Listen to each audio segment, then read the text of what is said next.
Welcome to moistcritikal's compilation to fall asleep to relax. Time to let your brain clock out and your body settle in for serious snoozing. Grab your premium slumber gear and prepare for a lady tier drowsiness. If this helps you drift off to dreamland, drop a like, subscribe, and comment goodnight below. Sweet dreams, you beautiful sleepy souls. When you think of a hero, the first thing that pops in your head is probably like Spider-Man or Iron Man or something. But for me, when I think of a hero, I think of anyone who has to work in retail, food service, reservations, any job where you have to interact with a customer. Those are the real heroes.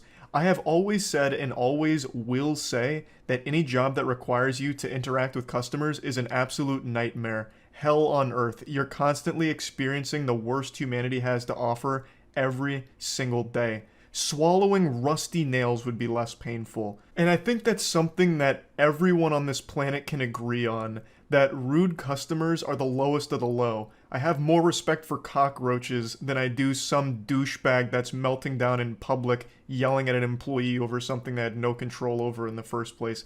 It is one of my biggest pet peeve. In fact, I'd say it's probably my biggest pet peeve. I hate that shit. And today there was a video that was going pretty viral on TikTok about a guy who posted his own meltdown at GameStop, and it is so embarrassing I couldn't help but just talk about it a little bit today.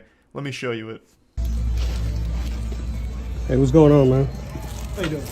Listen, I'm recording you just because I've had the hardest time returning this. So if you tell me no, I'm gonna go ahead and sue GameStop. I see this shit all the time. If you don't help me fix this problem that is my fault, I'm going to sue the entire company.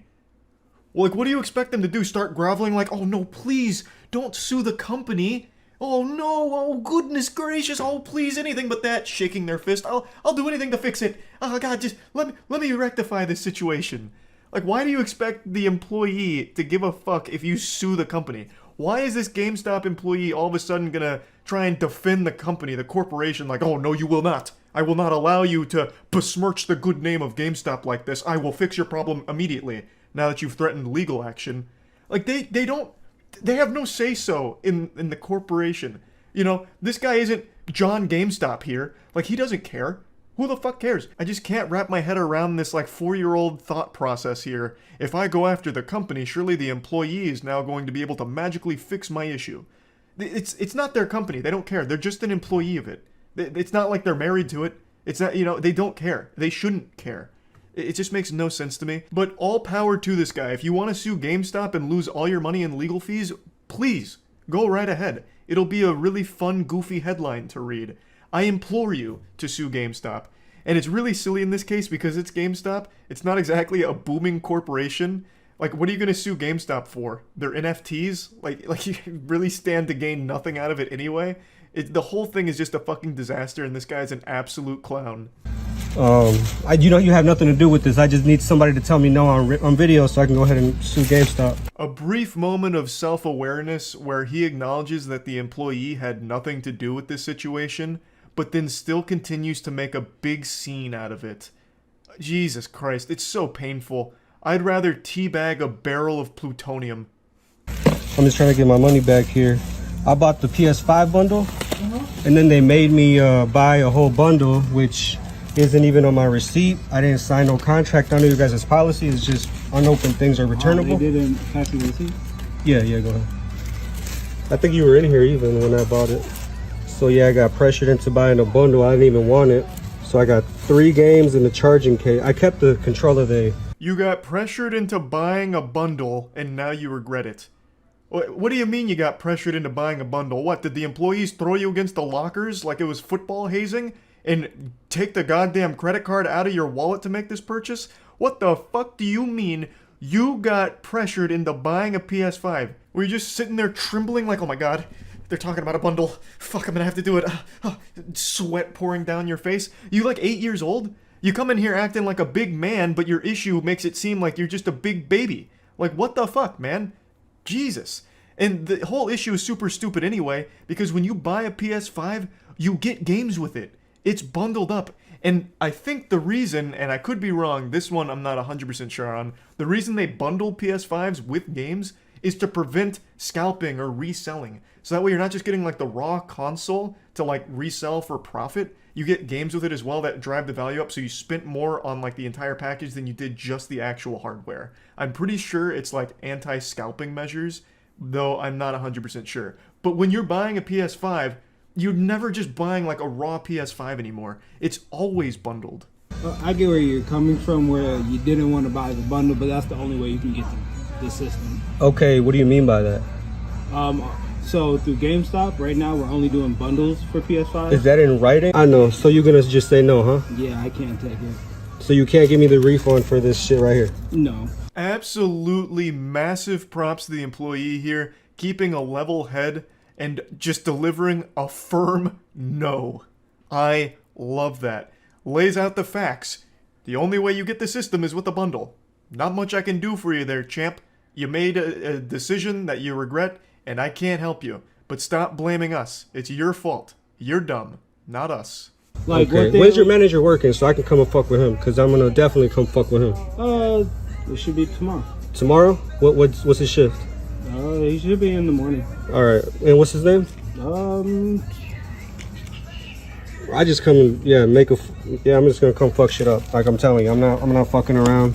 The guy who got pressured into buying a PS5 apparently is gonna come make another big scene to the manager of the GameStop. How embarrassing. And this happens every single time. The customer is the one recording this.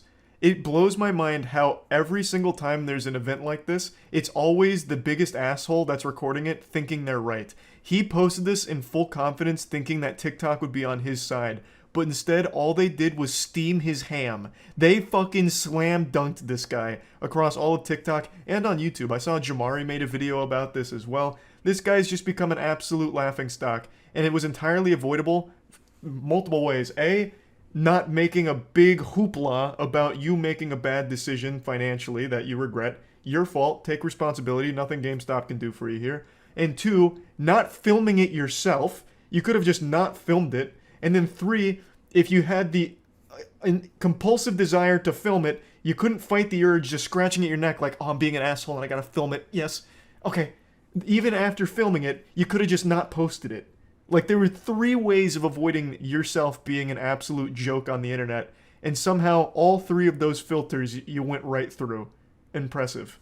This is, you guys are trying to upsell motherfuckers. I could have paid $800 on StockX if that was the motherfucking case. But you're just getting the system off. I don't want no fucking Ratchet and Clank. Are you kidding me? You know what this is, bro. No, like, I pay $800 for some bullshit. Like, say if like you wanted different games, like you legit like. Can you give me in-store credit for all this? Let me stop you right there, big guy. You do not want in-store credit at GameStop. They will give you like $15 for this entire PS5. It'll be $15 and like 5 toothpicks. In-store credit is the last thing you should be haggling for here. It is not worth it at all. No, y'all trying to play me. It's a brand new game and I'm here to return them. Saying y'all. Y'all GameStop and you represent GameStop. You ain't got no name tag or shirt, but you GameStop. So that's why I'm saying y'all. Yeah, if you don't want to represent it, then quit. I work. Ah, yes, the classic. You work at GameStop, which means you are GameStop. So all of my problems are your problems.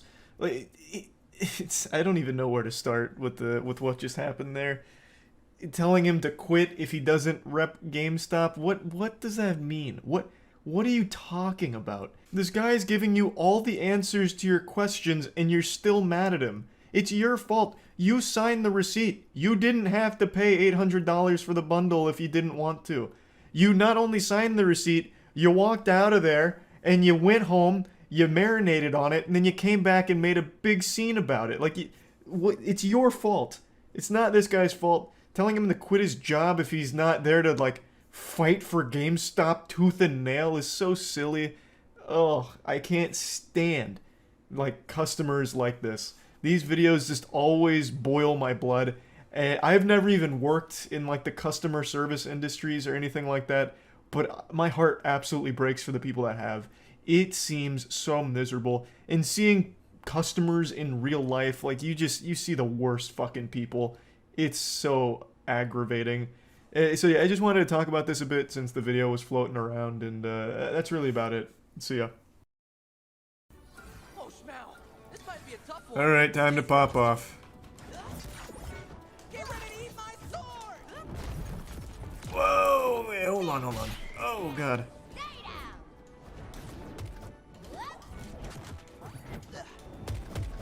Yeah, that is just a stupid strong move. Come here. Gotcha. Oh, that poor guy. Oh, and she just killed herself. Okay, that went really bad for them. That got super embarrassing, and I feel like shit. Just having watched it. Finn's up special seems kind of broken. It seems really strong. You can pretty much just spam that and be good, I think. Plus he's a swordy too, so he has really good edge guard. I don't know, man. Finn might be S tier.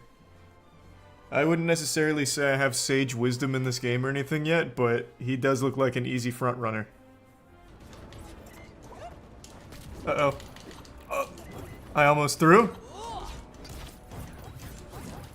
Gotcha. You're welcome. Huge clutch.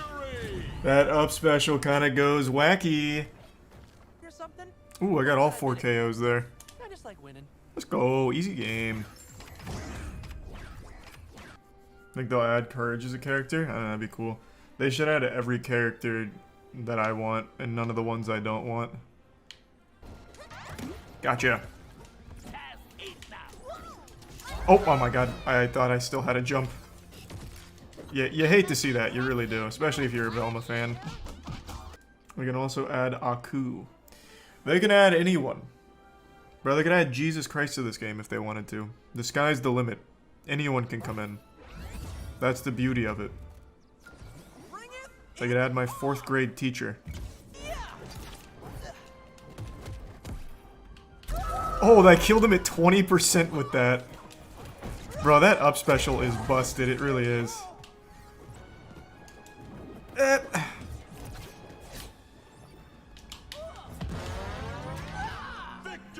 was embarrassing. She shouldn't have died there.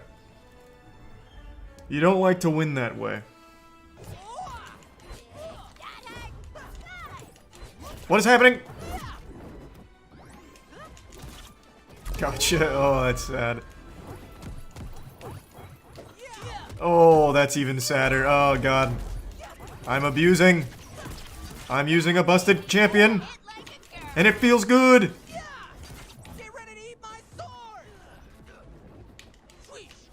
Oh. Okay. I don't know what he was expecting there. Come here, pussy. Gotcha. I killed Finn 3 times. His teammate must be livid. Flipped over his desk, I bet. Yeah, Finn, I think, is just a little too strong. I really do. Thanks to the resub Emperor. Well, I'm gonna keep abusing it. Time to climb the leaderboard. Smash Bros type game, but with content creators as characters, seems amazing. I couldn't disagree with you more. That seems like a cash grab. You would have a broken hitbox? True. I'd low profile every move. Also, awkward as fuck if one of the characters gets cancelled IRL. True. Yeah, imagine it came out in like 2019, you have like EDP as a character in the game. Shit wouldn't age super well.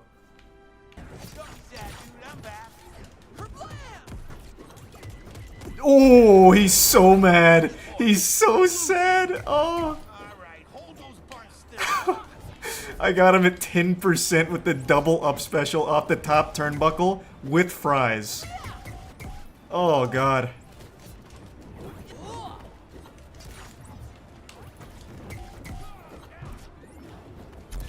Oh, Batman's mad. I know that Batman is not feeling happy right now. Yikes. Oof. I was kind of getting worked by that guy, though. That Batman was doing such a great job of keeping me off stage. From every character I've seen and played right now, I'd say Finn, S tier. Probably Arya, I would say as well. And I think Jake. Those would probably be the 3 S tiers. What the fuck? What is happening to me? Why was I glowing yellow? Oh god, not off the top. This is probably the best team we played, or I've played in a long time. Because I've only lost one game ever of this. Oh! Gotcha. Alright, close game. Those guys were good. Those guys were not bad. God damn. Had to really sweat for that one. Yeah, apparently the game's gonna be free to play. Who's the worst character? Seems like either of the Steven Universe characters. I have not seen them do anything besides just get their cheeks pounded. They have done nothing except just be like a damage sponge. Oh shit! We're living.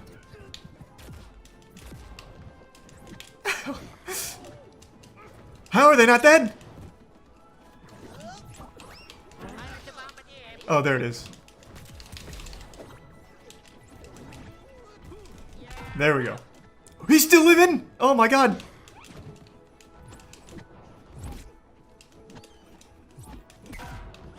What the fuck?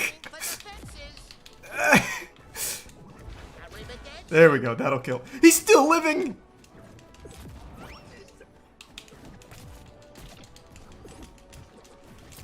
Oh god. I'm the first one to die. Are you fucking serious? All they do is run to the side and then use their side special. Holy shit.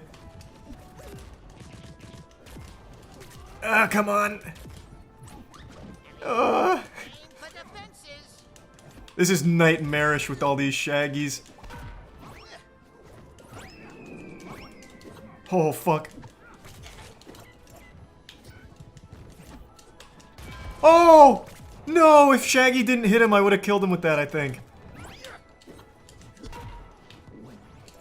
He changed the momentum. Oh, God.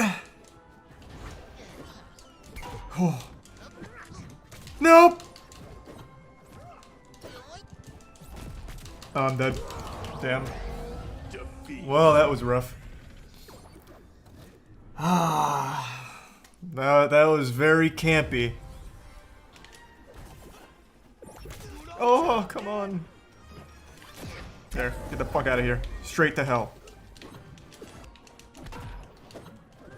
Please, come back. Gotcha. Now take it home. You're mine. Easy game. Get me the fuck out. This Arya is really on my ass right now.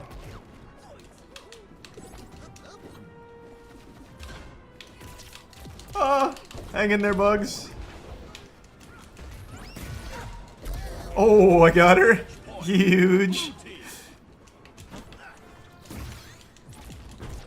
I'm hanging in there. This Arya's gotta be so mad. She's been going for me for like 5 minutes now. Still living?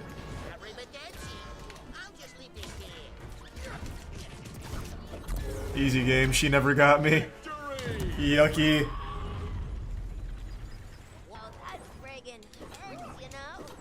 Okay. I'm bringing us back. Okay, that was stupid, that was stupid. I did it right in his face. Uh-oh. Oh!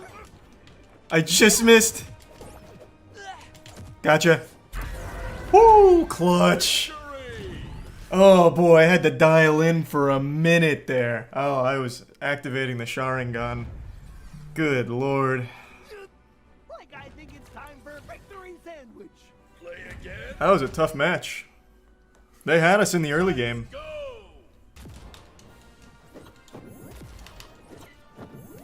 Whew, close. They're both going for me. Stop, fuck.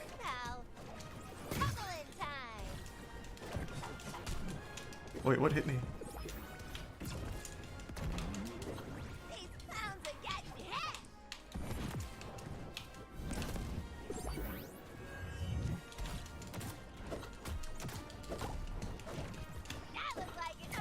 Gotcha. There we go. Scary game. I was missing so much of my shit. I couldn't land anything. They were slippery. Like never a doubt in my mind. Still an easy 461 damage though. Rain Dog just stacks on damage. It's crazy.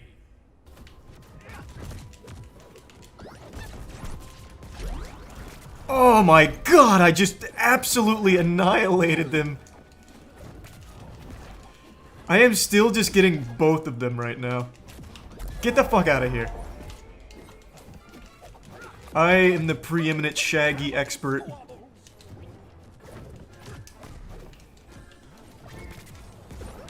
Clutch. You're welcome. God damn, did Batman get a kill? I'm not positive. I felt like I had to work super hard there. My god. Had to flex on him. Do I like still your favorite nephew? Good lord. 478, 4 KOs, I'm dropping that fat stack. Goodness me. Oh man, this guy's got a skin. What the fuck? I didn't even know that was in the game. They have skins in the tech test? Come here. Nope.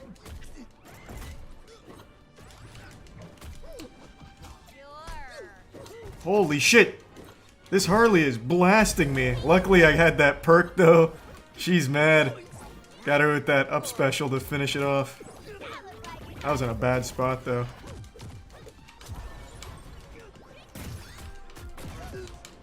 Damn it. So close. No, don't die, don't die, Jinkies!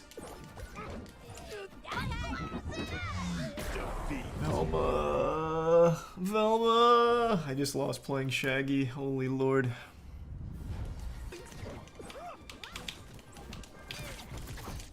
God damn it.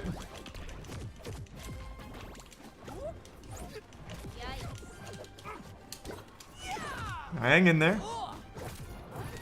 Stay strong, Velma.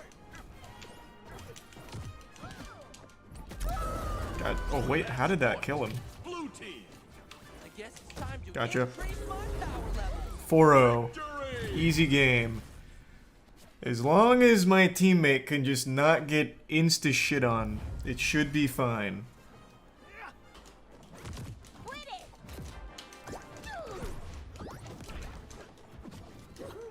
Uh-oh, uh-oh, uh-oh. Why? How? We were in such a good lead. How did she get fucked?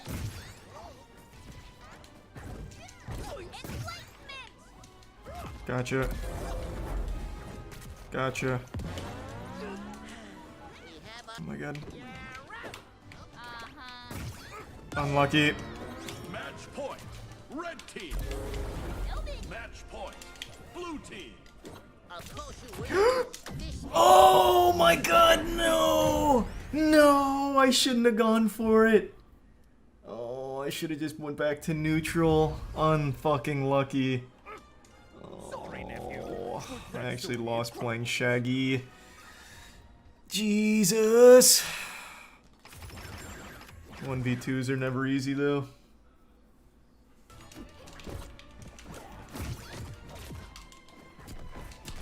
Fuck, yep, that's gonna be stuck. Maybe not.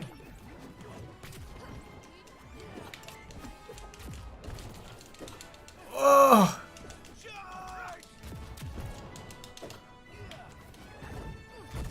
Oh boy, oh boy, oh boy, oh boy.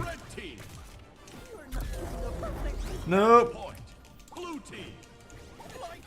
That's gonna be it, yeah.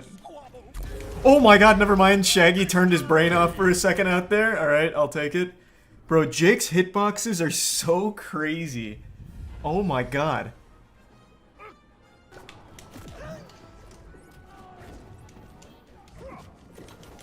Uh-oh.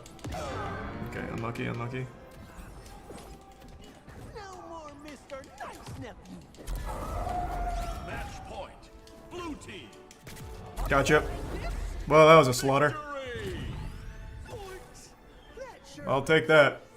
Man, absolutely spanked him that time. Jake could not get those hitboxes out. Totally far out. Can you teach Easy 4 KOs. We take that. Easy game, easy game.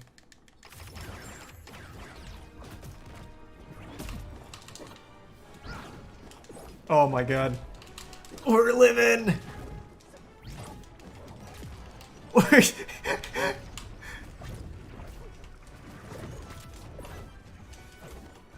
Hang in there, Shaggy. No. Alright, we take that. Easy game. use like 0.001% of my power so far? Ooh. Uh-oh. What is going on? Oh my god. Oh my god. The connection's getting awful. What happened? Did he kick his router? Oh, Jesus. Oh god. Oh! Zoinks. Scoob!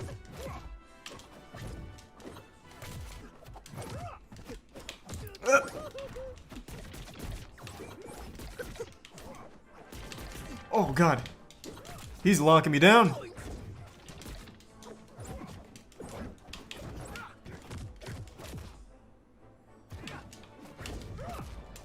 Sorry. Match point. Blue team.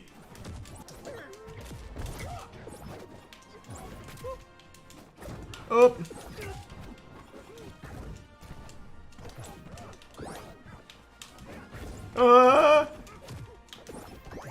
Oh. No.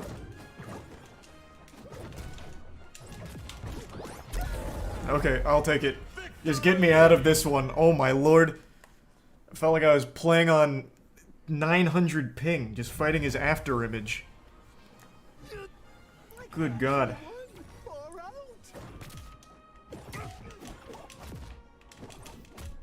What? Mine didn't connect?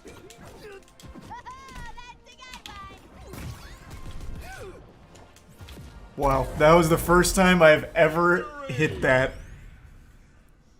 I've only used like Yikes. You hate to end it like that. That was a complete accident using that down special. But I'll take it. I've never once connected that, ever. Even come close.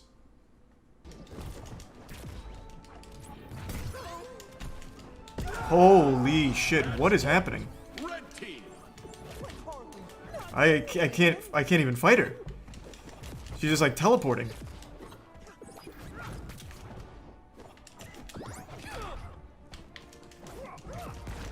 Not today, sorry. Match point. Can't stall that long.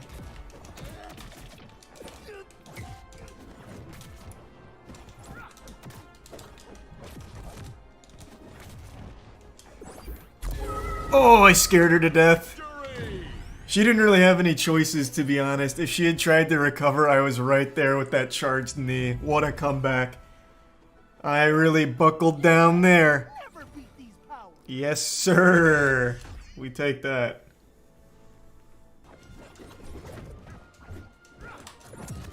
Oh my god, why?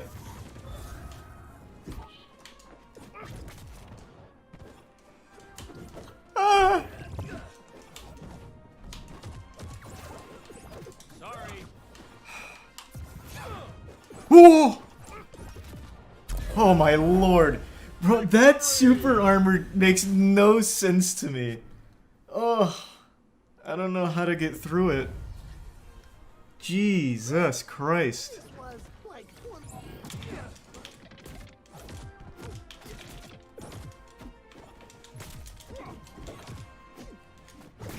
Oh my god, that super armor.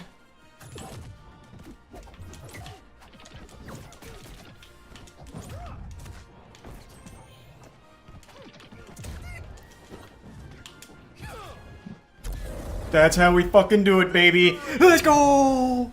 Huge game! Yes! Yes, yes, yes. Very good, yes.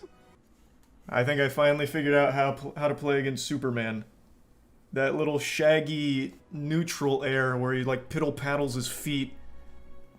That's key. I finally caught up on Better Call Saul, and what a ride it's been. I feel like I've been re-baptized. I've binged all 6 seasons up till the mid-season finale over the course of about 2 months, and have loved every second of it. Now, I've said this before, but maybe you don't know, Breaking Bad is one of only 3 things I would ever give a 100% to on the Moist meter. I think the show is a nearly flawless masterpiece, and the day that I finished watching Breaking Bad was one of the best days of my life, up there with the day I was born. I just cherish that show. And I'll openly admit, I was a naive fucking fool who wasn't sold on the concept of a Saul Goodman spinoff when it was announced, so I never watched season 1, and then season 2 rolled around and I felt like I was already too far behind to catch up, so I never bothered. And it wasn't until a couple months ago where I just got that itch, like a professional athlete who just has that drive to compete at the highest level of their sport. That was me, and my sport was watching TV shows. So over the course of a couple months, I binged all of Better Call Saul, and I gotta say, I was missing out. This show is right up there with Breaking Bad, and it takes place in the same universe, so naturally people would compare them. And I just wanted to make a video giving you my thoughts. Since I think so highly of Breaking Bad, I want to get everything out there with how I feel about Better Call Saul. And I want to make it clear right away, I fucking love this show. Better Call Saul has blown me away. It has just become like a second mother to me, and she's popped the titty out and I'm suckling. She's supplying me with all the nutrients I've ever needed. It's just another masterpiece. I'll of course be moist metering this show once it comes back from its mid-season hiatus. It went out to the store to get some cigarettes, and when it gets home, I'll moist meter it then when it's complete. And I don't really want to be comparing it to Breaking Bad in the moist meter when I'm reviewing it, so I'm just going to do all of that here in this video. Of course, there's no objectively right answer here, and they're 2 very different shows that go in very different directions and tones. And I don't think there's one that's like actually better than the other. I think they just exist beautifully together as a complete package for the universe. But I still thought it would be fun, since everyone else compares it, to give you my thoughts and tell you where I lean on which one I enjoyed more. Before I get to that, I just want to show you my immediate reaction to the mid-season finale, because I talked about it a bit on stream. I am, however, caught up on Better Call Saul. Bro, that mid-season finale is amazing. And it's downright criminal that we have to wait like 6 weeks for it to conclude. I'm tight. Like, I'm actually mad about that. I was watching that in bed the other night, and the second it ended, I just sat there for like, I'd say probably about 2 minutes just digesting it. That actually shut my body down with a hype overload. It like overloaded my chakra. I was blown away by it. I think the mid-season finale is the best episode of the series. It was just a straight up mic drop, and then it slapped me in the face. It is outstanding.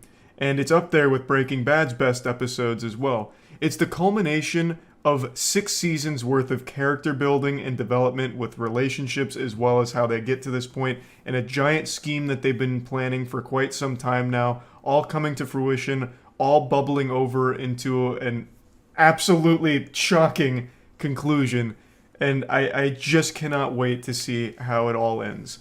So I'm a huge fan of the show, and I'd like to get into how I feel about it versus Breaking Bad. I'm just going to hit you with the cold water right away and just drop my pants and let you see me for who I am. I think Breaking Bad is still the better overall show. But I don't think there's a right answer on this SAT question here in which one is a better show. It comes down to personal preference. For me, Breaking Bad squeaks itself away in a photo finish to take the dubski, thanks to the size, the scope, and the stakes of the series. Across all of Breaking Bad, you're constantly dealing with life and death stakes. You know, how is Walt going to handle this new problem? Is this person going to die? You never know who's going to die, and the tremendous impact that has on the world as a whole. Not just the characters, but it has a giant ripple effect that echoes throughout the entire show, and you get to see that throughout Breaking Bad. Whereas in Better Call Saul, I think it has better writing. I actually think they've improved the writing a lot for Better Call Saul, but it's much more focused on the characters. It's a much bigger character-driven piece, with the relationship between Saul Goodman, Kim, Howard, Chuck. You're seeing them interact with each other, grow with each other, and all of the tension, all of the conflict, and all of the ramifications of things all affect the characters specifically, and it stays with just the characters being affected. It doesn't have these far-reaching, unforeseen consequences out in the world, at least not right away. I will say, over the course of the last couple of seasons, the tone has been shifting ever so slightly to be more in the direction of Breaking Bad, where the stakes are getting raised. They introduced a new villain, Lalo, and I think Lalo Salamanca is the best villain in the Breaking Bad universe. And I don't say that lightly, but Lalo is a cold, calculating fiend, and every time he is on screen, he steals the scene.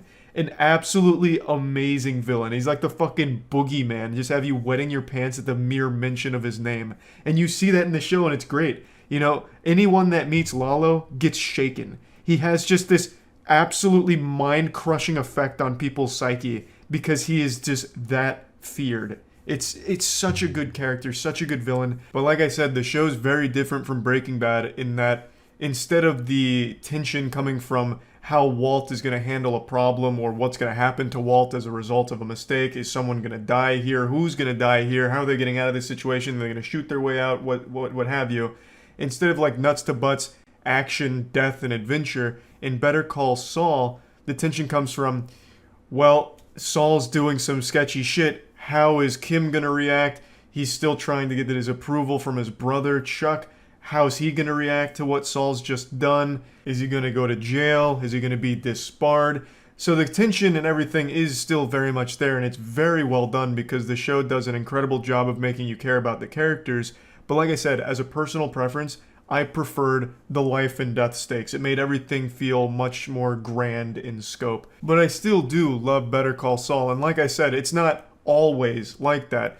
As the seasons develop, it is getting more life or death stakes. Things are having a lot wider consequences and a lot more serious consequences as more things get introduced. But on the whole, I think Breaking Bad just did a better job of giving me the sense of wonder, mystique, and holy shit, this is big time. This is huge. This is going to affect the whole goddamn planet, what Walt's doing in the laboratory. Whereas in Better Call Saul, it is much more localized to the characters that we are seeing consistently. We are watching a character-driven piece. It's just very different in its tone from Breaking Bad. And I still love it. Like I said, I think Better Call Saul has better writing. I also think it's shot better than Breaking Bad, which of course makes sense since it's the same team. They're obviously going to be getting better at this. But I also think Saul Goodman's fall from grace and temptation to the dark side of the Force is better executed than it was for Walt in Breaking Bad. It's meticulously crafted with Saul Goodman where he's just constantly tiptoeing over the line into a very shady area and very more and more morally indefensible. Whereas in Breaking Bad, it's kind of like a switch that flips to a certain extent, where Walt immediately just starts becoming a really bad guy and getting worse and worse and worse. Saul Goodman starts as someone that you can't help but root for a little bit. It's a guy who's, wasn't a good person in the past and has done their absolute best to get their approval of their brother and make something of themselves. And it's a pretty wholesome story that I think a lot of people can relate to with the Saul Goodman backstory as Jimmy McGill. And as you continue the journey, you keep seeing him go a little further and a little further and a little further until now he's at a point where he's doing some fucked up shit. And I think the way that we got here in Better Call Saul was executed better than it was in Breaking Bad. It really did a great job of slowly showing you Saul succumb to temptation and end up where he currently is. And he never comes across as the villain. He never comes across as some heartless, cartoon, mustache twirling bad guy, just evil for the sake of being evil. And he never comes across like Walt either. Walt is someone that you clearly can't root for by the end of the show. However, Saul Goodman, he never has his I am the danger, I am the one who knocks moment like Walt does. Even when he's doing the most morally fucked shit or defending someone from the cartel or doing something for the cartel, there's always almost a way of justifying it to see how Saul could have gotten here. And since we've grown so much with the character and seen him from the bottom till now, there's always a way of looking back on his past and being like, yeah, I kind of get how we got here. You know, I can sympathize with him, which I really appreciate. They spent so much time crafting these characters to perfection. So I actually think Better Call Saul is better than Breaking Bad in quite a few areas. But there are certain things about Better Call Saul that I think Breaking Bad just does better. For example, I think Jesse is a better secondary character than Kim. I think Kim is great in Better Call Saul, don't get me wrong, I think she is a fantastic character. And again, these aren't even characters that can really be compared, it's apples to oranges, they're just completely different. But since this whole video I just want to compare the shows together, I figured I might as well talk about the most important character behind the lead, and in this case, it's Kim. Breaking Bad's case, it was Jesse. So Kim's main conflict comes from profession versus own sense of satisfaction, fulfillment, rather. Kim is the most talented lawyer in the show, and everyone in the show appreciates that and wants to work with her. And she works many places, the best firms there are. HHM, Schweikart even has her own private practice, and she has big clients and always has slam dunks, just absolutely goes fucking hog wild on the law and makes magic happen. So she has a client like Mesa Verde, big bank. She's making money off them, putting food on the table, and she's raking in the fat stacks, supposedly. But she never feels that sense of satisfaction. There's a hole in her soul where she feels like she's not using her talent to actually help people individually. So as the show progresses, it's her battling that, you know, juggling profession versus morals. She wants to help people, but she knows she also needs to make money. She starts her own practice at some point, and then she takes a lot of pro bono cases, which then leads to her fumbling Mesa Verde a bit. And everything that she goes through usually revolves around the law and her use of it, whether it's to help rich people, which also makes her rich, or to help people that she thinks needs a fighting chance in court, where without her they wouldn't have it. And I think it's great, and I think it's handled really well. Like I said, I think Kim is a fantastic character. And I love the way they're handling her tiptoeing into the pool of temptation. She's been going through subtle changes over the course of quite a few episodes now. And it didn't start that way. She used to be, you know, by the book. No horseplay, no silly stuff, nothing fishy, all above book. But as her and Saul Goodman get closer and closer, Saul Goodman begins to rub off on her. Now she's starting to come up with her own schemes and scams and bending the rules, and it's just been a really interesting transformation to watch that I think has been handled masterfully. But then in Breaking Bad, there's Jesse, and holy shit, he's gotta be the saddest character in television history. Nothing good ever happens to him that lasts longer than 30 minutes. I swear to God, someone must have gathered all 8 Dragon Balls and made a wish just to curse Jesse for life. His story, his character arc, is just a depressing train wreck that you can't look away from. Throughout the course of Breaking Bad, you see so much awful shit happen to Jesse. He loses everything, loses everyone, tortured. You name it, Jesse has gone through it. And yet, there's still hope in Jesse by the end of the show. There's just something to be said about a story like that goes that hard and gets that dark for a character like Jesse. It's something I've never seen attempted before Breaking Bad, nor after. Or at least it's never been done nearly as well as it was in Breaking Bad. I really think Jesse is one of the most interesting characters to ever hit the screen, movie, TV show, any of it. I really think there's so much depth to that character. And now I want to make it clear, you know, Jesse's not a saint, right? Jesse's not some angel. He's done fucked up shit too. But you always have to wonder, does he deserve everything that happens to him in that show? It's just so well done. So again, you can't really compare Kim to Jesse, but I'm doing it just for the sake of talking about how I feel overall about Better Call Saul versus Breaking Bad, since that's the whole subject of the video. I do, however, think that the new character introduced in Better Call Saul, Nacho, is actually kind of comparable to Jesse.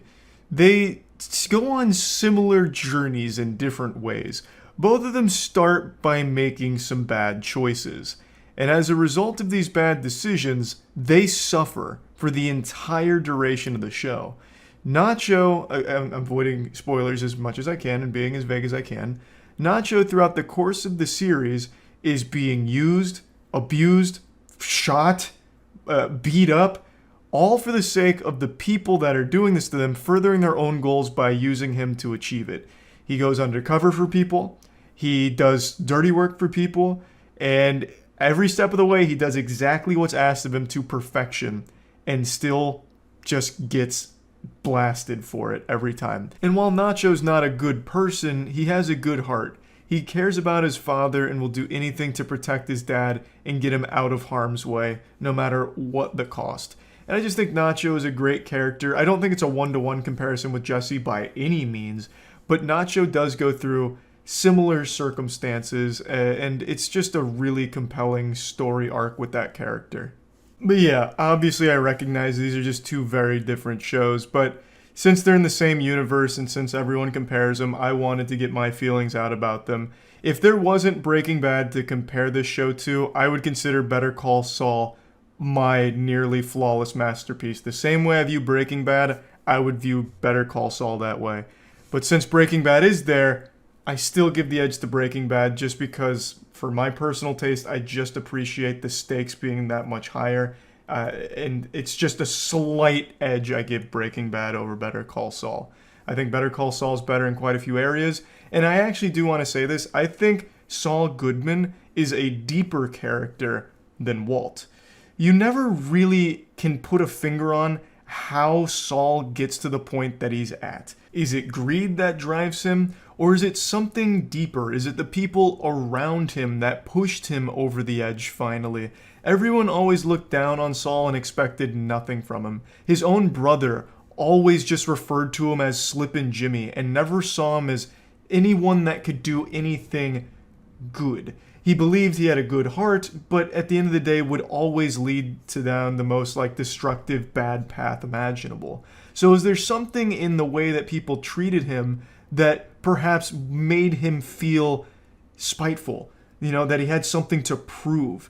And you just never get a concrete answer for what really gets Saul Goodman to the point where he goes over the line. Whereas in Breaking Bad, it's no secret, it's not like the goddamn, Coca-Cola formula. Everyone knows what drives Walt to do the things he does and get to the point that he ends up at. It's the power. Walt loves being Heisenberg. He says as much. He makes it very clear how much the power means to him. His previous life was shitty. He was just an unassuming teacher with perhaps a bit of a problem with his self-esteem. But as Heisenberg, he's the fucking man.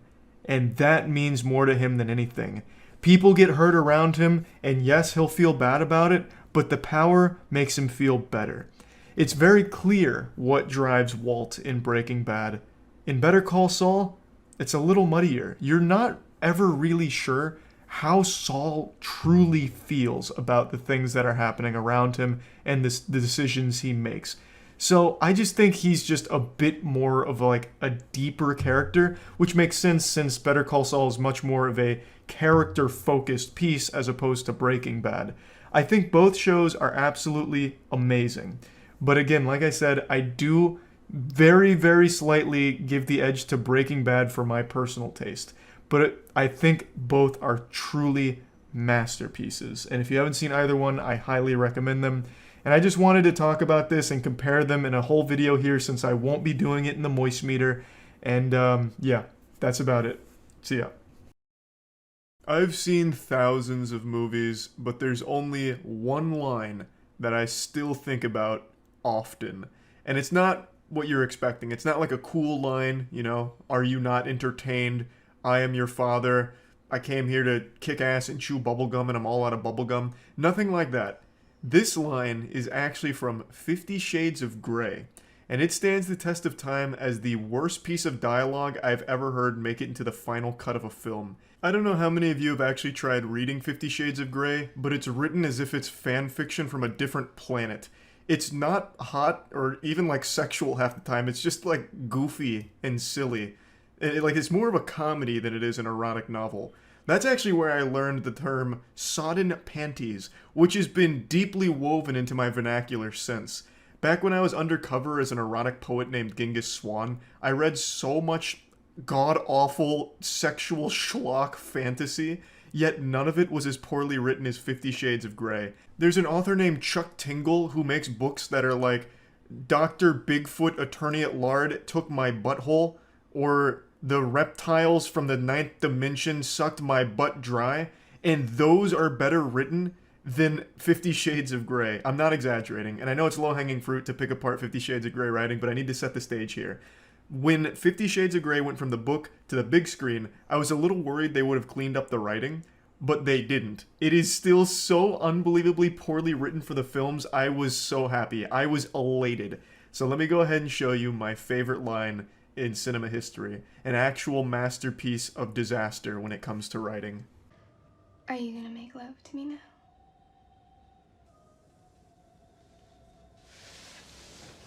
Two things. First, I don't make love. I fuck. Hard.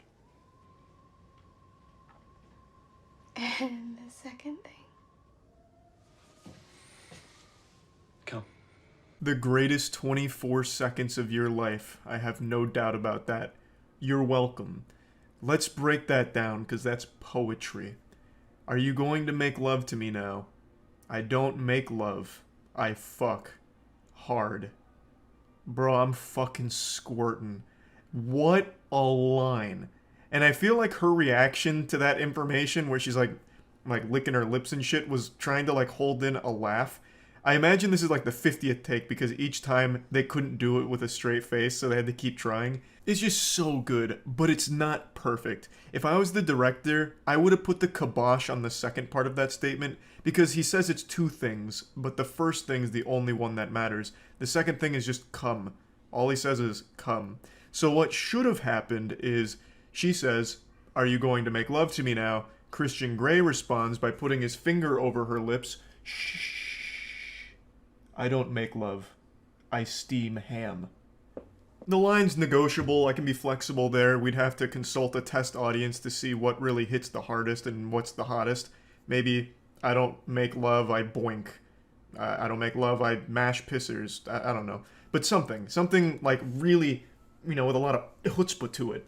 So I really wish they didn't have that second line in there, but even still, this is an incredible line that I often do think about. It's also just extremely versatile. You can use this in so many situations. Like, let me paint you a picture.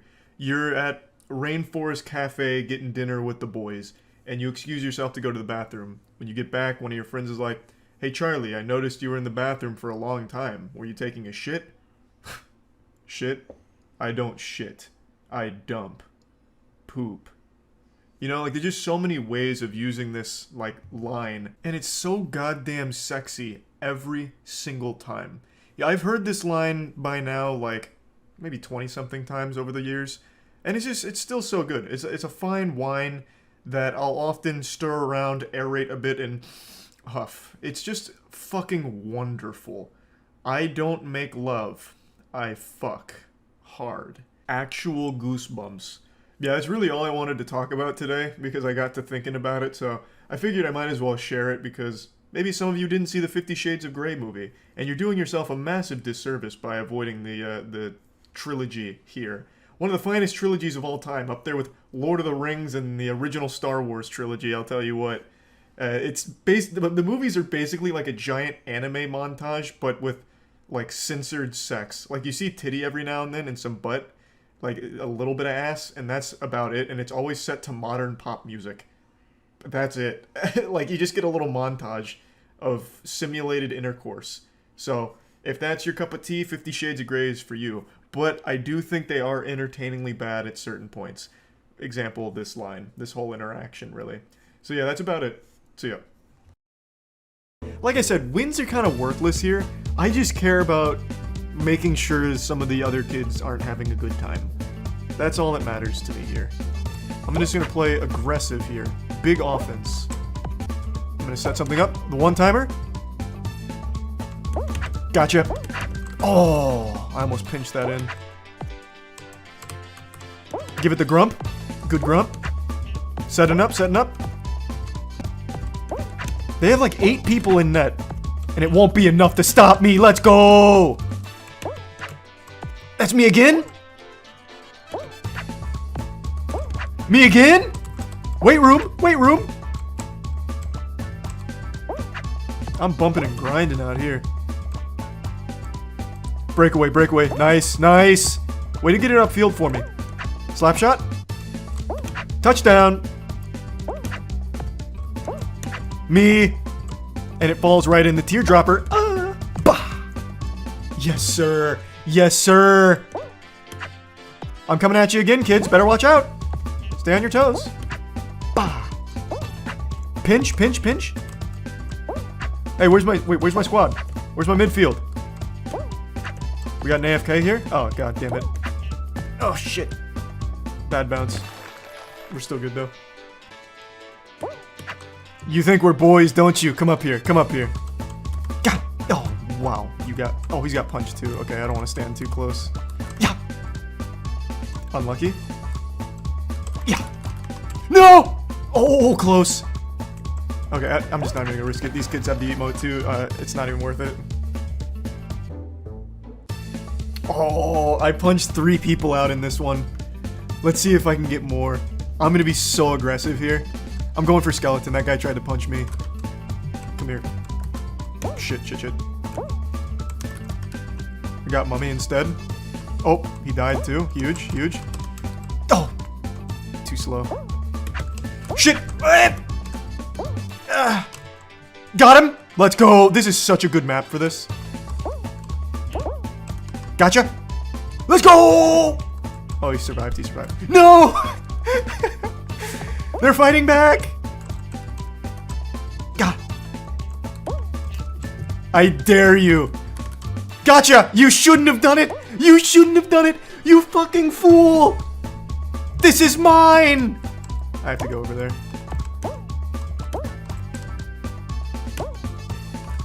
Yeah! Gotcha! Oh god, this guy's got punch. Do it, do it! Oh! Come on! Fight me! Oh, I'm fucked. Oh, clutch.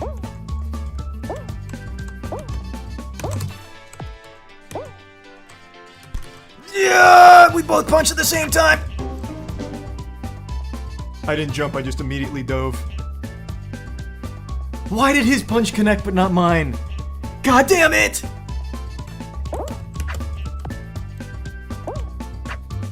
Can I hit off the bridge? Yes, I can!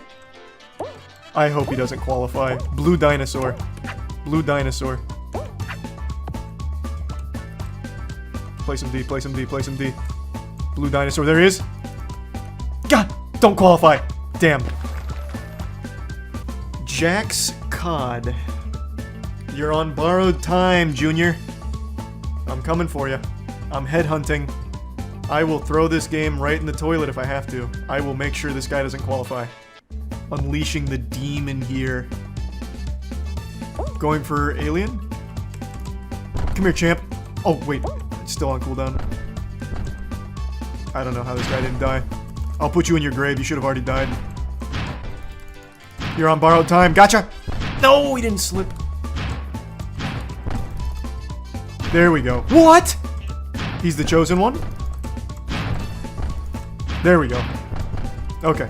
All is right in the world. That was like Final Destination. Who's next? You? Damn. Oh, Jesus. Oh, you for sure. Sorry, kid.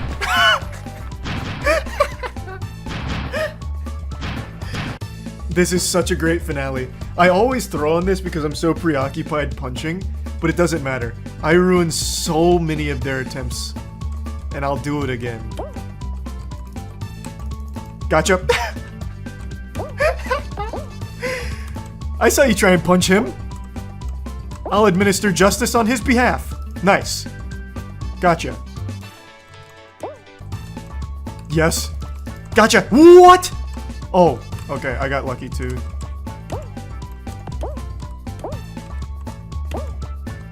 Oh, it's one-on-one. I didn't even notice.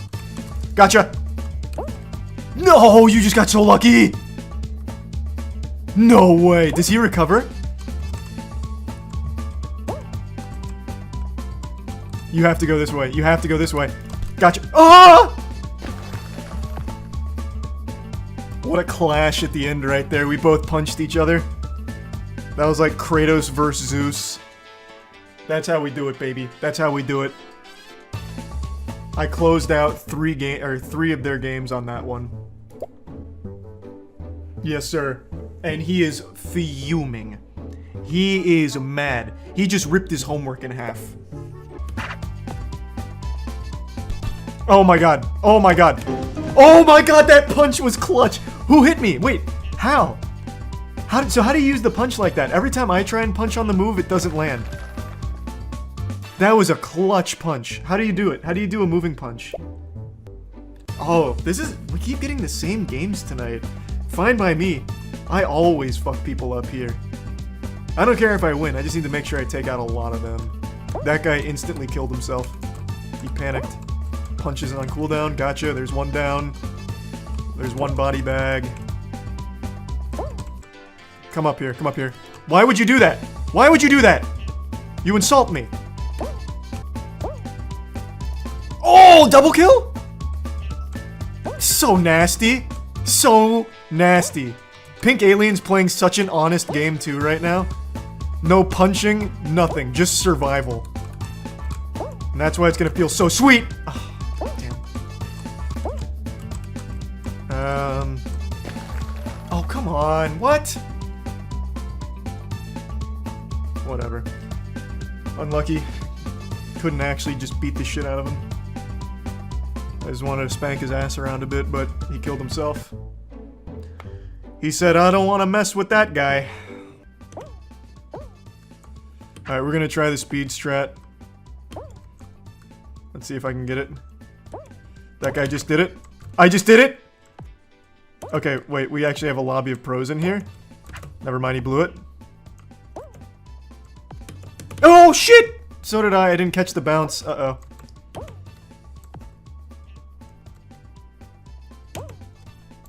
This is gonna be close. I might not make it.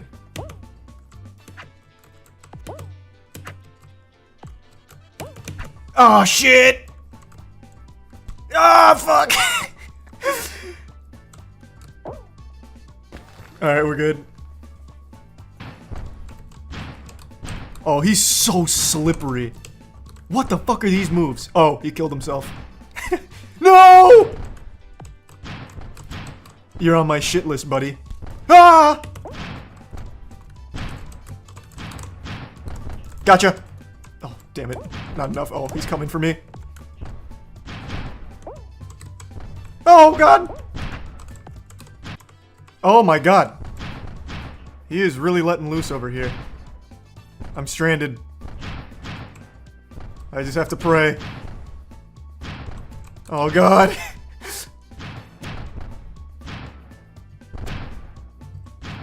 Am I safe? Oh, fuck. I might be able to make that. Maybe. It's gonna be close. That was so clutch. Oh, I actually didn't even get rid of... Oh my god! Don't you dare. No!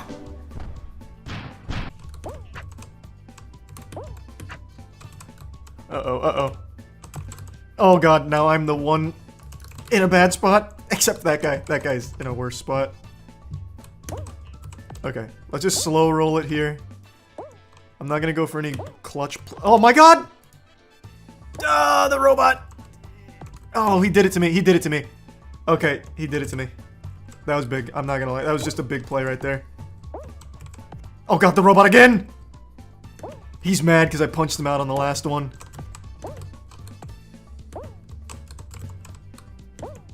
Fuck, fuck, fuck. I'm in a terrible spot. I'm in a terrible spot. I have to go to the bottom. Oh, shit. Here! Oh, oh. Tell me I won! Who was the last one to fall? Was it me? Was it me? All of us were- No! Damn. Yum. Oh, let's Oh, go. that's huge. Oh. Good pass. Good pass. They're warming up passes now. Mm-hmm. Makes a tier 1 hot dog. Oh. All right, get this the fuck away. Just get this out of here. Oh! Get this out of nice. here. Huge. It's gonna work. Get there, Rise. I don't know what's going on right Nope. now. Oh, he's messing with him. He's playing with his foot. Slow game. Slow game. Good pass.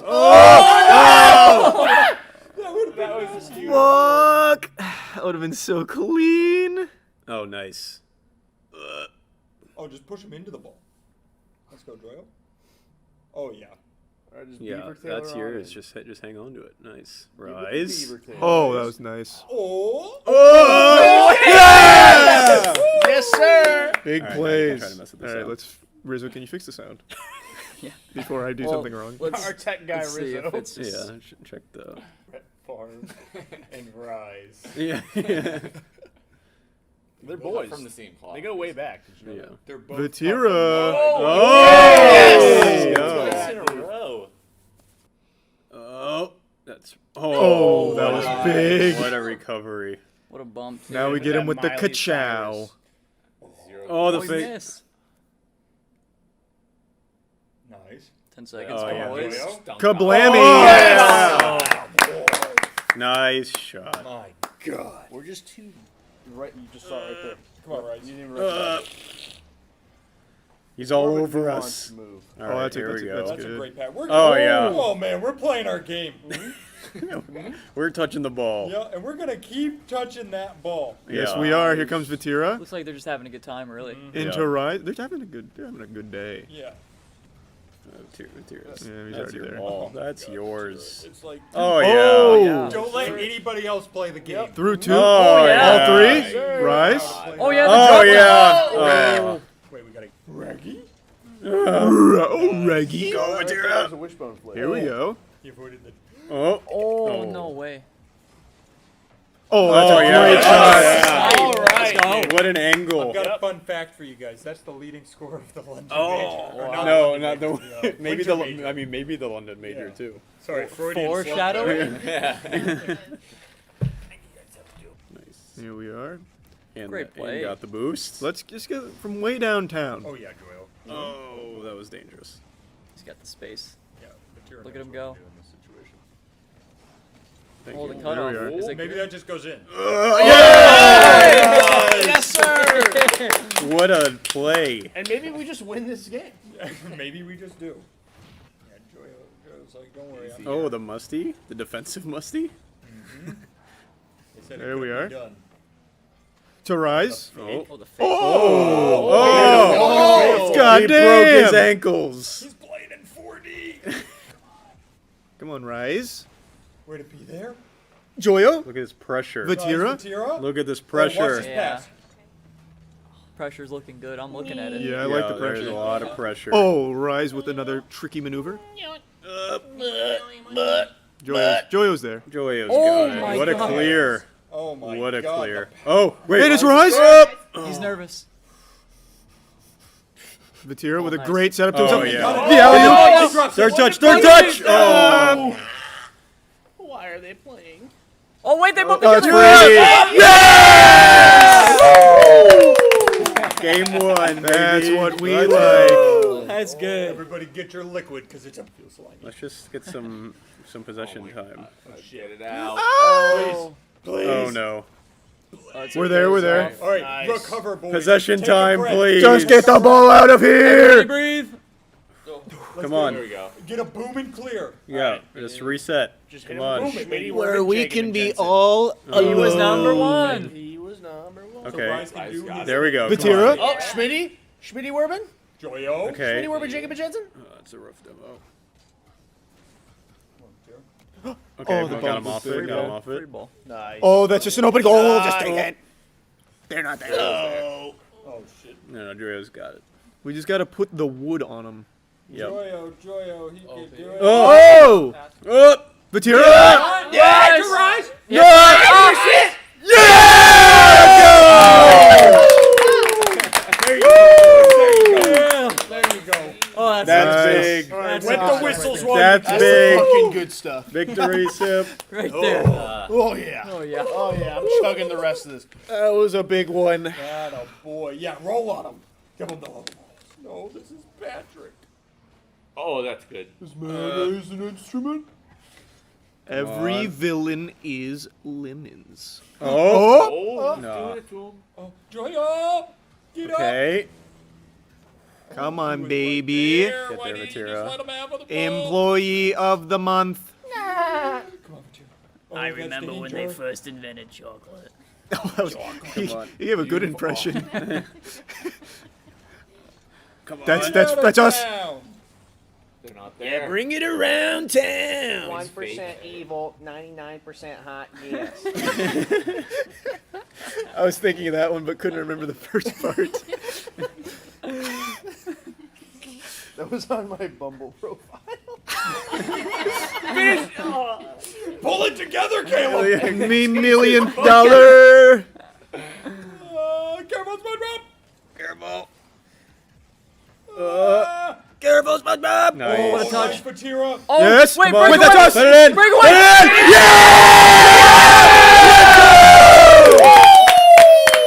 What a transition. Hold it down. Caleb leaned forward the same time I swung my hands and I grazed his chin. Can you imagine if I just knocked him out on stream? Now just hold it Hold down. the line. Close it Come out. on, baby. Close it out. But if we win and I got knocked out, keep me out. This is what you trained for. Close it out. Right? There we Let go. it drop. Drop it down. Come on. Drop it down. Come on. I'm gonna lock this down. And that's the bottom. Oh. Come on, boys. Yeah! Let's go. Yes! It feels so good to be on top.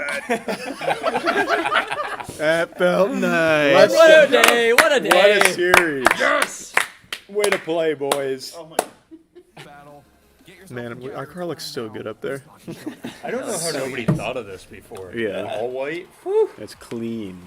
It's like when you have a whiteout in a sports arena. Yeah. All right, let's go, boys. This Come is on. gamer time. Let's get wet. Let's get Yeah, let's get wet. The Yeah. eggs are on our side. Oh yeah. Oh, Weight yeah, room. yeah. Nice. There we go, Rise. Oh, bump that over. Oh, yeah? Oh yeah. Oh yeah. Oh, that's just a free goal. Oh. Oh, what a Oh!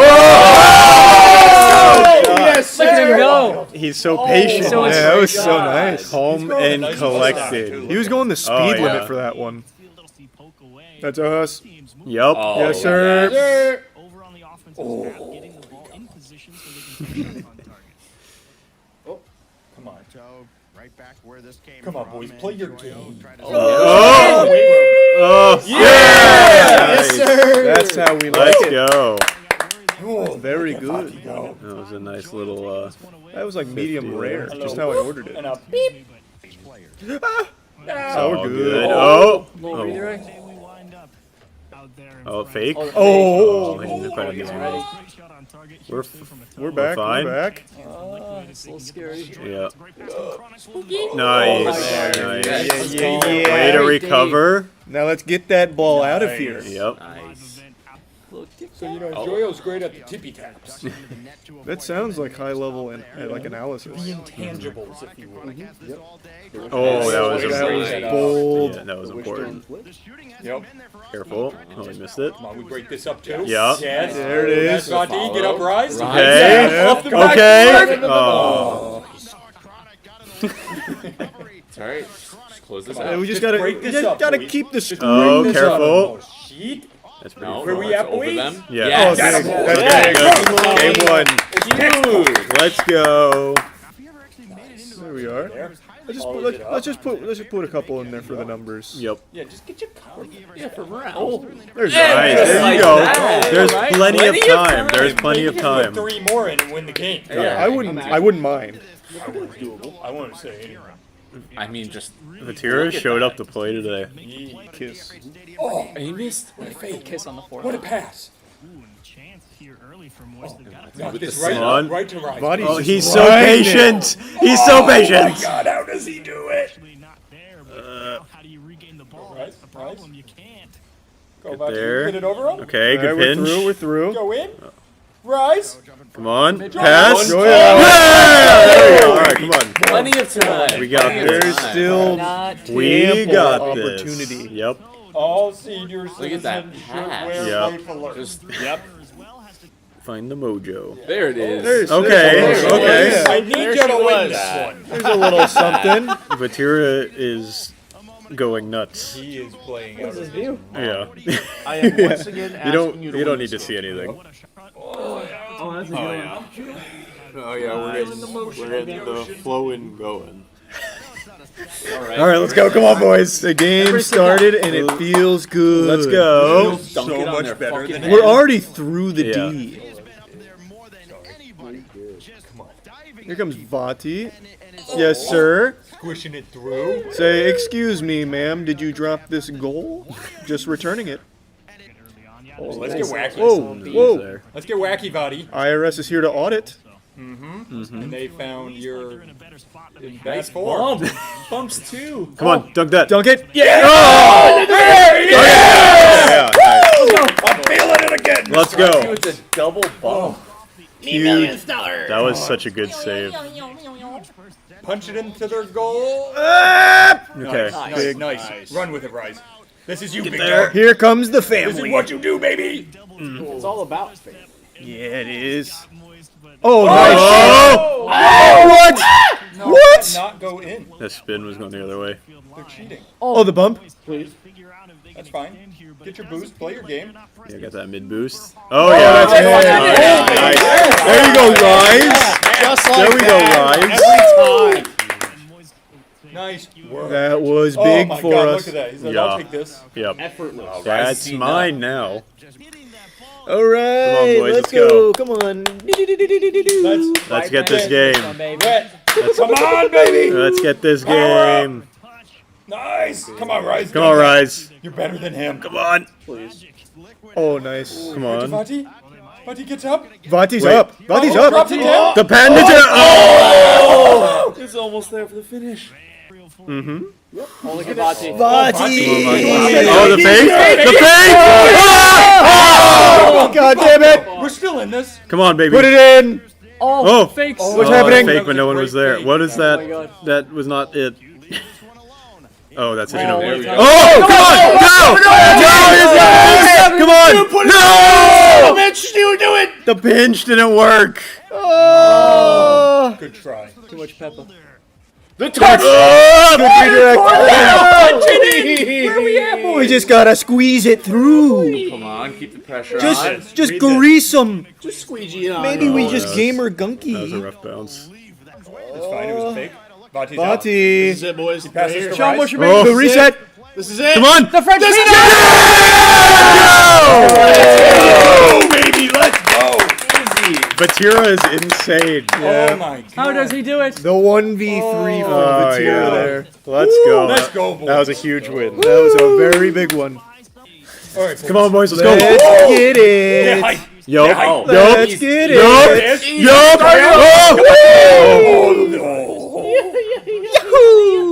Yep.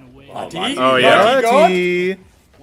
And we pump this through. Okay. Yeah, let's just good pump. pump. Go. Can we Go. pump them? Right to Oh, yeah, come on. Let's pump. yeah. Drop this Come down. on. Into a keep goal. Rise. Rise. Oh, the fake. You fake. No! How does that not go in? He was crunching. Fine. Totally Let's fine, go. Rise there. Come on, Oh, Rise. here we go. Yeah, get He's possession. crunching the numbers. No. We need some possession. Joel, way to be there. Hit it again. Oh. That's cheating. Can't see. Oh, we're there. Careful. Pump Okay, that- nice. All right. Yeah, yeah, Go! yeah. Let's go! Yes! Way to transition, boys. Way to I transition. love Big. that every time we all go, yes, clap, woo. Every time.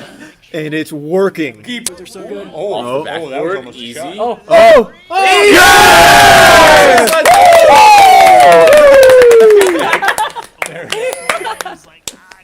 There we go, baby. That was big. That's what we needed. Thought it Nice. was a shot, but it wasn't. Yep. Oh, yeah, what a pass. Oh, yeah, yeah, yeah. Right to Rise. Rise gives Yeah. us right back. He fakes it. Nice. Bossy, look at that. Vati. Oh, yeah. Right back. Drops right in front. And then here's Joyo for the Joyo. goal finish. Oh. And then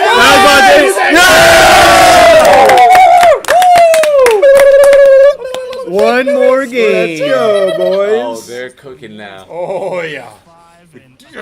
We like that. We like that. Let's go. That's for Akon and Young Jeezy. Love it.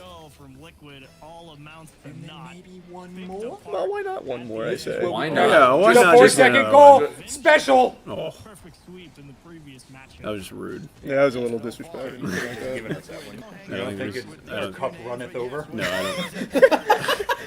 I don't. There we go! They just wanted me to know that I was talking about. Yeah, come on. I can't believe you. That was would, absolute gibberish. I can't believe you would right question amount of that. We had 3 people in front of their net. Where was no- their team? Yeah. What the fuck was I don't know why that killed me. Oh, look at that. It's only 4:24. Yeah, we got plenty of time. So much time Plenty to of time. actually Yeah. discuss. Another And great we just kickoff. Go right back. Body hits this forward. Rise hits this. Rise into the- goes That's all the way Rise. in. We're mad. Oh, that's now. It's over. That's over. right. That's what Let's we bring do, it back. baby. There's been 5 goals in 45 seconds. The second you think you're okay, you're not. Yep. Beef. This little pig ranch. And Fine. this little pig. Oh, he's up. He wants that. Oh, the fake. Oh, the fake.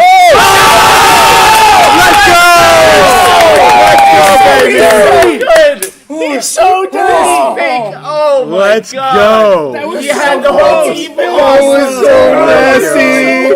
Hold it down. Hold it down. Let's go. Huff and puff and blow their house down. Hold them down. Please save that.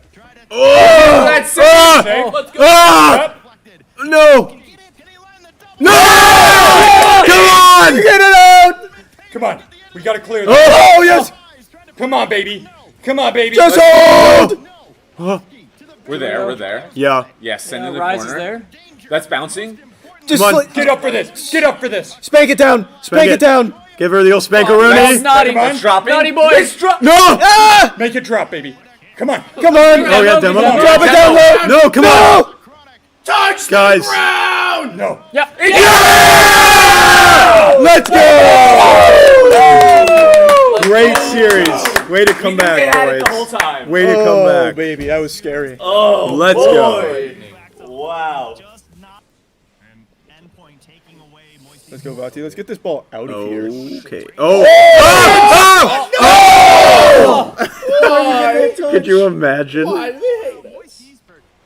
Go. Oh, Rise. This Go, is your Rise. second goal.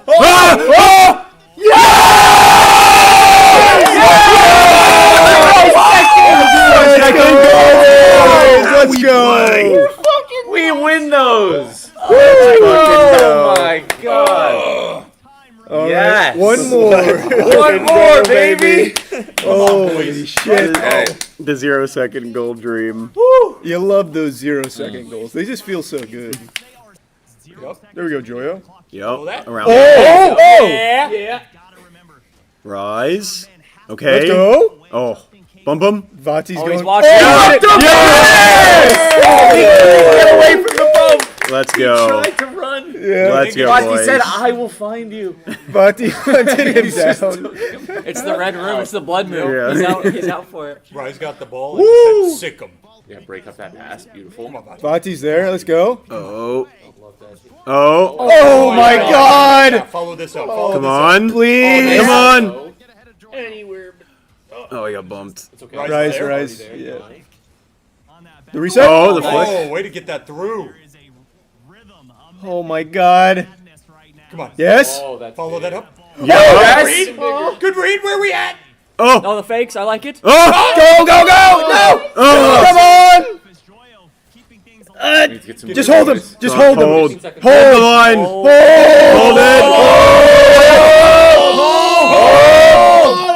Come on, baby. Please. Right. No, no, no. Please. It's okay. Please. Come on. Let it go. Yes!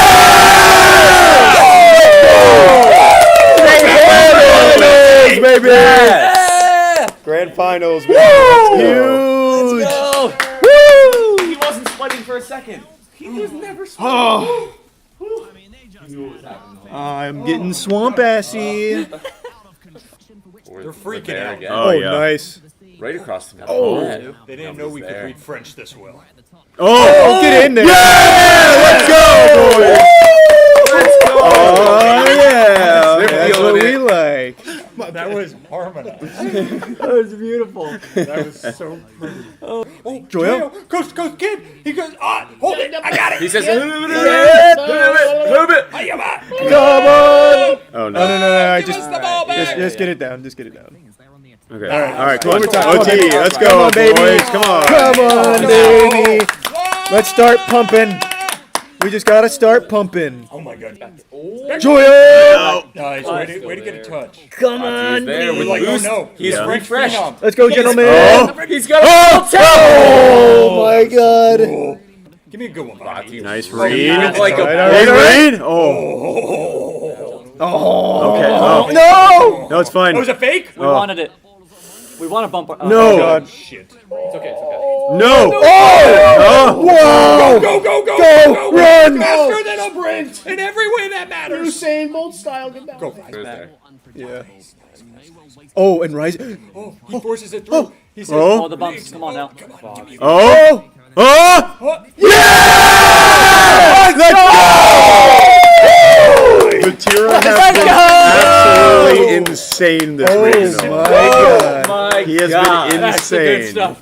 Let's go, boys. Right there, that's what we do. Yeah, whistle wet time. All right. We like that. Moisturizing. oh. That was Moisturize me, massive. Captain. Let's go. 3 more just like that. Let's go. Come on, Joyo. Take Nice. it. Drop it under him. Oh, the reset could have been huge if you got it. Okay. Okay. This is Bati. nice. This is what Bobby does. Oh my god. Go.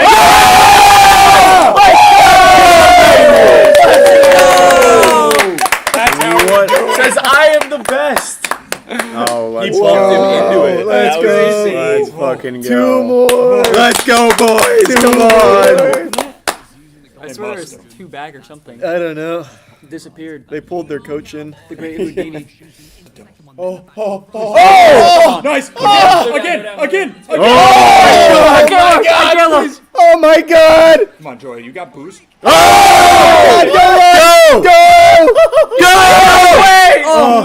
Anywhere but our side. Get the ball out of here. Joyo. Joy, do your thing. Vati. Yeah. Oh. Come on. Nice. Bump. Oh. Nice. Everyone's missing. Too Please, many Rice. fakes. Bump, bump. Oh, do you get Rice? up for this? You get up for this? Rise big is guy? soloing. Nice. Here we go. Get wacky. Nice.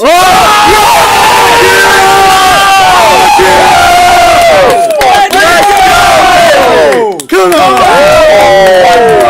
One more. Oh, baby. Let's fucking go. I just got a headache. Moisturize. Yeah. Where you Yep, whistle. yep, They're taking a timeout. They're taking a timeout. Whistle wedding. Oh boy. There you go, Rise. Okay. Let's get that ball out of here. There you go. go. Good pinch. Yeah, let's go. Come on. Let's push him back into their end. Yeah, let's just fucking push it. Yep. Passed it right to Pump Bobby. them. Louder. Nice. Oh, my God. Way to catch like that in reset? midair. Oh god. Vati, nice. Come on, Vati. Yeah. Yes. Come on, get that boost. Yep. Like, Yup. don't worry. That's so good for us. Oh! Come on! Come on! Fall in. Third man! Where's the third? Yeah! Wait a minute! Let's go, boys! What a change up! Look at the beauty. Clearly he's Woo! just Oh, kidding. what a change up! Oh my Let's god. go! Come on! Lock it down! Let's go! We're so close! Yeah! Nice demo! Yes! Come on, We right here! Yeah! Right here! Oh! Where we at? Joyo?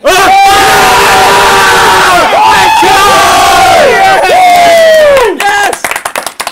Come on! Oh, boys, just hold. Play smart. Just hold. Play Just smart. hold. Let's go. Come on. Come on, One boy. let's go. Come on, Just boys. hold. Play pressure smart. up. Good kickoff. Huddle. Give me a really good kickoff. There Okay. you go. That's fine. That's All good. right, play smart. Give Yeah, him a just- bump, too. Play very smart, very Got that, safe. Joyo. Just gotta Oh, hold. Good blocks. Way to be there. You faked him. I'm spooked. Get up. Vati, nice. Nice. Stick with it. Nice. Get that. Nice. Oh, no. There's It's fine. It's fine. There you go, Joyo. He's a flip. Oh, okay. Rise there. What a fake. Nice. Nice. Yeah. Oh yeah. Oh yeah. Yeah. Oh yeah. Oh, yeah. Yeah. Yeah. Oh, thank God he missed that. Oh my God. Please. Come on, please boys. Clear this. Yeah. There you go. Get it out. Get it out. Get it out. Get it out. Locked down on D. Come on. Bati. Bati, we need you, baby. Rise. Nice. Let's go. Way to break it up. Way to break it up. Come on. Hold. Hold. Hold. Come on, Hold. get back, get back. Come on. Nice, Rise. Nice, good roll. Nice. Nice. Oh, that's gonna buy a lot of time. Yeah. Joyo, nice. Come on. Clear it. Hold. Clear it. Clear it. They're panicking. Get it out of here. Oh God. Oh, just Recover. Come on. Hold. Go Rise. Hold. Hold. Oh, yes. Hold. Come on, Rise. Nice. Come on. Yes. Come on. They literally. Yeah, we got it. That's it. Yes. Yes. Yes. First place. First place. Let's go. Fucking go. Let's get wet. Let's get wet. Yeah. Let's go. They're going crazy right now. They're going nuts. Look at the emotion. They're going nuts. They're losing their minds. Oh my God. They've been here before. Oh wow. That What a was day. huge. They're all already on. Look how excited they are. They're like, guys. Yeah, they're freaking out. They're glowing. Vatira just queued into pubs. An airbird. Oh my Lord, that was amazing. Let's go, boys. Woo! Good work, everybody. Over BDS too, so it feels even better. I know. Oh yeah. I'm sweating. I I gotta take the hoodie off for now. I am It's all warm in ready. here. Yeah. Yeah, I saw a ton of Fortnite clips on Twitter today for some reason. It seemed fun, like actually fun, not even as like a joke. It actually just seemed kind of fun. So, I'm gonna give it a whirl. Oh, wait, you can just watch Dragon Ball Super in the game? Oh. What? You get it in the normal game mode? Oh, really?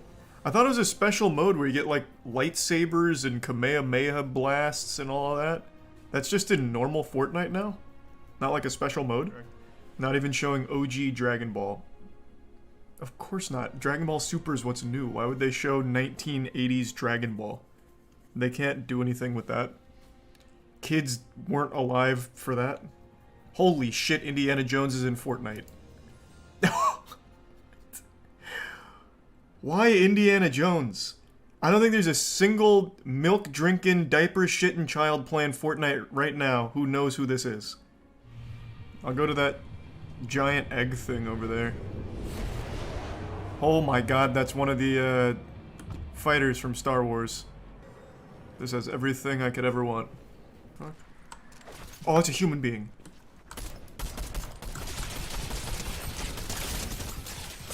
I don't even want to talk about it. I don't even want to talk about it.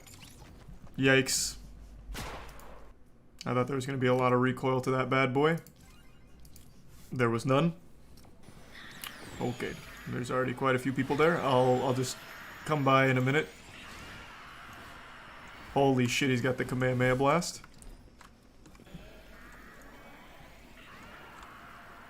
Man, he's fucking everyone up over there with that. You can use it 3 times. Okay.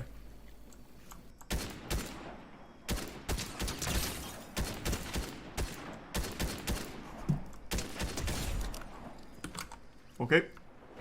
Oh my god. This is fucking adorable. Hey, Bulma. Fresh out, huh? Well, it's good to see you. Pretty sure I saw them all the way over on that island. Yep. Ah! Oh god. Oh, fuck me. How do I aim this? Aim down! Ah, I hit myself! This is not going well. Are these human beings or what the fuck is happening? Okay, there we go. That was fucking epic.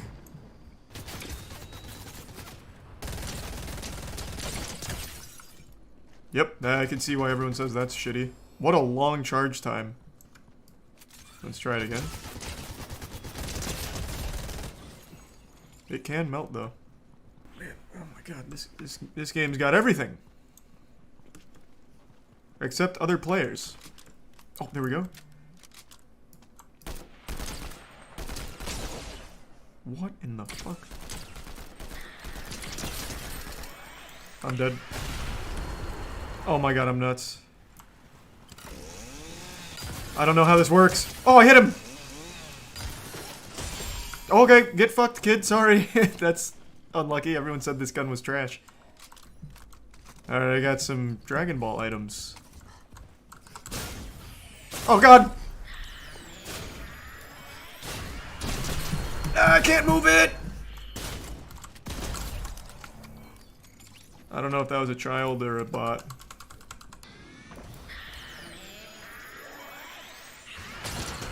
Gotcha! Outplayed, Matt. Go back to algebra class.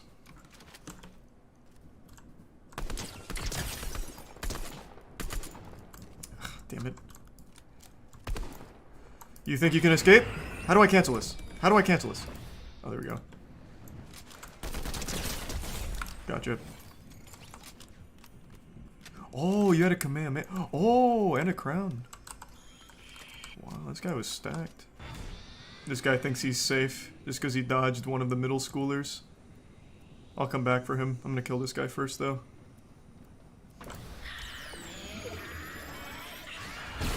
Oh! Oh, God! The outplay! So tactical. Oh, my God. That kid's brain isn't even developed enough to figure out what I just did to him there. That was nasty. I want to finish this with the Kamehameha.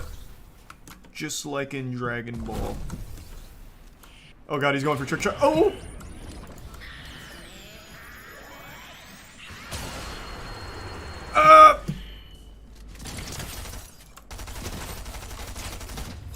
Gotcha. Good game! That was fun. I didn't get the lightsaber though. I saw that in one of the Twitter clips. That would have been pretty awesome, I guess. That was cute. That was cute. Run it back. Let's just keep stomping the kids. So I just throw tires. I'm just gonna be like a tire bender this round. I'm just gonna throw a ton of these at people and see what happens.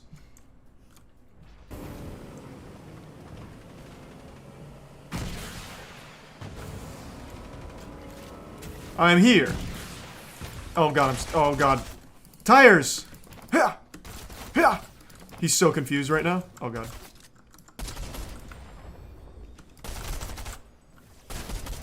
Oh, it's John Wick! I can't see it. Oh wait, these are absolutely bots, or just the worst players of all time. Unlucky. I wasted all my cool tires. Christ, another one! That is not a bot. Oh god.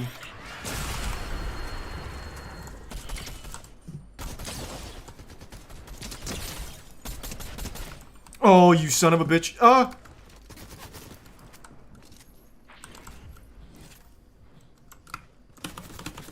Stop shooting at me! Where'd he go?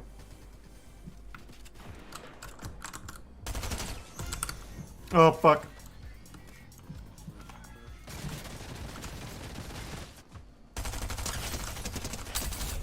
Okay. Where'd the other guy go?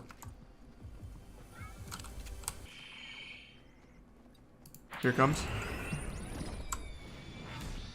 Where'd he go? There he is. Oh, that would've been oh god!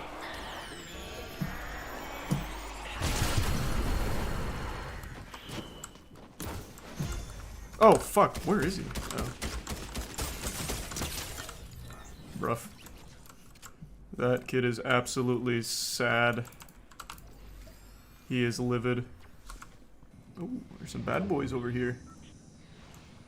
Some misbehaving youth in need of a father figure to discipline them? Here I am. Fuck.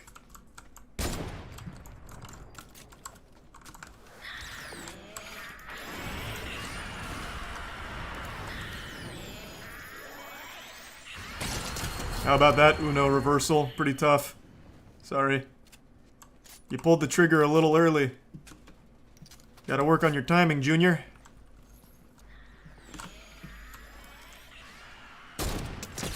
Damn, I wish I'd have just straight killed him. Shame. Gotcha. Oh, Goku, you're next? Oh, he knows it's coming. Oh, he just turned at the last second! What? Wait, how did that one miss? What a fucking load of baloney. Ah, fish paste!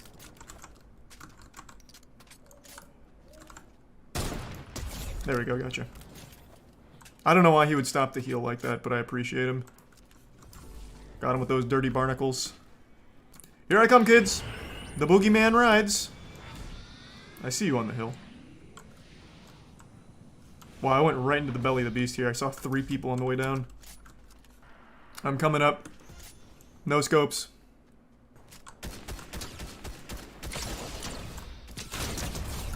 Gotcha. Hey, thanks for bringing it close to me, though. Made it easy. I see Goku there. He's got the AUG, he's got the AUG.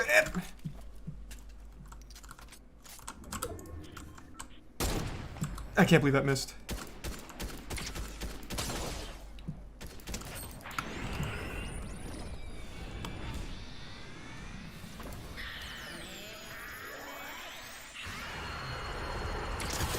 That didn't hit? Oh, fuck me. What? Oh, jeez, Rick.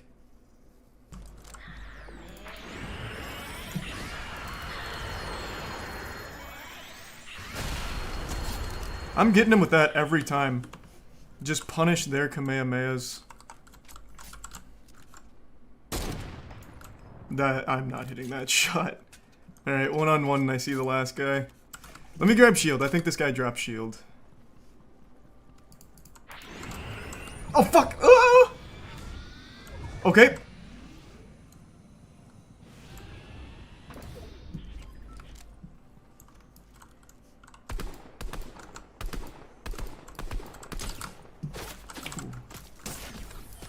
Yikes.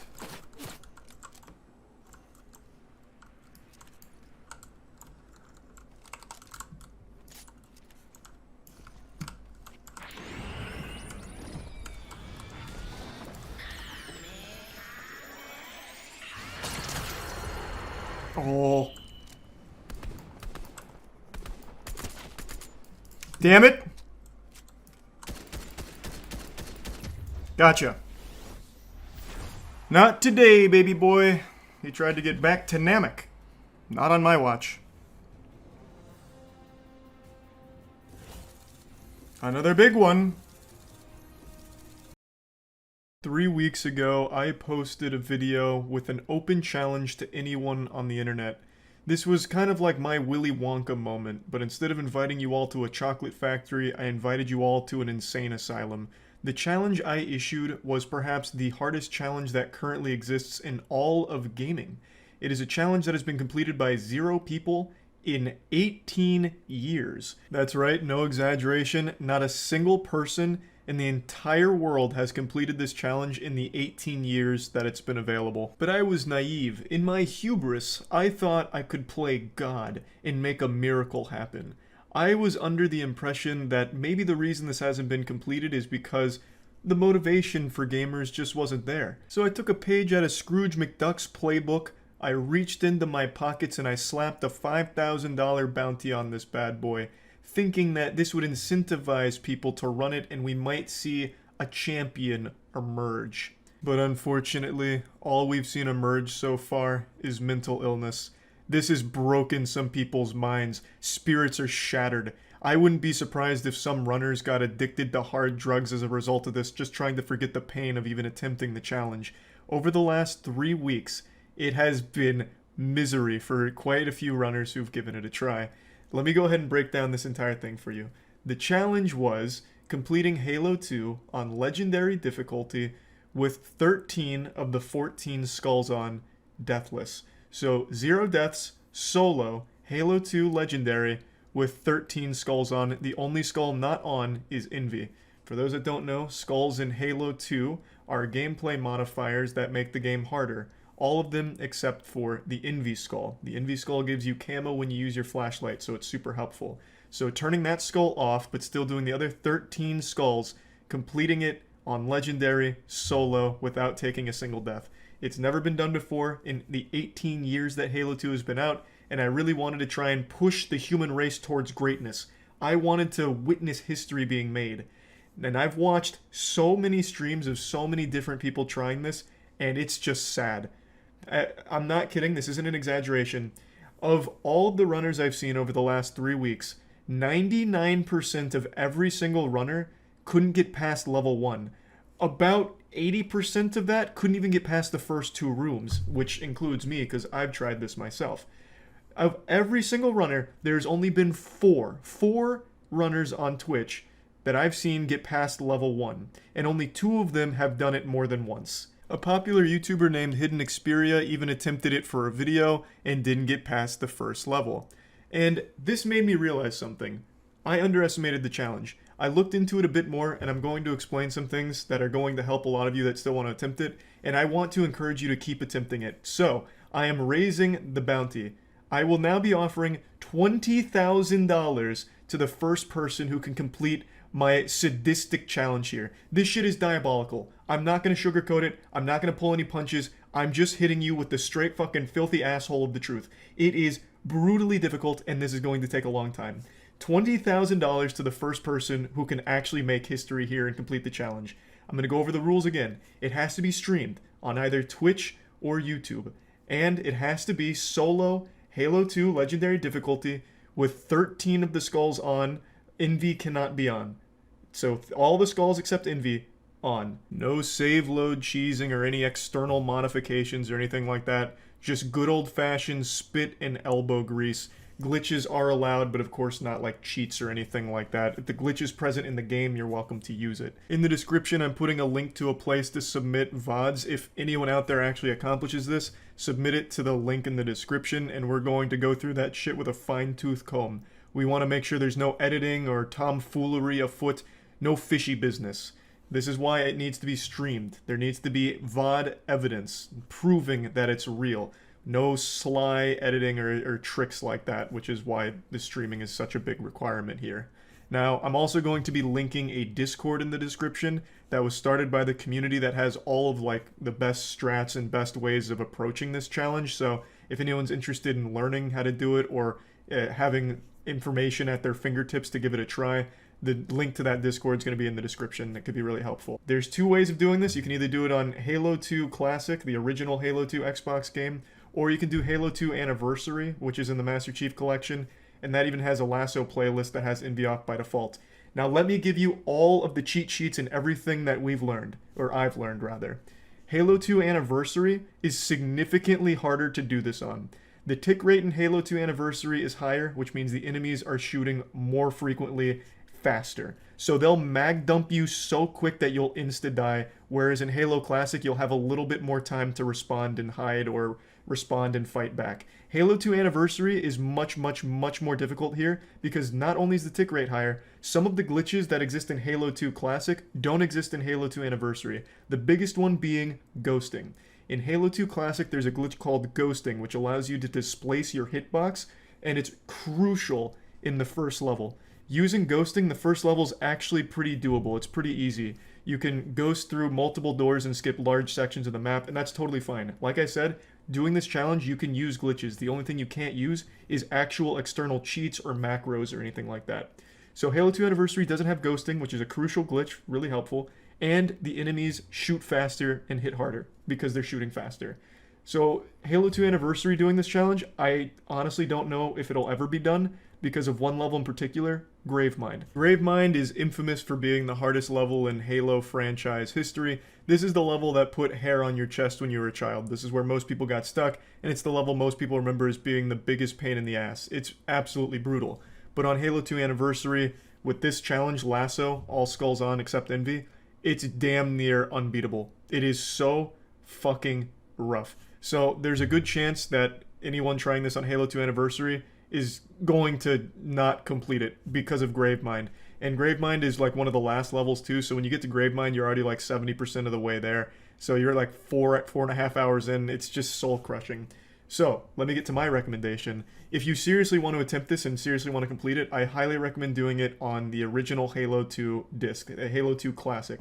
You can play it on Xbox 360. I think there's even Xbox One backwards compatibility, but just playing the original Halo 2 Classic, because that allows you to do ghosting and the enemies aren't shooting as fast, so you can actually survive certain things and respond to certain things that you couldn't in Anniversary.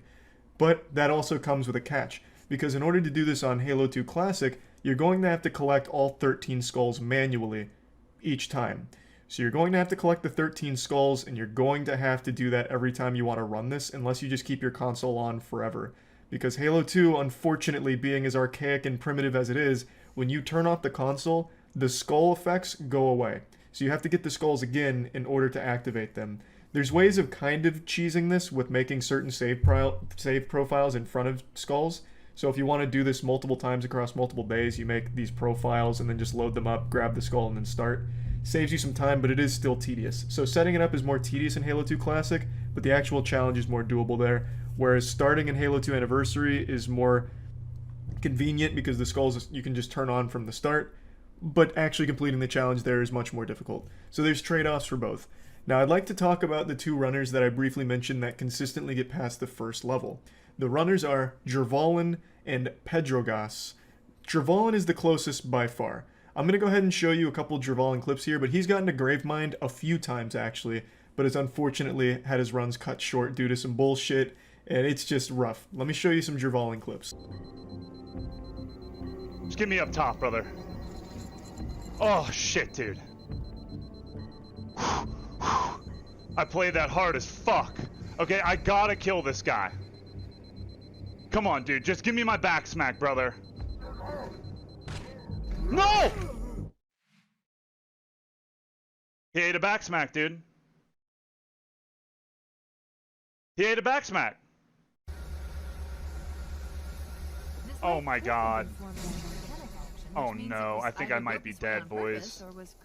Oh my god, I'm fucking dead, chat.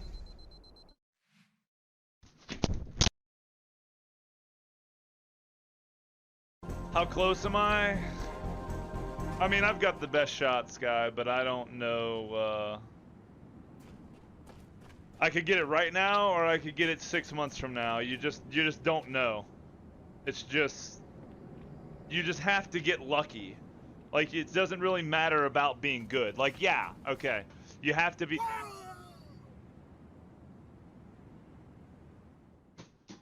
That first clip where the brute shook him down for his lunch money was on Gravemind.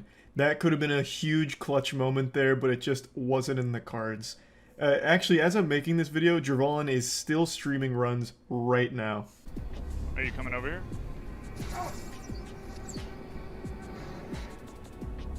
Get off the wall and come here. What are you doing? Come here. You're ugly. The Sigma grind set is absolutely remarkable here. But like I mentioned, he's not the only one. There's another runner who has consistently at least made it past the first level, and that's Pedrogas. Here's just a clip of some of the chaos and an unfortunate run ending moment.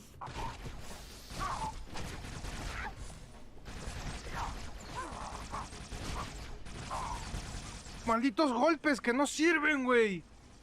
¿Cuántos golpes no solté a la verga que no dieron en el blanco? No mames.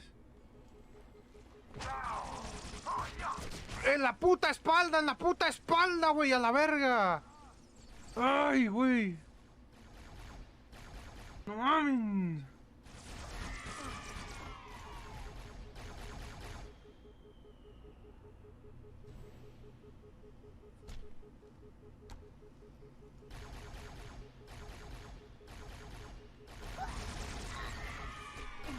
Wait, no mames, güey, es en serio. Yeah, it's soul crushing and demands perfection. It's like a 6-hour run, 6 to 7 hours depending on how efficient you are, and you have to play absolutely perfect the entire time with almost no mistakes, and still luck needs to be on your side. I think it can be done. I really do. $20,000 to the first person that can do it. Let's make some history. Let's get wild and wacky. I want to see it. I believe. That's about it. See ya. I am a hoarder. Help. Let me just take a quick survey here. Hoarding's the right word for it. It's not filthy. This looks like sealed products. Mostly. So this is just a lot of clutter. Living room. Okay, this side's a lot worse. Okay, so Domino's pizza box. I think this is a massage chair flipped upside down. I don't know, if some weird fucking apparatus to sit in. This is a road worker's uniform. I don't know what that's there for. I guess they shook him down for his clothes to throw in the house for fun. A nuisance, but it's not like revolting. No one's gonna come in here and like puke like they would if they went to XQC's room or Jägermeister's or Asmund's. This is just one of those things where it's like, ugh, what a headache. Have you seen Hoarders, the TV show? Mm-hmm. A lot of it's from. I like that Mail, answer. You can see, what are these? Official trading cards, but why? Was it like an investment gone wrong? Pokemon cards are blowing up, so why not these? The streaming room's pretty clean. Oh, never mind. I didn't even see all this down here. Okay. So this is less hoarding. This is less like hoarding clutter and more human waste. So a lot of food and drink shit. This is like a carton of milk. That's hype. E-fuel cans, to Yeah. shoes, to plates, to Okay, yeah. U-2s, and a dead Pepe the Frog. So his spot is pretty There's gross. just a lot of trash in here, Papa. We'd get these boxes, and then we just store shit in them. Why? Yeah. Why? Why would you do that though? Yeah, I love I love Olive Garden, so I'll get takeout and I'll keep the box. Just in case I ever need it. That's such a weird thought process. Like, it's nice to have boxes, I guess, but why tiny Hard Rock boxes? Just get yourself like an actual box. Wow. This is just Lego. So what the fuck? Alright, this closet's fucking awesome. Alright. It's not just Lego, by the way. You have Connects right here. So don't disrespect Connects. I used to love Connects. So, what? But why? He doesn't build them.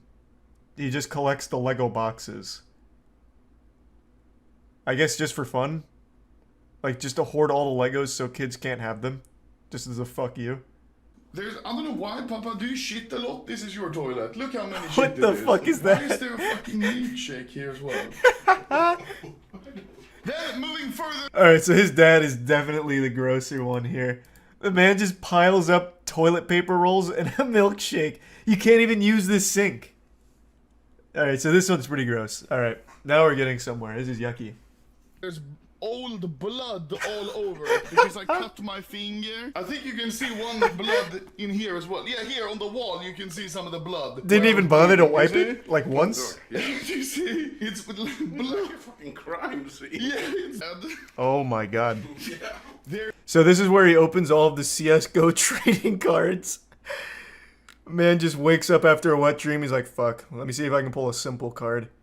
Spends 2 hours just throwing the wrappers off to the side. So this is like a Halloween department store. He's got a cool mask.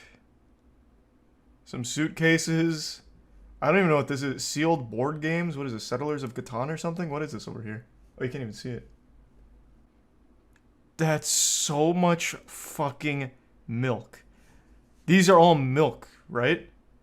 I can't read it. It's kind of blurry, but I'm pretty sure this is all fucking milk. Oh my god, that's so rancid. Oh my lord. At least, if there's any compliments I can pay to the other battle stations, at the very least, it was sodas. So those will like mold and shit and get gross, but the milk curdling and spoiling is so much fouler. Whoa. But yeah, his bones must be strong as fuck. There's no way the two of them do it themselves. They hire a professional or something. I just don't believe it. This be is back this is with too much you for guys just two once men. we see some progress. I'm not sure if you look more like a German gimp or if you look like an executioner from the 1600s. We're still sorting the things half an hour later. It is going decently. I think Papa's gonna fall asleep soon. Papa, since I you're can't working believe so they're hard actually gonna try or and hardly two-man working, this. You can have a beer. This is a fan. That's so beer, admirable. we appreciate it. It is. Maybe we're gonna get rid of it, probably. But They're not even cleaning, they're just kind of before that. playing. Yeah, They're you think just we hanging should out. keep it? No? Here's the progress so far. After 3... What fucking progress? All they've done is move a couple of boxes and play with the fucking latex suit and giraffe costume. There is no progress here. And then they kicked back for a brewski. But I respect it. I like that. I like that grind. He's a little sick now because apparently he is allergic to dust. I got pink eyes from all your shit. Yes. So It actually does look like he has pink eye. He probably doesn't, but for some reason, to me, it does look like he's got it. It's probably from putting on all the shit, and he ate like a 15-year-old expired gummy out of nowhere.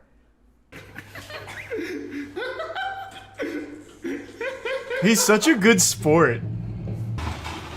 Bro, I would absolutely not help. finally we have a use for my hoard trash. Life hack 101. Again, like, it just...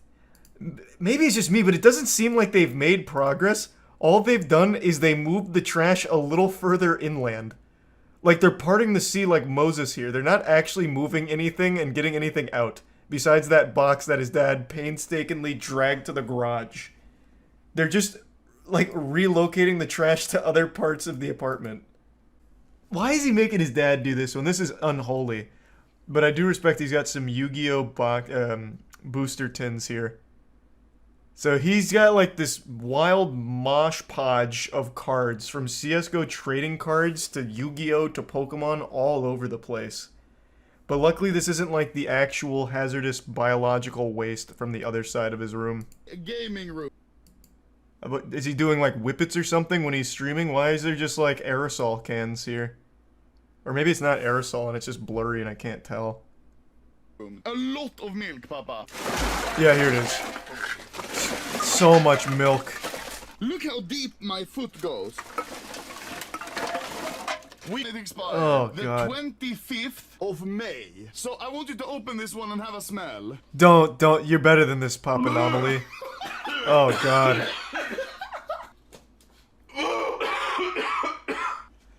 Bro, he just does anything his son asks him to. Can you rub this spoiled milk in your eyes, Papa? It'll be great content. Oh, yes, it will, of course. It's a fermented one. This one is from May. Finely aged milk, then.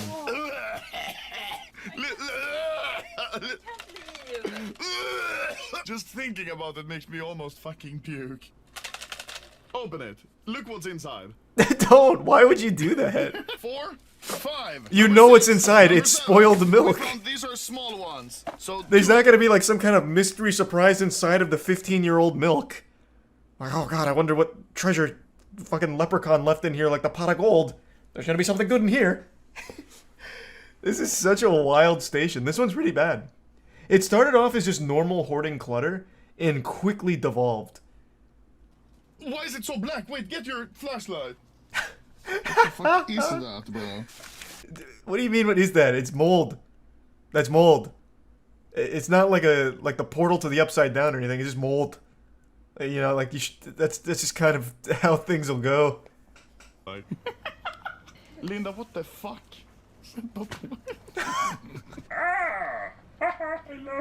So many goodies. It's like a flea market. Jesus Christ. How much fucking costuming shit does he have here? Do you play hockey? Oh, I want to see like an overview of the room real quick while we're still here. Like again, I can't see the whole room, but just going off of this, they're not really getting rid of anything except for his desk with like the old milk and shit.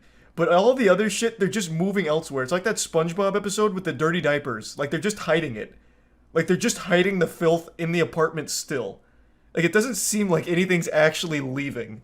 You can actually see the floor now. Yeah, in some places, but now this side, which wasn't that bad when we came in. These tables were pretty empty when we came in. Now they're full of shit. Just trash. They just pushed it all over here. They picked up Bikini Bottom and moved it over there. Mask. I think that's... Oh, and here's a bicycle pump. I can have that. I don't think that's a bicycle pump. Ladies and gentlemen. Jesus Christ. Oh my god, it's like a Slipknot concert.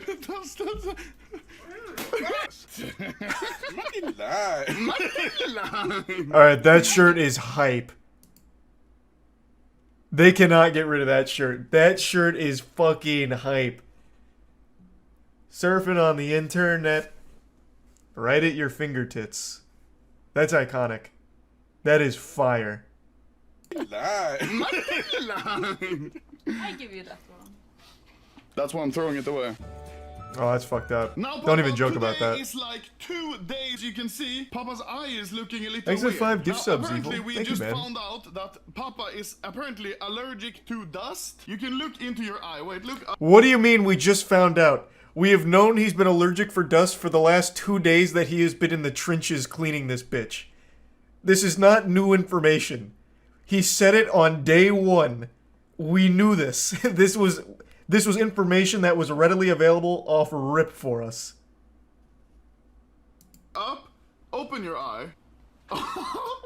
Oh my god. Holy I don't know what shit. happened. Maybe Papa very dust allergic or something, or someone in the fan mail actually sent anthrax. Yeah. And we are going to go to the hospital now. You know what? I think chat's right. I think what happened here is after putting on the fucking latex BDSM kit for the 12th time, maybe some of the old goo and gunk that was left in there has penetrated his eyes and fucked him up. Like, that wasn't cleaned beforehand. And this man went in there like 8 times into those things. He was trying on every mask and hat like he was in like a Dillard's. And we are going to make the final touches to the... What do you mean? This is exactly what I'm saying. Look at this fucking living room. All of the mess that was there when we started is still there. It is just in a different corner. The fucking treadmill is still erected in the middle of this room for no reason. There's still boxes of fucking trash everywhere. The only thing is, instead of being on the left side, it is now all on the right side. Yeah! You can already see that there's a living room that's supposed to be here. And this just took like 5 days. So now we just... Hey, only 500 more and the apartment might be fully clean. Huge carpet. Yes? After literally like 3 weeks, I think we are finally... Oh, that's... So go on, follow along. They hired a professional. House tour when I Yeah, first moved I knew they This would. shit looks amazing. Yeah, I Papa. knew that. Look at how clean everything is. I think it's smart. There was no way they were doing it themselves. Oh, Papa, fridge, you can see. G Fuel in my Yeah, fridge. absolutely So, had a let's do the professional. bedroom, Papa. But they did a great job. Didn't really focus on the floor that much, which was the actual major problem spot. They just kind of like We blasted by it. We have a floor which we can... But yeah, they clearly cleaned it up. There's no cans or milk Step left here. handle. Jesus, that's a 6-monitor setup. What in tarnation? What could you possibly be doing that requires 6 monitors? Is he like the architect from The Matrix? Good lord. Opening 6 cases at once. True. Does Anomaly still do those massive case openings? I haven't seen him do it in a while. Different room in here. Like... Wow. Wow. Yeah, it is a whole different room in here. Look here. Insane. Not a single piece of trash. It's... You want to know what the dead giveaway is that a pro did this? It's not even like the actual degree of cleanliness that they were able to accomplish here. It's the bed. The bed is what tells me a pro did this. Because when we came in here initially, he was sleeping on a bare mattress with the cover not even on it. Right? But now this has what looks to be like a comforter as well. They absolutely had a pro come in here. They set it up with like a good bed and everything. So yeah, this is straight up paid actor shit. But they were never going to clean this place by themselves. It's also the cleaning equipment in the room. Oh, was there cleaning equipment? I didn't even see it. Of cleaning, a great job. We did. The funny thing is, we didn't actually do much of the cleaning at all. It's only Linda that did all the cleaning. Oh, okay, We that take makes even all more the sense credit then. for it. Yes, because we're men. Yes. Okay, that makes so much sense. I thought a professional, but it makes even more sense that he wouldn't have even bothered spending the money on the professional. That money spent on a professional is better spent on the CSGO cases, I guess. I feel so bad for Linda. That's so rough. That was, what a massive undertaking. Holy shit. I have no doubt that probably did take 3 fucking weeks. God, that was actually a wild adventure. I did not expect that to be that dirty. Because it started off kind of innocent with just clutter, and then it quickly devolved into absolute sin. But they got it together. Linda saved the day. I'm pretty sure his shit is messy again. So yeah, that seems to be a common theme. What was the quote? You can clean the room, but you can't clean the habit? Or something? I don't know. Some stupid, profound statement like that. So it seems like most people who end up with like a room that filthy, when it's clean, will just go right back to it. It's super rare and extremely impressive to be the first person to accomplish something. However, what's almost unheard of is to be the only person to accomplish something. Let me give you an example. Roger Bannister was the first person to run a sub 4-minute mile. He broke the 4-minute mile barrier, I think it was 1954. Extremely impressive, what an incredible feat. However, after he did it, many others did as well. It doesn't take anything away from Roger Bannister, but he is not the only one to do it.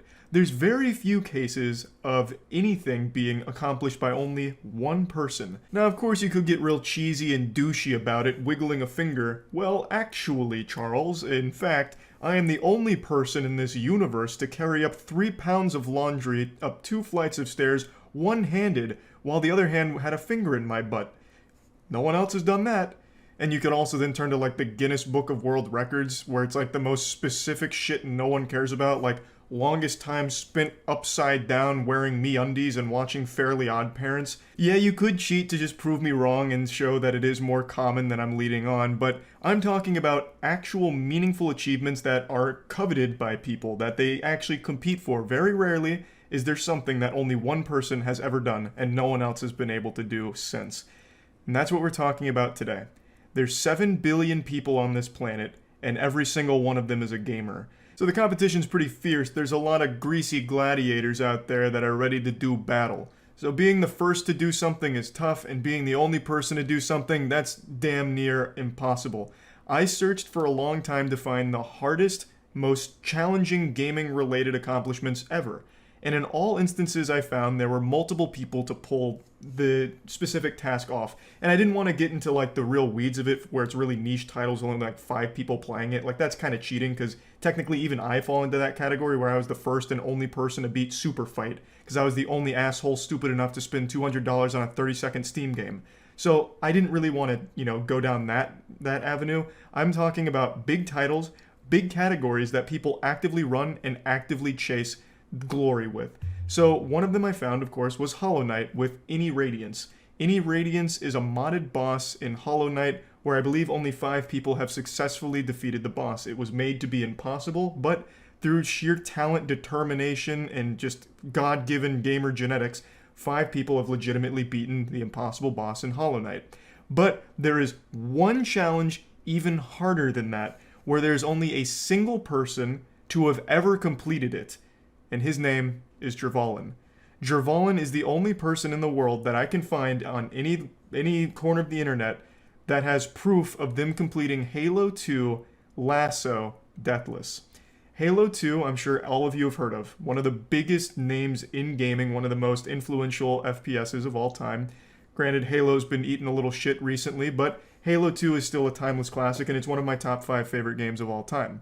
Halo 2 has something called skulls. Skulls are gameplay modifiers that can make the game significantly harder, and there's 15 of them. Lasso stands for Legendary All Skulls On. So you play Halo 2 on Legendary, which is the highest difficulty, which is already really hard in Halo 2 because the Jackals have aimbot and you die in one shot. And you turn on all the skulls, which do things like make the enemies invisible, make it so if you die you restart the whole level, making it so you no longer have a HUD or reticle so you're playing blind. One of them gives the enemies more health, one of them makes them significantly more aware so that way they have like a perpetual fucking UAV in the air and know where you are at all times. Just like crazy tough wacky shit. And most mortals can't complete Halo 2 Lasso no matter what. Even if they like popped the genie out of the lamp and begged them for it, they just couldn't grant that wish because it's just that hard.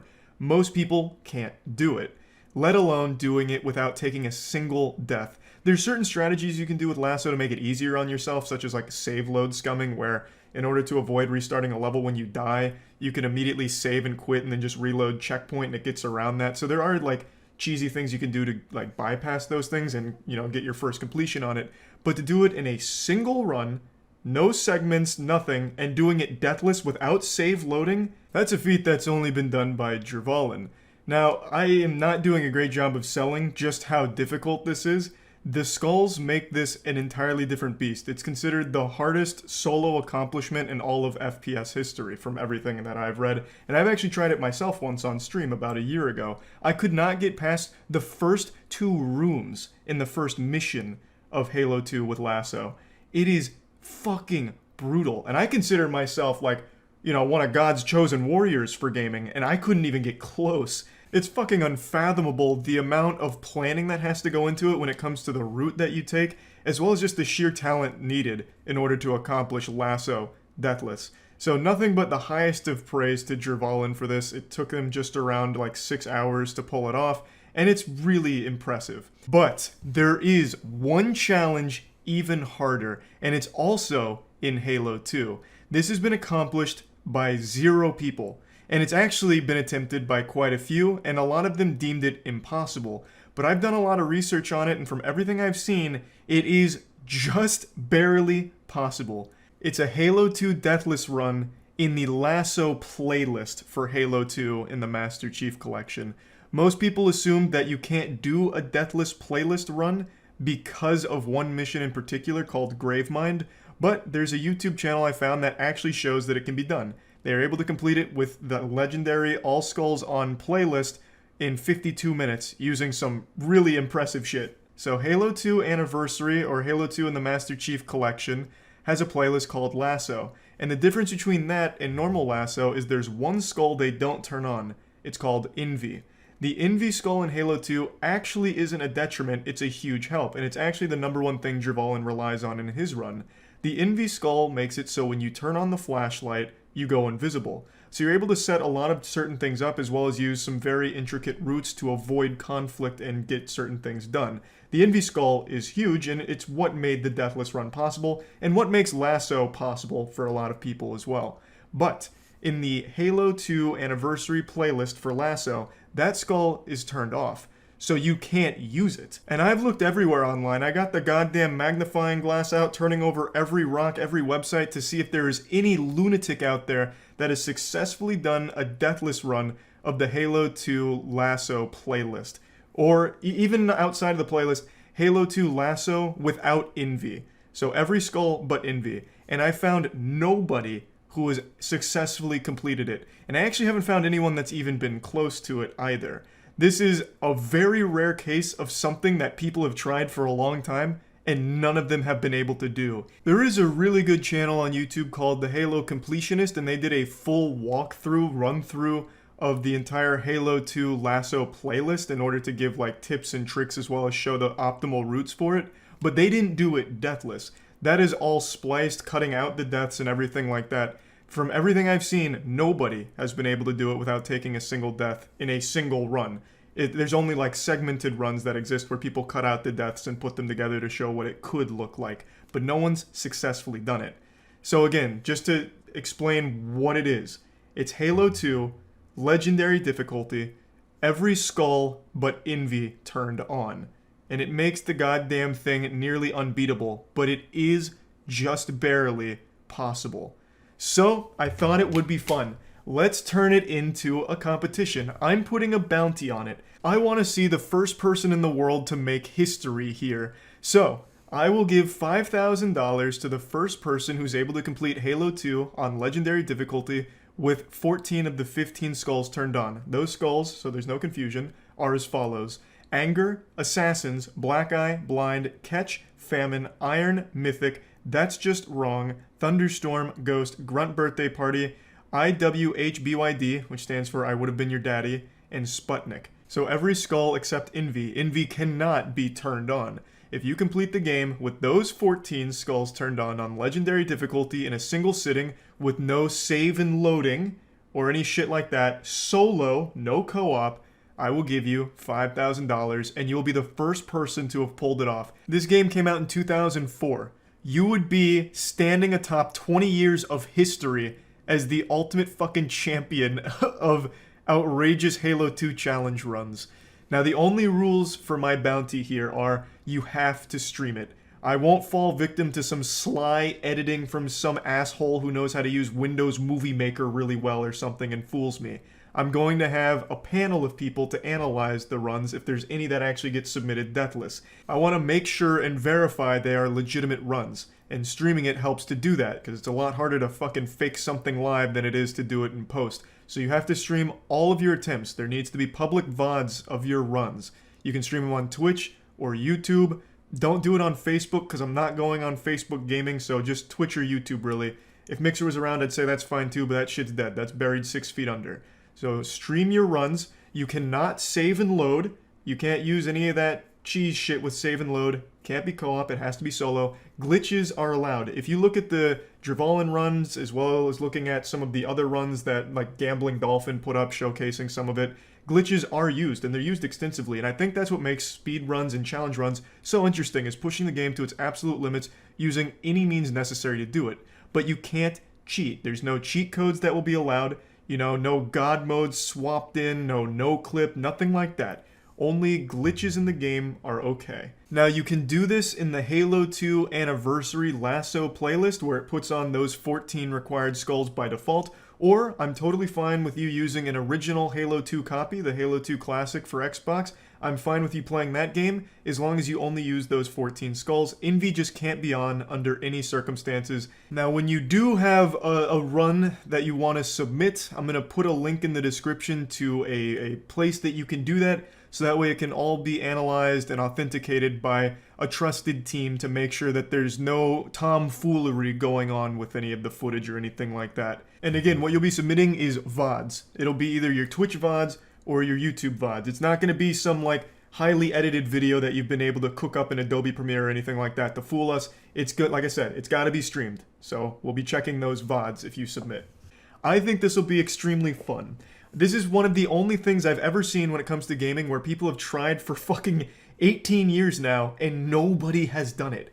That gets me excited to potentially see the first person to do something in a long history of a game as iconic as Halo 2.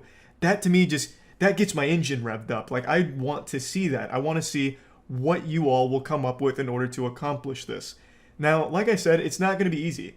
This could very well take a week, 2 weeks, 3 weeks, a month, 2 months, 3 months. I have no idea. So I'm not putting a hard deadline on it at the moment or anything like that, but I guess we'll just play it by ear on how exactly this all pans out. Because like I said, no one's done it. I don't even know what this is what it's going to look like. So it could take an extremely long period of time, or maybe 5 hours from now after posting this video, someone does it immediately and it's all completely legitimate. I couldn't tell you, but I'm excited to find out. So yeah, if you choose to compete, good luck. It'll be pretty tough, but I think it'll be fun. And anyway, that's about it. See ya. Let's ride. Time to build the empire. I'm gonna sell the dankest strains. Man, this is taking a long time to load. Holy shit.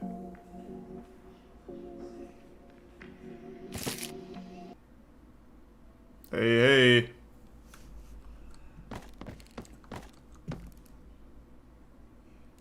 Oh, what? Wait, that's actually a butt plug. Well, alright, I'm already here. What's the offer? Oh, that's very topical. He's referencing the FaZe Clan scam. Interesting. Okay, I didn't realize this was gonna be so exposition heavy.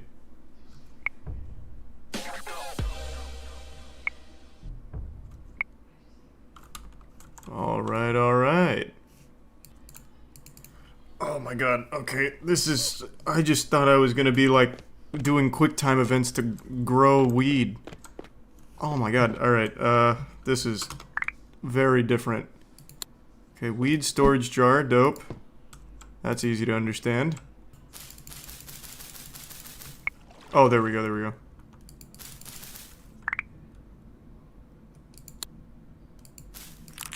Alright, now we're getting somewhere.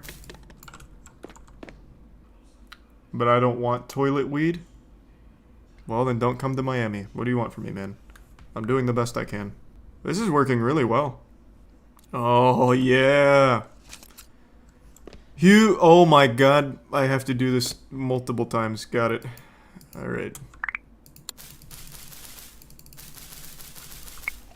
Oh my god. Holy shit. Okay.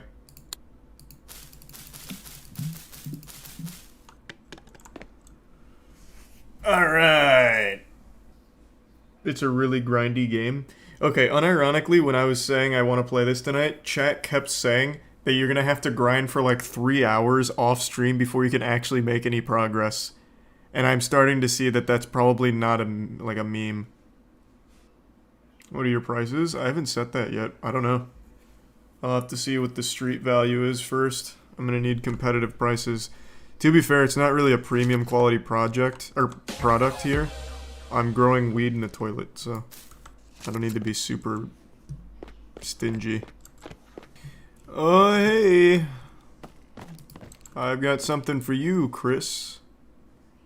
That was pretty dank. This does look like someone that would enjoy actual feces weed. Pardon me. Oh, hey, come on. Hey, hey. How have I made 0 deals? Oh, wait, I see. Hey, one at a time. Hey, come on. I'm making money moves. Everyone's loving my toilet weed. Shit's a real hit over here. Man, they keep taking my weed too, even if they don't want it. Oh my god, I keep losing all my doobies. Oh my god, okay, I have to find like the most degenerate people, I guess. Diaper Dan's whole fucking dick is popping out. Let's get some balloons going. Let them know I'm open. Oh, I can only do them in here. I'd say they're kind of worthless once you're inside. I need them to grab attention. Alright. Come on in. Okay, there we go. No! Oh my god, I just doubled. Oh my god. I meant to use it on this one. Whatever. That one's going all natural. The buyers are coming. Just give them a second. They just can't see my balloons here. I'll just advertise outside. Hey, I got so much fucking kush it'll blow your mind. Let's go. And he even kicked some trash inside. Thank you. Bye-bye. Thank you very much. Hey, hey, hey, don't take the trash with you. What are you doing? That's mine.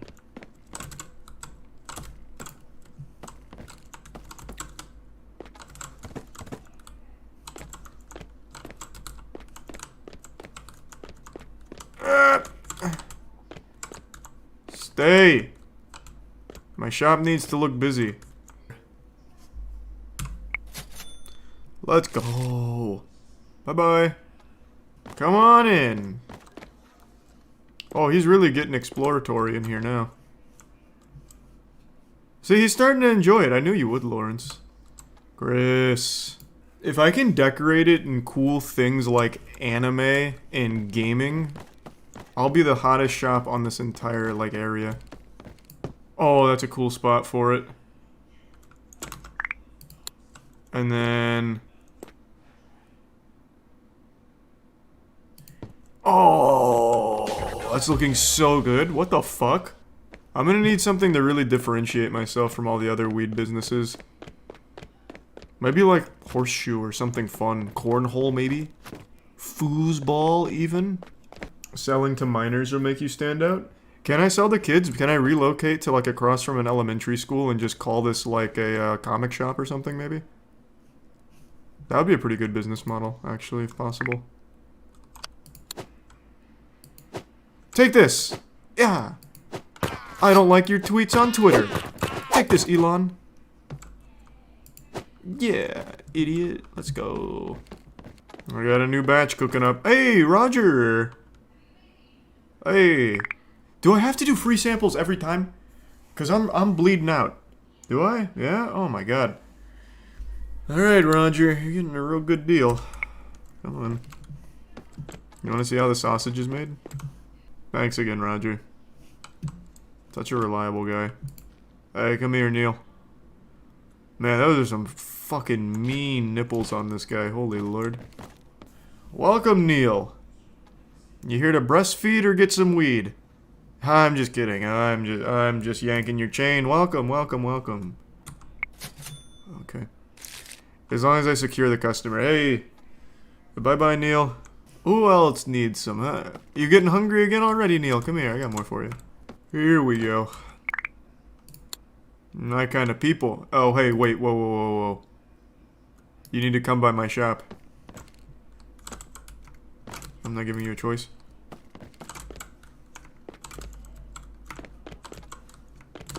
Alright, now buy something from me. Hey, welcome, welcome, welcome. Hey, hey, hey. I've got all the good strains. I've got Poop and Poop Deluxe. Let's ride. Hey, talk to me. Hey, talk, please. Alright. She's waiting by the lab. Maybe she can be like my assistant, like Dee Dee from Dexter's Lab. Chris! Oh my god, it's so good to see you. Chris. Yeah, come on in. Go to the Twitcher app on the PC to get more customers. Okay, is it like Craigslist or something? I need to come up with like a really cool tagline. Oh wait, what? Oh wait, that's actually kind of crazy. It connects to your Twitch chat. Yeah, I guess so. Oh wait, this is... Oh, I thought it was like all in-game. This is kind of sketch. I know Seer used it.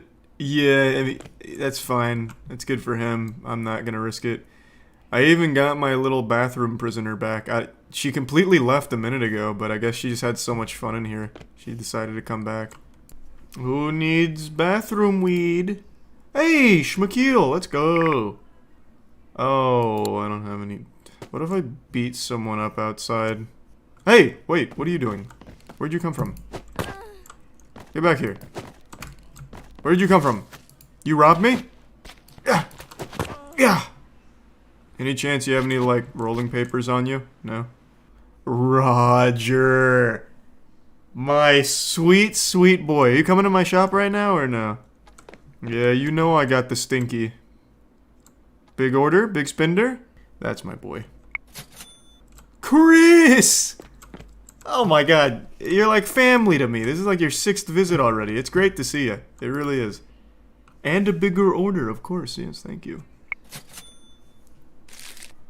I'll be seeing you soon, you fucking beautiful little corpse. Bro, what the fuck is this? $18? Wow. Okay. Get out of my store and never come back. Poor. You're poor. Ew. Poor. Poverty. Makes me sick. Get out of my store. So is that the only thing I can do right now? Is just find rolling papers and free sample doobies and wait for Roger to become so gluttonous that he comes to eat my weed? He's my only reliable customer right now. Thank you, Roger. It's always great to see you. Have fun in Whoville. Oh, got a little more juice in the tank, eh? 44 bucks. I like that. Thank you, Chris. Hey, be careful out there. It's a full moon. Those tits are looking even better than before, huh? Oh my god, you did not. Oh, thank you. He's going to my store. I am cranking this way up. Let's go! I'm rich! That's so big. Great doing business with you, Melinda. Fucking idiot. God, this is gonna be such good growth. They're gonna love that one. Chris specifically is gonna lose his fucking mind. Oh my god, they're already coming. Hey. Hold on, if you wait a second, I can sell you some AK-47. Oh boy. Her eyes are already rolling into the back of her skull. She's got a feed now. Airdropping it in 1 second, Chris. Oh my god, only 35 seconds. Holy shit. This is gonna be a buzzer beater. Okay, just wait right there. Maybe I can stun lock. Nice. Hey. Always a pleasure, always a pleasure. Chris! Why would you do... I'm your plug... I am literally your... You shop at my store every 30 minutes. What do you mean I gotta plug... Where is he? I'm gonna beat his ass. Where's your plug? And you took my doobie, too. Roger! Neil, you better come in, I swear to God. Neil!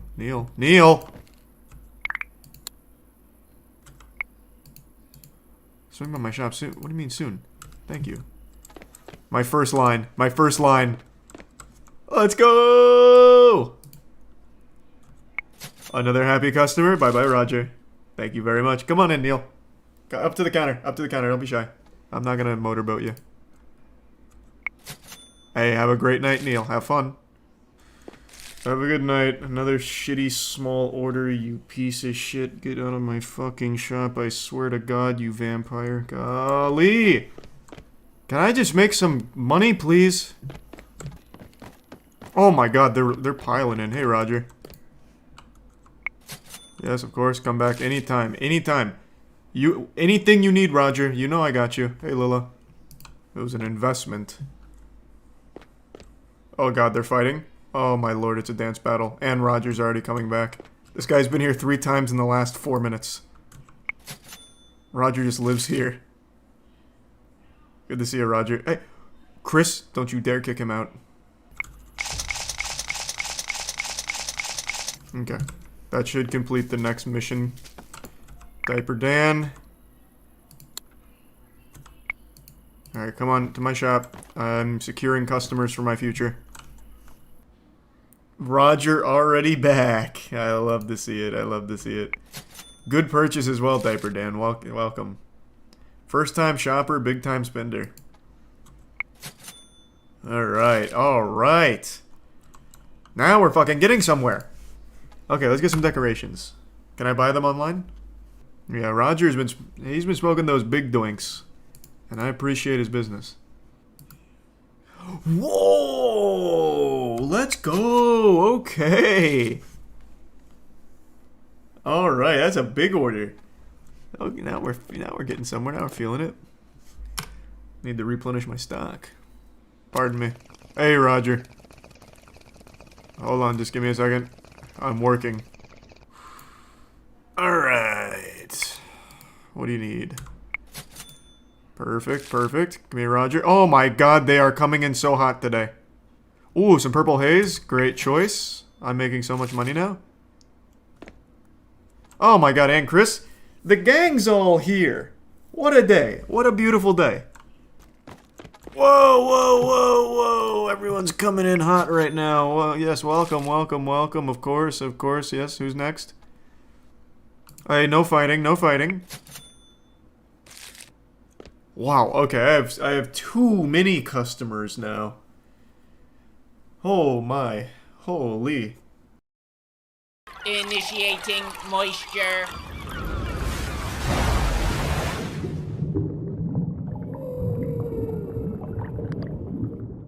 Welcome to the Moist Meter. Today we're taking a look at Better Call Saul. The series finale just dropped, which means it's time for me to put on the lab coat and give a scientific breakdown for why this show is a masterpiece.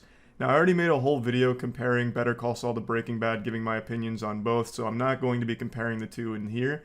I'm just going to be focusing on Better Call Saul. So I think it's an absolute must-watch, but it's a show that I can recognize not everyone's going to like, and that's fine. It's not a crime to have shitty taste. It's a show that's a slow burn, and that's just not going to fit everyone, but I could really appreciate it. It was just a show that I got really engrossed in. I didn't watch it until season 6, like week by week. I had to catch up from seasons 1 through 5. Over the course of like a month, I binged the fuck out of it.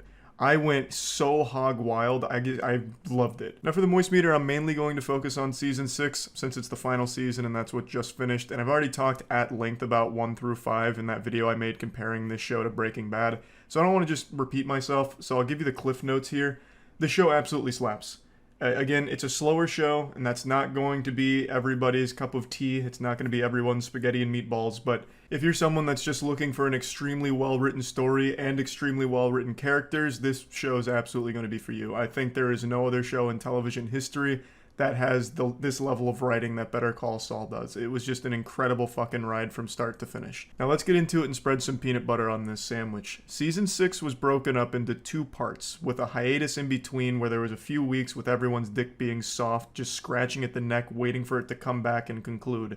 And now it has. I think the first half of Season 6 was better than the second. That's not to say the second was bad, because it was by no means bad. It was still amazing, but the first half had something very special about it, and that is Lalo Salamanca. I'm going to be getting into some spoilers here because, obviously, it's the series finale, so in order to give my thoughts, I need to at least talk about what happens a bit. In the first half of Season 6, Lalo Salamanca is this omniscient boogeyman that's haunting the characters. He can be anywhere at any time and kill you if he doesn't like the way you smell. He's just this looming miasma of misery that at any moment could just show up and kill, and god damn it, he does. The mid-season finale with the execution of Howard was probably one of the most stunning moments I've ever had watching a TV show. When that episode ended, I just sat there for like 3 or 4 minutes just digesting what I had just seen, just marinating on it. I couldn't believe it. It came out of nowhere, but it's not like it was just shock for the sake of shock or anything. Like, it felt like, damn, this is some Lalo shit. Like, it absolutely made sense, and it was so beautifully done. You know, Howard was a character where you were never, like, rooting for Howard, per se. He was framed as a bad guy, but he was never actually a bad guy. Howard was a really interesting antagonist where he was just, like, a nice guy overall with some moments of being a douchebag, but overall he was just kind of a neutral, decent person who just always got used and abused by Saul and Kim and everyone around him, and then eventually just fucking murdered.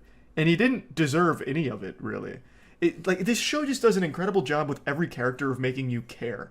So even someone like Howard, who for 5 seasons we've been kind of like, ew, Howard's here, that means it's going to be trouble for Saul, you still can't help but feel awful when he's taken away. I think Lalo Salamanca was really the most important component of this show. They needed someone like Lalo to be even more evil than Saul and everyone else in the cast. Because Saul's not like a hero. He's not a good guy. No one would ever watch this show and be like, damn, you know, Saul Goodman, what a fucking saint. He's driven by compulsion. He hurts everyone around him for selfish reasons. He's a bad guy. But he's a really well fleshed out bad guy, where you are still rooting for him most of the time, but then you always see him go a little too far, just go over the line. And I think Lalo was just the perfect villain to stack up against him. And they also introduced another extremely strong character, Nacho. He's not in Season 6, but I do just want to mention him because that's another new character that wasn't in Breaking Bad that absolutely shines in this show. I just wanted to at least put that out there. But back to Season 6, I think in the first half, Lalo is what amplified it to being such an incredible first half. That mid-season finale still being probably one of my favorite episodes of a TV show. And then the first episode back for the second half of Season 6, I thought was an absolute banger. That's when Lalo, spoilers, huge spoilers, Lalo gets beaten. Lalo gets killed by Gus in an incredible showdown. I actually thought that entire episode was so fucking perfect. I couldn't be happier with how they concluded Lalo's story, because this, of course, comes before Breaking Bad, so you know Lalo's not there. You knew he was going to die at some point, but you didn't know how, and I thought they executed it flawlessly with Gus doing it. Until the very end, Lalo was a menace. He had outplayed, outmaneuvered, outgunned everyone at every point throughout this entire show, and even in the episode where he dies, he was still on top until the very last second with some lucky shots that got him. So he doesn't go down like a bitch or like a pussy. He doesn't have like an underwhelming death. He has a really fitting death that I thought served the character very well. And he gets banished to the Shadow Realm with a smile on his face. He laughs himself into the afterlife. a really great conclusion to Lalo, but in my opinion, I felt the show kind of stagnated a bit after that. The following 2 or 3 episodes, while not being bad by any means, I don't think had that same level of impact that the first half of the season as well as the first episode of the second half had. It focuses on Saul post Breaking Bad. So now we're following Saul as he's undercover as Gene. So Gene is Saul Goodman after Breaking Bad, after, going through the identity change and everything and being on the run. So Gene works at a Cinnabon and he's starting to dip his toes back into a life of crime. He gets a little team together and they're pulling off small jobs for some money. And it's fun to watch. It's like silly little side quests, and it has a lot of humor in it. It reminds me of like the villains from SpongeBob when they form evil. Every villain is Libbins. Like, obviously Saul's the only one here with experience and the only one that actually comes up with the plans.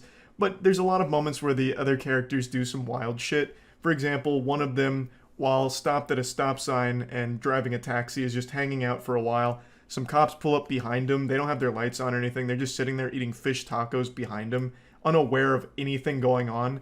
And the taxi driver, who's working with Saul, panics, shifts his car to drive like he's fucking, shifting and fast and furious, ready to engage the nitrous oxide boosters, steps on the gas and immediately crashes into a parked car in front of him, which gets him arrested. This was actually the catalyst for Saul's demise. So Saul had earned the trust of this guy's mom. She was an elderly woman and he had lied to her about a missing dog, and then they became friends and then formed this group that was robbing people. But when her son got arrested, Saul did what he does and he lawyered the shit out of it. He came up with a plan to get him out, so he called his mom, and his mom got really suspicious because she doesn't know this is Saul Goodman. She knows this guy as Gene, just an ordinary guy working at Cinnabon. So she starts wondering how he knows all this and eventually connects the dots that Gene is Saul Goodman, and then she eventually calls the cops on him, which leads to his arrest. This is a super fitting way for Saul to go down, by the way, because in the beginning, you'll remember Jimmy McGill, Saul Goodman, Jimmy had made a career out of working with elderly clients early on. He manipulated a lot of elderly people early on. So to finally get busted because of manipulating an elderly woman again, I think is just a poetic, great finish. I thought that was really well done. But my point is, I didn't find the adventures of Gene and this ragtag group of misfits robbing people to be super interesting. It was entertaining, like I enjoyed it, but it felt like it lacked aim.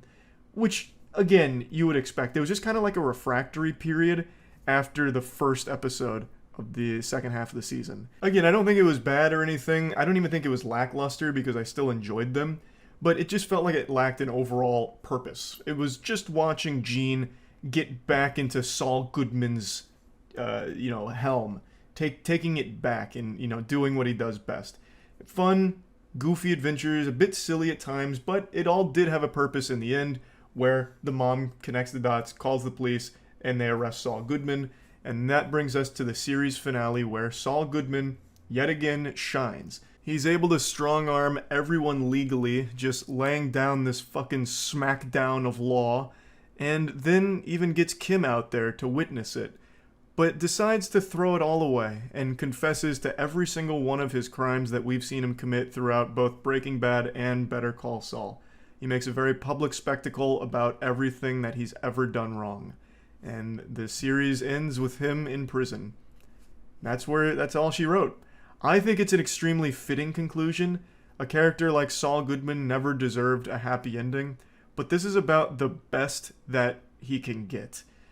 Kim visits him in jail as his attorney, and the two get to connect one last time, and we see Jimmy in prison looking longingly outside at Kim.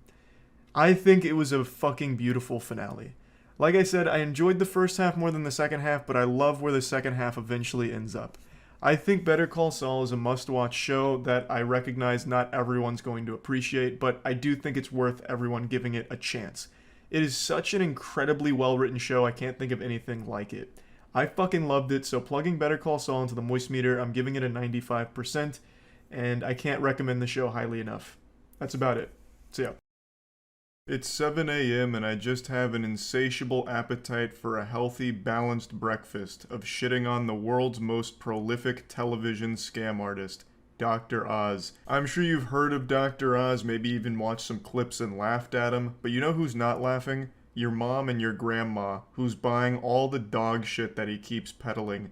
This guy is like the television version of those tech support scammers that take advantage of old people. It's so fucking gross, but what's crazy is he's an actual real surgeon, and I guess a pretty well-respected one at that. But I guess when he's outside of a hospital setting, he just gets hit by like a stupid beam and just becomes like a mindless drone that promotes anything that pays him.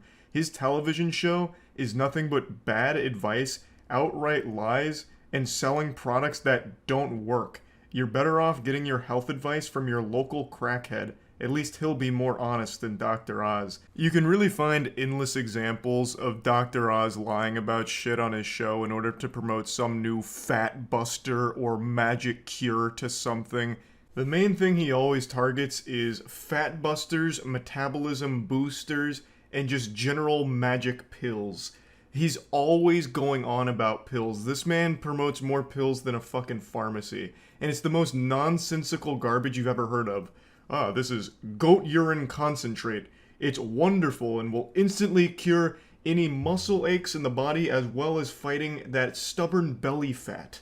And it's shameless. Let me go ahead and show you one of his fat bustin' gadgets that he promoted one time called the Fat Magnet. The difficult things to do, so to help you out, we've got some gadgets that are going to help you stiff off a little bit of that fat. The first is a gadget that actually helps you cut the fat quite literally. Let's see if it really works. What's this called? Well, the name says it all. This is the Fat Magnet. And what this actually does is it skims the fat off from stews and chilies and different types of gravies. What you do is you just freeze this in the freezer for 2.5 hours, and then you glide it on top. And what this does is it gets rid of all of that grease. Can you all see that? So it solidifies it, and then you can use a scraper to actually get rid of it. So it's... If I have to explain to you why this doesn't work, then you're already too far gone. This is one of the most blatantly obvious scams I've ever seen promoted on a show. A fat magnet. There is no basis in science or anything with this one. And the demonstration they give here is, oh, you just run it on top of the food here, and look at all the grease it picked up. And it's just some fucking grease sitting on top of there. No shit, you just put it inside of a fucking greasy stew. Like, you could get the same effect if you put a paper towel in there. But what gets me is the audience going, ooh, whoa. Like, if their mind just got blown, like they've never seen fucking grease on the surface of something. This doesn't suck up fat or anything.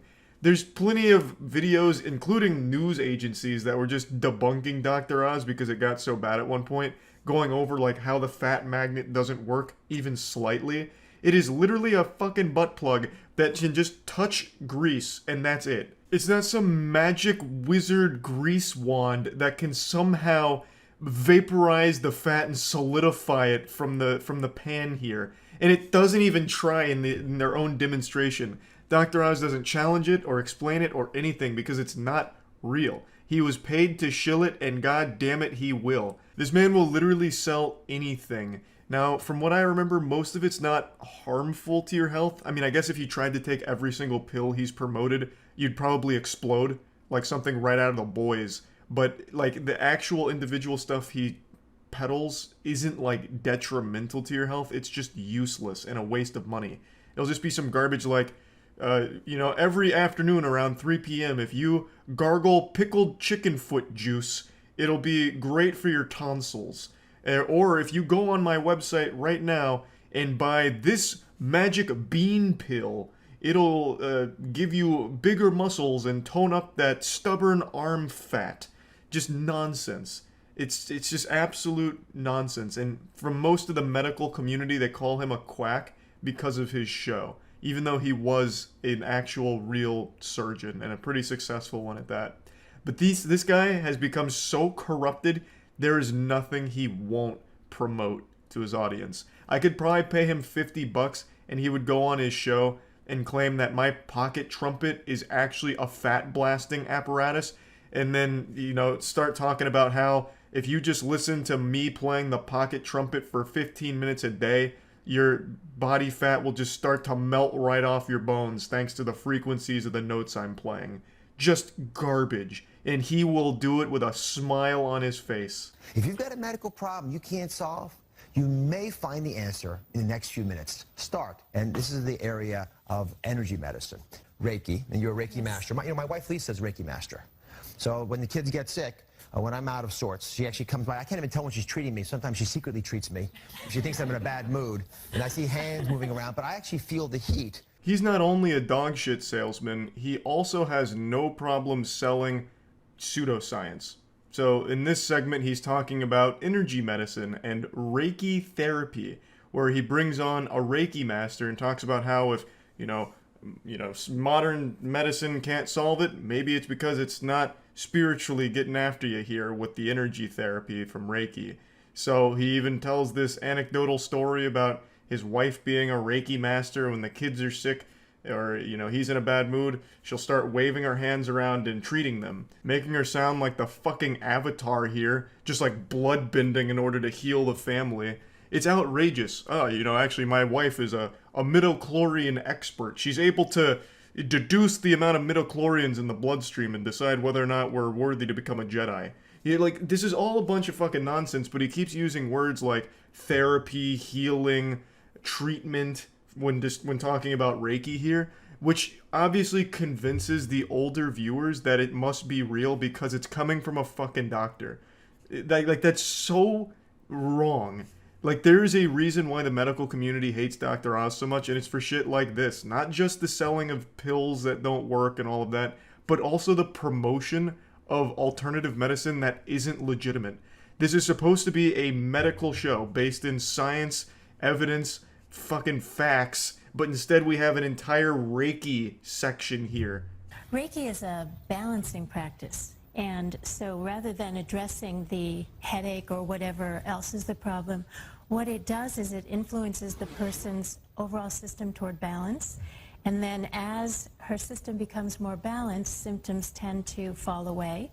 Then over time, for example, if you get headaches, you may find that you get them less frequently. Do you feel anything, Dalita? Well, yes, my headache's going away. Your headache's going away? Yes. And do you feel any heat? Yes. Because those are usually what I feel. Oh my god, it's a miracle. She squeezed the headache right out of her skull there. She was able to touch the pain away. Fuck. Magnificent! I'll have to book a Reiki therapy session ASAP. It's so fucking stupid. I don't know what compelled me to talk about Dr. Oz today. I just started thinking about it and decided to jump down the rabbit hole again because it's been a little while since I checked in on Dr. Oz. I don't think he even has his show anymore. I'm not positive, and I don't feel like really looking into it so much at the moment. But this went on for years. He was able to convince older viewers for a long time on things that don't exist and aren't legitimately based in anything real. And I think that's pretty wrong. I think that's pretty sad. I do remember that Dr. Oz is trying to get into politics. I think he's actually running for Senate or something at the moment. Hopefully that doesn't pan out. That would be fucking awful and miserable. But anyway, I just wanted to talk about some of these scams here a little bit, and that's really about it. So yeah. You probably can't tell just by looking at me, but I spent over 10 hours outside yesterday. It sounds like a Mr. Beast video. It's almost unbelievable that someone like me could endure something like that, but it's true. Now let me go ahead and define outside. I don't just mean leaving my house, going from my house to like a movie theater or something like that. I mean actually in the thick of things, under the scorching sun in the heat of Florida, drowning in the humid air, suffocating on my own saliva. I'm talking about me in nature. Just Charles and the great outdoors at Universal Studios Orlando. I swear to God, this isn't a sponsored video or anything. There is a reason I'm talking about this. I just need to set the stage first. Nobody believed in me. They said I couldn't do it. They said it couldn't be done. But you know what? To all the naysayers, I went out into the real world and proved you wrong. I braved the wilderness with ease. For over 10 hours, I slapped that shit around, and it was no problem. They said, Charles will give up after an hour, he'll be crying and whining, and, it'll be embarrassing. But you know what? I didn't give up after an hour. I may have held in a pee too long waiting in line for the Amazing Spider-Man ride and maybe let out a little urine preemptively, but even though my pants were wet, my eyes were dry. I didn't cry, I didn't complain, and I had a great time. So, why were we at Universal Studios, you're asking? Well, it's because the #1 Rocket League team in the world, Moist Esports, is in the United States right now. They came to Tampa to do a little boot camping before the RLCS World Championship, which is starting August 4th. And while they were boot camping, they wanted to experience the best this great country had to offer. So we took them to Universal Studios and showed them what we're all about. With the Jimmy Fallon ride, Fast and Furious, E.T., Men in Black, we spared no expense showing them what makes America so awesome, so fucking epic. Now, for those that don't know, our Rocket League team is EU-based. It's Rise, Joyo, Vatira, and Noah, and for some of them, this was their first time experiencing Universal, and we wanted to make sure that they got the best impression possible. So while boot camping, we took a day of just having fun, going out there and getting grimy at Universal in the 105-degree weather, with 98% humidity or some shit. Like, it was amazing, and I know they enjoyed it. I have no doubt the blessings of Jimmy Fallon and Vin Diesel will turbocharge them and prepare them to take first place at the RLCS World Championship this coming week, and I'm super excited. Of course, I'll be doing a watch party on Twitch, as I have been for all of the other tournaments, and I absolutely can't wait to watch them perform. But what I really want to focus on today is those rides. Jimmy Fallon raced through New York, Fast and Furious, I don't remember, Fast and Furious, Welcome to the Family, bitch, E.T., Save E.T., and the Men in Black Attack ride. The reason I want to focus on these is because I believe this is the best humanity has to offer. When you think of amusement parks, you'll think of like Disney and shit, and when you think of like specific rides, like really good thrill rides, or just in general the best rides ever, you're probably thinking of things at like Six Flags, the big roller coasters and shit like that. But I'm here to make a very convincing argument on why you're wrong to have that opinion. So let's start with the obvious one, Jimmy Fallon's race through New York. I don't know if I can actually show any footage of the rides here because they're pretty explicit that they don't accept any photography, but I know there are plenty of videos on YouTube showcasing these rides in their entirety, but I'm just not going to roll the dice here. I'm just going to paint a picture with words. So this ride puts you head to head with late night's #1 guy, the superstar, Jimmy Laughs by the Gallon Fallon. And my god, he spares no expense here. He's bringing his A game. Not only is the ride great, but the jokes, whoo-wee! I mean, you're going to be having thrills and you're going to be having cramps in the side of your belly from how hard you'll be laughing. The whole experience here is something that cannot be understated. You go into the NBC studio, you're seeing all kinds of cool NBC lore, and then Jimmy Fallon calls you up. It's your time on the late night big stage, baby. You get to see some highlights from the Jimmy Fallon show, such as the time he smacked an egg on the top of his head. I mean, who could forget? And then Jimmy Fallon talks to you. You sit down in these really beautifully comfortable chairs, which are just made out of metal, and they're at like a terrible angle, so you end up sinking straight down and hitting your tailbone on a jagged piece of metal because it's constructed so well. And then you strap in, and you're in for the time of your life. It's a giant dome, it's a big screen, and Jimmy Fallon's talking to you. The objective is simple. We, since we're a team, we are going to be racing against Jimmy Fallon through New York City for the sake of beating him. And if we beat him, that's good for the ratings and it makes us happy. If he beats us, we suck. That's about it. And, we engage in this race, and it's cool. You immediately bust out of the NBC studio. Jimmy Fallon's drifting around corners. We, as the audience, we're drifting all over the place, too. And it's got like haptic feedback, so your chair's bumping and grinding all over the place. In particular, at this showing, the people behind me were really having a hoot and a holler every time Jimmy opened his fucking mouth. They were losing their shit. So they were having a great time. We were all having a great time, too. I mean, just ask Joyo. I mean, Joyo... I've never seen someone so happy. So we're racing Jimmy Fallon through New York. We get to see a lot of cool things. We get to see the Statue of Liberty for a little while. We get to see other cool New York stuff like pizza. Jimmy Fallon throws pizza at us. We go through the subway. And then in a giant plot twist, it turns out our vehicles I mean, they're not just roadsters. Like, we're not confined to just the simple streets. Not Jimmy Fallon, not with these plebeians. So he's outfitted our vehicle with jet boosters, so they turn into giant rocket ships. And now we're not just racing Jimmy Fallon through the streets of New York, we're racing him to the moon. So then we take it to the moon like real men, and then we take a giant space cannon back to Earth, and then we re-enter the studio, and then it's neck and neck. Jimmy Fallon's a little ahead of us, so we pull a kind of dirty little pit maneuver, take him out of the race, and we beat him back, and we win. All in a day's work. Jimmy Fallon's been defeated at his own game, and we leave with smiles on our face. It was a memorable experience, and it was a lot of fun. Now, compare the 35 seconds you spend racing Jimmy Fallon to the 45 to a minute you spend on a roller coaster.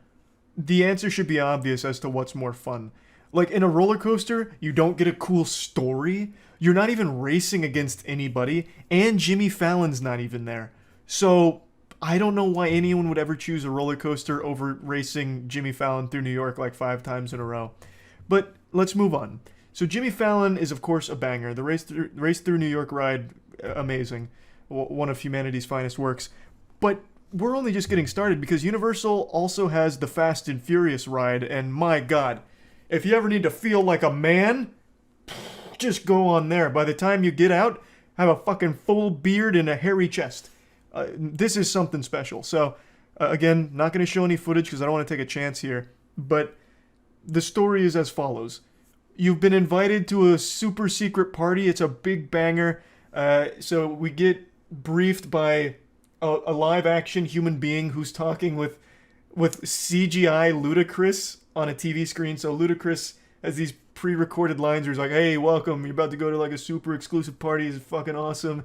And then the live action guy is just like, hey, listen to Ludacris. Ludacris is talking about a party, we're about to go to a party.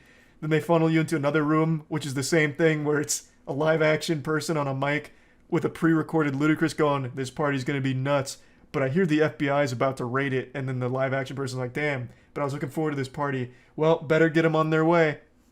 So then they send you into this party bus, which is the ride vehicle. It's this giant party bus thing. And then they take us to the party. It's got it's a screen with a video that plays, and it's just a bunch of people like dancing. And then the FBI shows up. They say, hey, we're the FBI. We're shutting this party down. This party's too lit. Get out of here. Party's shutting down. Then Roman comes in. He's like, oh, what do you mean the party's shut down? The FBI pulls a gun on him. And then Vin Diesel and Letty rise from the ground on a semi-truck and say, hey, put that gun away. We got our family here, talking to us on the party bus. So then The Rock shows up and says, my gun's a lot bigger. And he's got a big gun. And then after that, FBI guy leaves. He's like, Owen Shaw's coming for this party bus and we gotta save him. So Vin Diesel's like, coming for our family? No, sir. Get him out of here. So then the party bus starts moving. The Rock comes on the screen in the party bus because the party bus has screens. And he says, one of you is a super secret agent that Owen Shaw wants to kill, and he's not going to stop at anything till you're dead, so we got to get you out of here. And then what follows is 15 seconds of pure chaos. It's only like a 15 to 25 second ride. It's, you know, not all, you know, the star that burns brightest burns out the fastest, as they say. It's it's the best 15 seconds of your fucking life. So you're in the party bus, then all of a sudden on two sides, there's now two screens, and it's playing a video where Owen Shaw's got like a fucking wrecking machine that's drifting all around the interstate, that's chasing us. Vin Diesel grabs onto a fucking helicopter and throws it to the ground. Letty hits you with a grappling hook. And all the while, it's playing the most over-the-top sound effects of all time. So, like, you crash through one of the cars, and it actually sounds like a bomb goes off in the vehicle because they put the speakers right next to your ears. So it just has, like, this absolutely apocalyptic boom sound that'll deafen you for a little while. And then eventually, like, oil spills, and then, like, a water tank blows up. And they have these water jets in the party bus, which are aimed directly at your eyeballs. So when the water goes off, it like shoots a bidet into your eyes, which blinds you. So it takes away all of your senses as quickly as possible. So you're blind, you're wiping your eyes, you're trying to unclog your ears. Meanwhile, fucking Roman and Vin Diesel are slapboxing Owen Shaw on top of a nuclear missile. Like, it's fucking crazy. And it ends with the party bus falling off a bridge, and then Tez saying, "Congratulations, you did it." Didn't really do anything besides get beat up by the party bus, but you know, you feel like you accomplished something. You feel like you bonded with the people you went on the ride with. It's a banger. It's a great ride. I love it. Another absolutely fantastic piece of human ingenuity and creativity. Now let's talk about the ET ride. This ride's existed since back when Jesus was still around, it feels like. The ET ride is old as shit, and it feels that way. When you enter ET, the first thing you're greeted with is the smell of an antique shop. I don't think that place has been properly cleaned in the last fucking 40 years. It smells so old. It smells like a grandmother's butthole. It is absolutely awful. And the mission is simple.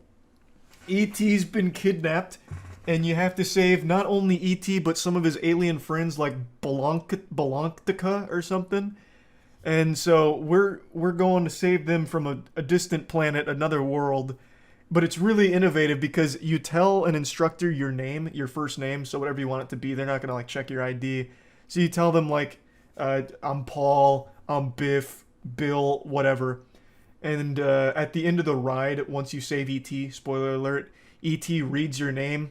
He says, "Goodbye, Bill, Paul, Biff." It's so cool. It's so fucking cool. This was so ahead of its time back in the 1800s. But the ride, let's get to the ride. You get on these bikes. The ride is meant to look like bikes. And it takes you on a journey through E.T., basically. So you have like little wax figurines of people that are supposed to be like cops. You have lights that are going off that are supposed to be like police cars that are trying to stop you. Like, hey, don't go save E.T., that's bad. And then an iconic moment is when the vehicle, like your ride, goes over the city, because you're about to go into space, like going over the moon, like with a bicycle. You're over the city, but since this is so old, they didn't have like a screen to project the city. So what they did is they took tiny pieces of cardboard and put it underneath you, so it looks like buildings that are very small. So they put little cardboard building boxes and lights in it to make it look like a little city. It is adorable. It's like something a kid would make. And then you end up leaving this atmosphere. You're now on a distant planet with horrifying alien animatronics that start singing things. And I forget what the song was, but it almost sounded like a curse. Like in Courage the Cowardly Dog, you remember, "It's Doc Gerbil's world, it's Doc Gerbil's world." It's that, but E.T. themed. So you're going through that world, seeing all these aliens, and then out of nowhere it just says, "You saved E.T." One of the aliens is like, "Thanks for saving E.T. He's going home now." And that's it. And then that's when he says, "Goodbye, Charles, Joyo, Matt." It's iconic. I can't believe they haven't torn that down for anything else. I am so happy they haven't torn that ride down. That ride needs to exist for as long as humans exist, as a testament to what we're capable of building. It's so wild that thing still exists. But anyway, moving on to the next ride. Men in Black. This ride is unironically good. I've of course been kidding about the other rides being fun, but in all honesty, the Men in Black ride is still probably the best ride in Universal and Islands of Adventure by extension. It's just so fun. It's a score attack ride. You sit in a car. They have a little gun with like a little light on it, RFID or some shit, a little laser beam. And the goal is simple. It takes you through the streets, and there's aliens that are hanging all over the place, moving around, and they're actually pretty well designed. Some of them are just like standard, like almost shooting range targets with little targets on you to shoot that are alien themed. But then some of them are just fully sculpted animatronic aliens that'll shoot back, and if they shoot your car spins around. So you're shooting them, and it's keeping track of your score. Eventually you can start shooting the other cars, and if you hit them, they spin around. So if you have good aim, you can spin them around like 50 fucking times and make them all dizzy and puke and shit. And then by the end of the ride, I'm gonna go ahead and reveal a huge secret here. You fight a giant alien, and Jay comes on and he says, "Push the red button." And there's a tiny little red button that almost nobody knows about. where it's underneath your gun holster. If you press it when he tells you to, you get a free 100,000 points, and you'll win every time thanks to that. So I was able to get 195,000 points, the highest out of our entire group, but it's just a fun ride, like an actually fun one that I think most people know of. Like if you've been to Universal, I'm sure you've been on the ride and had a great time with it. What? You want to go on the Men in Black ride, I know. But you can't hold a gun. I know, it's not fair. You're telling me. I know, hey, it's not my fault. Blame evolution. But anyway, I just wanted to briefly talk about this experience because I spent 10 hours outside and it was no problem. I didn't even get sunburnt. I was putting on so much sunscreen, it was like another layer of skin. So, wanted to talk about, you know, the whole experience here and the best 4 rides ever made. If you've never been to Universal, I'd recommend checking them out if you ever find yourself there. Like, they're extremely goofy shit. Like, the goofiest, silliest shit imaginable that I have a massive appreciation for. And, yeah, that's really about it. So, yeah. You have been lied to. For your entire life, you've been fed a fib. You've been living in a dimension of dishonesty. And I'm here to be the schoolyard bully who drags you back into reality, kicking, screaming, and coming. Pickup lines don't work. It's like the Tooth Fairy. They're not real. They're not effective. They're just weird. I know, that's a tough pill to swallow, but I'm giving you the cold shower you need right now. Is confidence important? Absolutely. No one wants to date some sad sack of shit. But it's not the only thing that matters. Which leads me to what I'd like to show you today. On TikTok, a lot of people have conflated confidence with pickup lines, and there's one man in particular I'd like to show you that I think is the perfect case study for why this is a bad thing. Pickup lines will never work for the majority of people in the world. Unless you are an actual chiseled Greek god, a pickup line is only going to serve to make you look creepy and dry up every vagina within a 5-mile radius. It's just a cringy, gross thing. Pickup lines only work in YouTube prank videos where it's all rehearsed and fake. But a lot of people don't seem to know that, so a guy on TikTok has been using pickup lines pretty much every day for the last month on strangers out in public, hoping to get their numbers or go on dates, and he's been rejected at least like 100 times now on camera, it feels like, in only a month, so he's setting a real world record here. Excuse me. Hi, I got you Pop-Tarts for looking so beautiful. What's your name? I have a boyfriend. You do? Yeah. What's your name though? I don't... Oh, okay. Well, I just wanted to say you're pretty, okay? Thank you. You like my Pop-Tart line though? Thank you. It was good? Huh? My Pop-Tart pickup line, was it good? Sure. Yeah. I ate Pop-Tarts. Oh, you don't eat Pop-Tarts? No, I don't. Okay, have a good day. I wasn't even in the shopping center at this time, but I honestly felt like I needed a shower just from even seeing the video. It's just so uncomfortable. You could tell the girl really just was dreading every second of that interaction. It only lasted about 35 seconds, but I bet it felt like an entire 24 hours worth of misery for her. And for him, too. Like, this is a guy that, you know, if nothing else can be said about him, he doesn't stay past the rejection. There's a lot of pickup artists that always say, don't take no for an answer, as if they're like some kind of business student at a shitty university who gets the worst advice ever. You know, if you get rejected, you just keep pushing and pushing and pushing until you end up on the sex offenders registry. At least this guy, every time he gets rejected, he throws his hands up and he's like, oh, okay, then I'm done here. Then he says, thanks for your time, and then wishes them a nice day. Honestly, he's just like kind of a trick-or-treater, like, hey, thanks for, you know, the candy, I'm going home now. So that's great, and it shows me he has some level of self-awareness, but it's still some turbo creepy shit here, because he walks up phone in hand, recording them, and for some reason, he always has the light on his phone. It was mentioned in like 4 of his TikToks, like, hey, are you recording? Why is the light on? And then he just denies it, like, no, I'm not recording, just lying about it. But yeah, so he comes up recording them and then delivers some of the worst lines of all time. He calls this one the Pop-Tart pickup line, but it's not really like a classic pickup line. This is rather unorthodox, I suppose. All he did is approach her with a box of Pop-Tarts and said, I got you this for being hot, and then gets rejected. Excuse me. Sorry, this is awkward, but I just had to say you're very pretty. Thank you. Yeah, alright. This was the rejection that started it all for this man. This was patient 0. The first time he went out in public and told a girl she was pretty. Came on pretty aggressive. She said thanks and then walked away. He walked away. You know, that's where that story ends. Not exactly a fairy tale ending. They didn't get married in the end or anything. but for some reason this started it for him. This was enough to get him interested in continuing to pursue this as his main source of content. Excuse me. Sorry, this is awkward, but you're very pretty. Oh, thank you. What's your name? Oh, I'm Jasmine. Jasmine? I'm Nigel. Oh, Jasmine, like the flower, huh? Yeah. Well, you do look like a flower. Oh, thank you. I'm just kidding. What are you up to? My man panicked right there and hit her with the just kidding. That was the real-time equivalent of the classic, hey girl, you're super hot, I wanna fuck, and then 5 minutes later with no response, LOL, sorry, just kidding, that was my friend, that was on my phone, not me, I didn't type that, how are you? Like, you can't just throw that out there and then immediately backpedal like that. He just bailed instantly. Excuse me. Hey, I was just leaving the store. I had to tell you, you look so pretty. Thank you so much. What's your name? Sherry. What are you up to, Cheryl? Buying a charger. Oh, buying a charger? What'd you do? Did you break your charger or what? Losing them. You're losing them? Yeah, what store did you see me in? Are you recording right now? Oh, no, I'm not recording. It's just the light. It's Ray-Bans. It blinks when it sees cute girls. You're funny. I really thought my man was about to run out of this store Looney Tunes style after getting caught red-handed recording.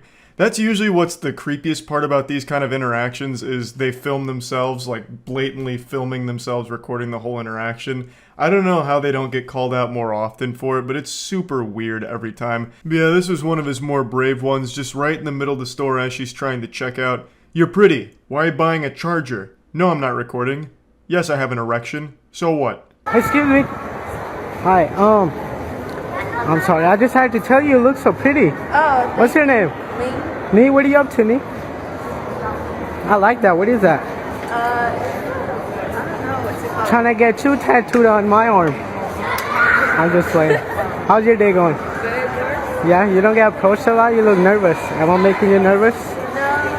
I did, but I just kept walking. You got scared, huh? No. No? This one's pretty fucking rough. I can only imagine how scary it would be to just have some random goofball sprinting up behind you and you can hear him coming too. He's really fee-fi-fo-fumming his way behind her, shouting, excuse me, and then you turn around and it's a guy recording and says you're pretty. That shit's just gotta be painful. Like dipping your nutsack in like piping hot boiling water. Like it just can't be an enjoyable experience. And even he recognizes that, where he's like, oh, you look nervous. You were probably scared. Did I make you scared? I'm sorry. You were scared and nervous. Like he can even rationalize somewhere deep inside of him, like, yep, this was pretty psychopathic shit. I probably did scare her. Excuse me. Sorry.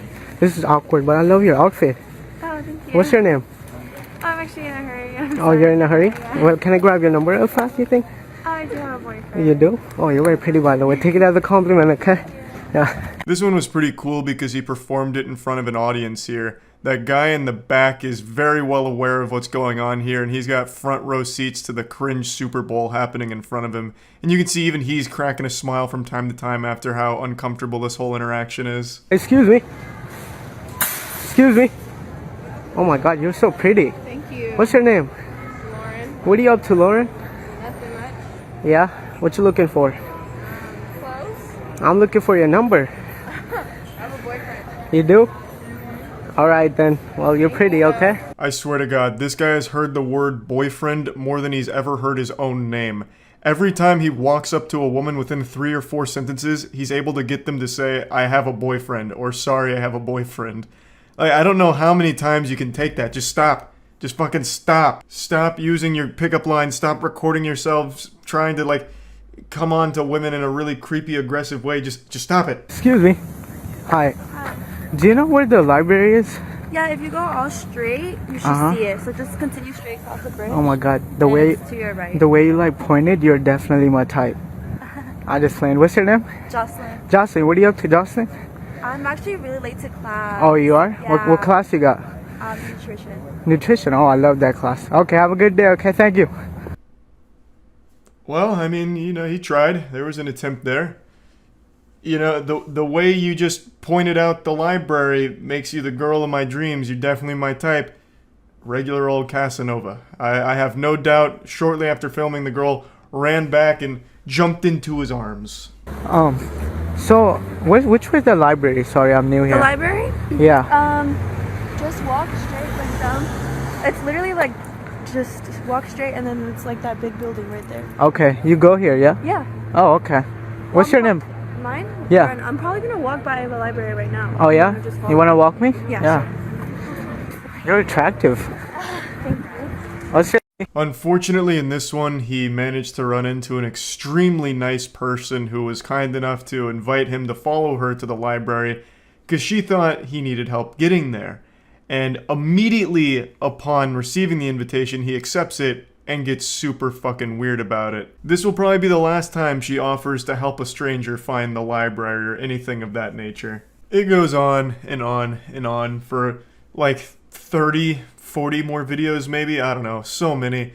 And he's still going to this day. I think his most recent one was only like 4 or 5 days old as of right now, me making this video. So yeah, I just wanted to show this and let you know, pickup lines very rarely work, and going up to random women in public and being super creepy will never work. It's bad. That's about it. See ya. My quest continues to find the worst anime ever made. My adventure is a lot like looking for the lost city of gold, except instead of gold, I'm looking for shit stains on a public sidewalk. And today I'm actually watching the most famous piece of trash since Rebecca Black's Friday premiere. I'm watching Mars of Destruction. It's actually created by the same studio behind the last super stinker we watched, which was Skelter Plus Heaven.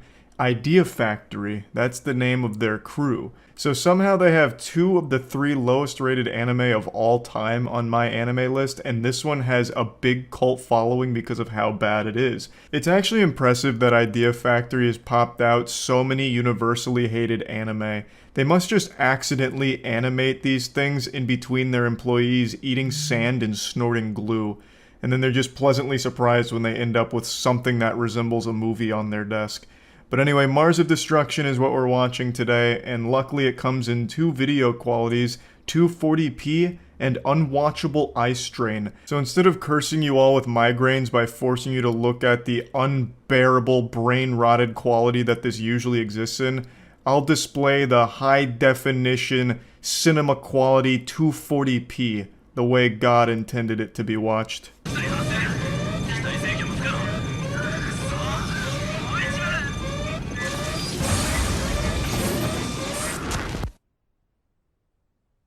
What an intense introduction to capture your attention right away, some edge-of-your-seat type thrills. Humanity's Mars exploration team's on their way back to Earth, and mysteriously their ship blows up.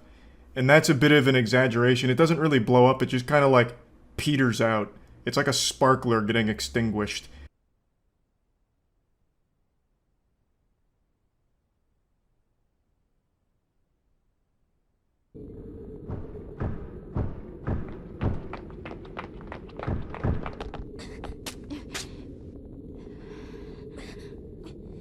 Now there's aliens on Earth and we're not happy about it, so the government has come up with the ultimate countermeasure, the P-90 Rush Waifu Defense Force.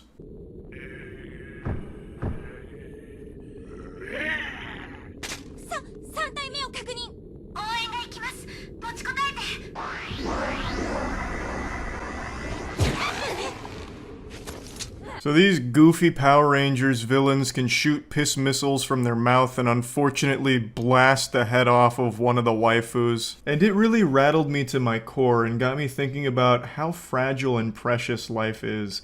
One second you're with your friends confronting Dirty Bill and the boys at the park, and the next second your friend's head has been vaporized and they're squirting blood like it's slime time at Nickelodeon Studios.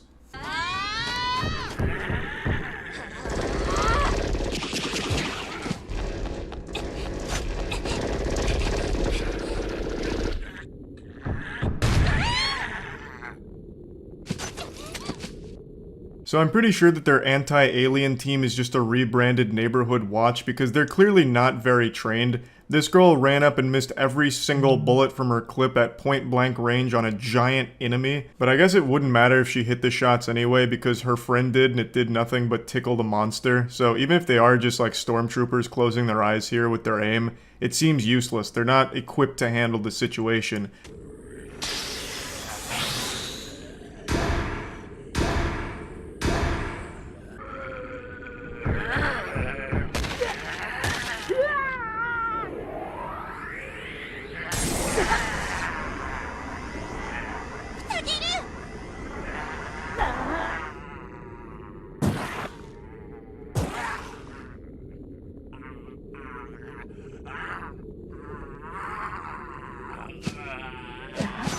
I love the voice acting from the aliens here. It just sounds like someone plugging their nose and then doing Banjo-Kazooie sound effects.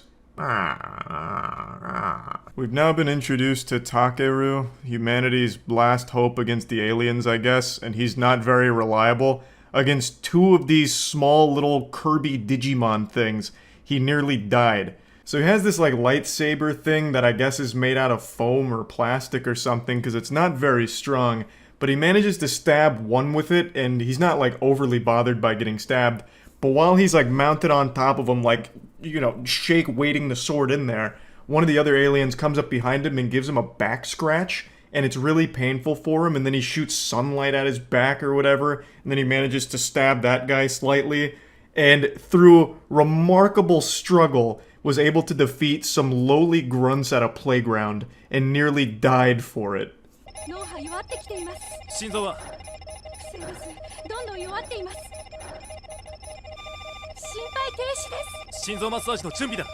Bro, humanity is better off putting their last hopes into the power of thoughts and prayers. This guy is not strong. They've done a terrible job of showcasing this guy being a badass. He just gets his ass beat by two tiny aliens. And now he's dying, and they're trying to use a heart massage to bring him back.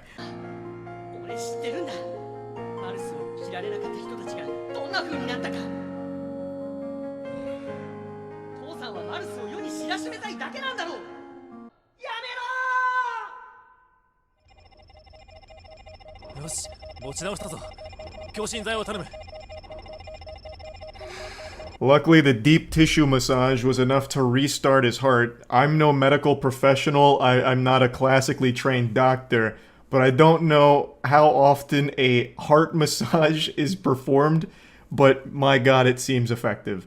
We also get to learn a little bit more about Takeru. His dad is the one who created the Mars suit and forced his son to wear it against his will, and now he's alive and back to this corporeal realm thanks to the power of the masseuse on staff. But I actually think this is a terrible thing for humanity because now they're going to be forced to rely on him again, and he's super weak.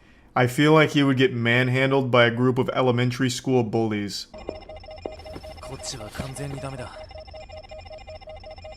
But I do really like this scene here. The attention to detail in Mars of Destruction is unmatched. Remember the girl whose head got blown off? Well, luckily they got her to the hospital, so there was still a chance they could have brought her back, I guess. I love that idea, like, oh my god, our friend her whole head just got deatomized. Quick, get her to the emergency room. Maybe the doctors know some kind of head massage that can reassemble this at an atomic level. And then, like, they're disappointed when they're like, no, this one's gone. They're like, oh, no, I can't believe this. I thought there was still a chance. Great scene.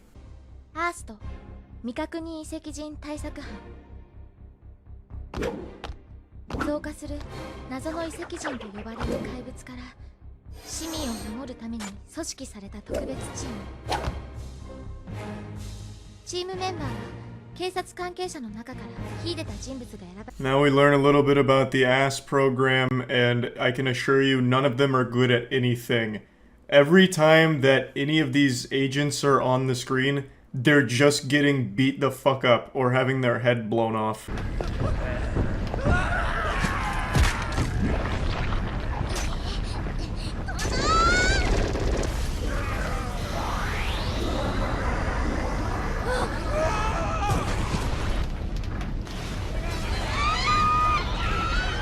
I'm cutting out a lot because I don't think any of you care about the plot, so I'm just gonna tell you what's happening. They're now transporting something in a van, something that they don't describe. They just say, like, do you think the aliens want this? And like, hey, maybe. And that's about it. That's all we really know about what's happening currently. And then they get ambushed by a giant group of aliens and a super alien. And, you know, they came to party and they brought snacks. The snack they brought is lemonade that they keep fucking shooting at every goddamn person on screen. They decapitate 2 police officers and then mutilate some other guy.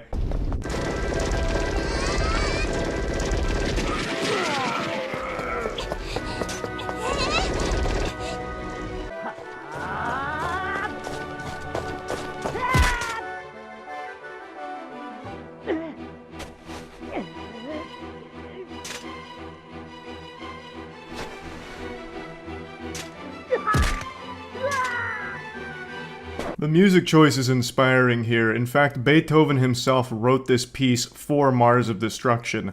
Everyone knows that Beethoven was a giant weeb, and it's great to see them proudly display his work here.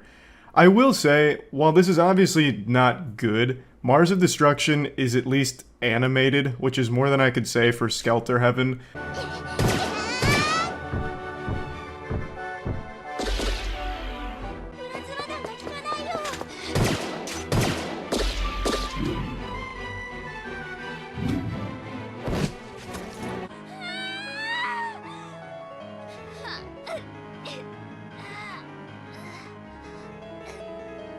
This is a top 10 anime fight scene, I would argue. The way that they're really weaving in the classical music, oh my god. Chef's kisses, I swear. They've really outdone themselves here. So, I'm gonna fast forward a little bit here. So, the bullets aren't working. He's just absorbing them. They also can very rarely hit bullets in the first place because every single one of these assed soldiers is overdosing on Xanax or something, I guess. They just cannot, like, actually aim anything, but god damn it, that won't stop them from trying. Also, Takeru has his arm broken, so he's not happy.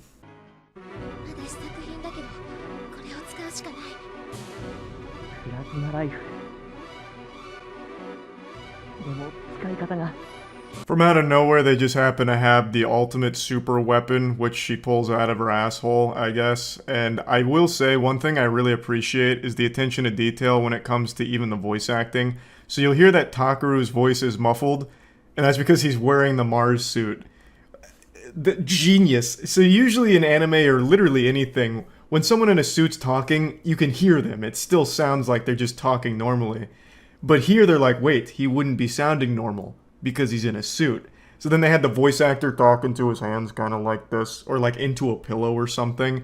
And it really drives home the idea that this man is suffocating in that suit, and you can barely fucking hear him.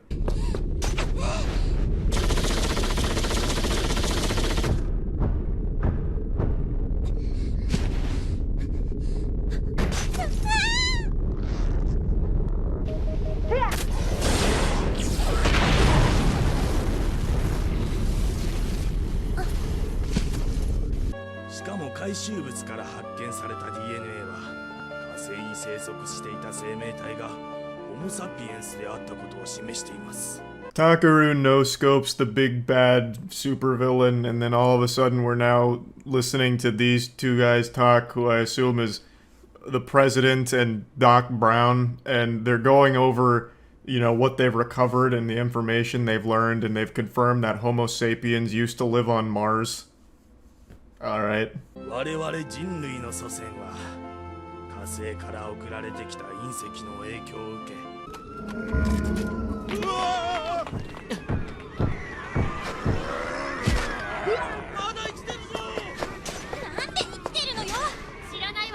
Turns out humanity was influenced by the Martians, and the big bad guy rises like the Undertaker. Like fucking Dracula rising out of his coffin. He's back, and he's taken Takeru to tell him some evil shit.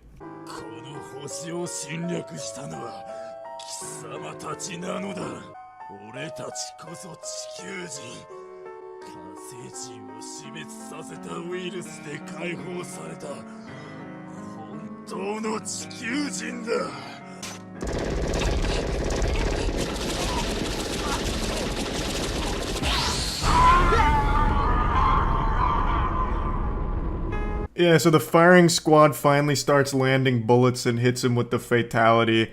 Roll credits. That's where it ends. All at once, they try and just elbow deep fist some fucking awful exposition in out of nowhere, and it doesn't really work. I feel like by the end of this movie, the end of the project, they knew they didn't really tell a story, but then decided they had to at least try to make it look like they did. So the director just came out of nowhere. They're like, watch this. In the last like hour worth of animating, give me one extra scene and I'm gonna make a masterpiece. So he's like, not real humans. These are real humans. These are invaders. Where's my Oscar? You know, like, it just doesn't work. Nothing in the movie worked, but at the very least, this time they animated something. This came out a year after Skelter Heaven, I believe, so they're only getting better. This came out in 2005. I think by 2060, they might be able to make an anime that's almost passable. Right now, they're on an upward trajectory, and they're hitting their stride. They're peaking, and I can't wait for their next one. That's about it. See ya. A class action lawsuit has been filed against PlayStation for nearly $6 billion by a consumer champion named Alex Neal. Now, I'm not Saul Goodman, but if I was, I'd start planting cocaine right now, because this is a huge lawsuit that's going to need a miracle to win, I think. I'm not an expert here, but it does seem like this lawsuit's got teeth, and they're coming at Sony's throat. 6 billion clams. 6 billion barnacles. You know how much I love wackiness. I love wackiness more than Bubble Bass loves Krabby Patties, and this lawsuit's got me hyped. Now, this lawsuit is proudly brought to you by PlayStationYouOweUs.co.uk, which is a beautiful website name. Like, that's pretty aggressive. It reminds me of like a Roblox petition to get their V-Bucks back or something. But this was a site where people would sign up who felt wronged by Sony, and Alex Neal is the class representative. And on the site, there's a 5-point breakdown that talks about why they're trying to steam PlayStation's ham. So the first point being that Sony has a near monopoly on the sale of digital games and add-on content through its control of the PlayStation Store. Sony uses this dominance to enforce strict terms and conditions on game developers and publishers. These terms allow Sony to set the price of digital games and in-game content and charge a 30% commission on every purchase of digital games and in-game content from the PlayStation Store. This results in excessive and unfair prices to consumers for their digital games and in-game content. And these prices are all out of proportion to the costs of Sony providing these services to its consumers. So basically they're saying that Sony has used its dominant position in the market to unfairly overcharge consumers. Now, for reference, this was filed in the UK, and a brand new PS5 game in the UK will cost you about £70, which is the equivalent to $82 US. So I do think they're getting fucked in the ass a bit here. It's quite an overcharge, if you ask me. And I'd love to see them win this lawsuit, you know, power to the players, as PlayStation says. But the more I read into it, the less confident I feel that they'll be able to Fortnite dance on the grave of Sony with this lawsuit. I don't really think they're going to get a big W from it. And let me just explain why I think that. I'd love to be proven wrong. Like I said, I think it would be great if they actually did win this lawsuit, because I do believe they're being overcharged. But I don't think they have the strongest case here. Just looking at these first 5 points, the first one just stands out as factually incorrect. They're claiming that Sony has a near monopoly on the sale of digital games and add-on content, which is just blatantly wrong. I would slap you with a fat F on your report card if you submitted this to me. Like, that is just not true. There's Xbox, Nintendo, Steam, there's so many other digital games vendors out there. It's not just Sony. Now, if you're talking about PlayStation exclusives, then yes, Sony has a monopoly on the digital sale of the PlayStation exclusives. But if that is the claim, it needs to be a lot more clear, because with the wording here, it just makes it sound like you think Sony is the only console to exist and the only platform for digital games, which it isn't. The other thing that was confusing my little reptile brain was that 30% commission they mentioned, talking about how the Sony demands 30% cut of digital game and in-game purchase sales from the developers. That's not exclusive to just Sony. Xbox, Nintendo eShop, pretty much every digital game vendor has some kind of commission that they force. It's not just Sony, so I don't understand why they would target them specifically, since it's the industry norm. But I decided to spread the cheeks a little further, dig a bit deeper, and listen to what the UK consumers were saying. And it seems to be that in the competitors' shops, like the Nintendo eShop, for example, they adjust their prices so that way the conversion makes sense and they're not being overcharged. Like, a new Nintendo Switch game is £50, which when converted to like US dollars is about what we're paying in the States. However, when it comes to the PlayStation Store, that's not the case. So a new PlayStation 5 game in the States is $70, and in the UK, it's £70. However, that converts to a lot more. That's 82 US dollars. They are just blatantly paying more. Instead of adjusting that price down to like £60 or whatever, they just keep it at that 70, and thus they're being overcharged. At least that's what I was reading from the UK consumers, which, again, at the end of the day, it's blatantly obvious that they are paying a lot more for games than we are in the States, and I totally do agree that it is a ripoff. And Alex Neil, the class representative, has 14 years of experience as a consumer rights advocate. So it's not some joke of a lawsuit that was haphazardly thrown together by a faceless nobody. This isn't like that situation on Twitch where that guy tried to sue Twitch for like $100 million because he couldn't stop watching female streamers and ejaculating, and he tried to blame Twitch for a porn addiction. This isn't that case. This is a real legitimate case that Alex Neil has put together. But I just don't know if it's focused enough to actually win. It seems way too generalized and broad, and you can look no further than their own website, where at the very end of these 5 points, they made this statement that just seems a bit misguided to me. This just seems like another desperate effort to throw something at the wall and see what sticks. The business model of gaming has changed dramatically over recent years. The move from games sold as physical discs to games sold digitally has seen the introduction of in-game content, where players must now also pay to progress, unlock more features, or customize their experience with new characters or weapons. Games are now designed to incentivize players to spend as much money as possible, including children. We believe that customers are paying too much for these digital products and that they deserve to be treated better by Sony and compensated. Our legal action is the first of its kind against Sony in the UK. Now, I am never a fan of the think of the children argument. I don't see why they put this here at all, because this doesn't even really run in line with what the lawsuit's aiming for. This is talking about how predatory microtransactions have become the norm, which they have, and it's a huge issue. But that's not what this lawsuit's really about. It's about being overcharged by the PlayStation Store.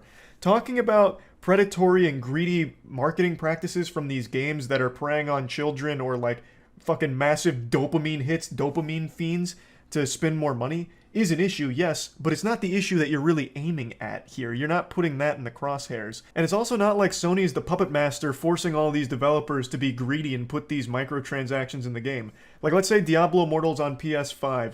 Sony has no say-so in what way they monetize that game. It's on their platform, sure, but it was Blizzard that decided to put all of those terrible, terrible microtransactions in there that are preying on, you know, people with a spending problem or children or whatever, not Sony. Now, if the argument Sony keeps those prices too high, then yes, I suppose there's a real argument to be made there that the price is still too high, but the way this is framed makes it sound like it was Sony that decided to put all of those there when it wasn't. It wasn't their decision to have all of those predatory business practices baked into those games.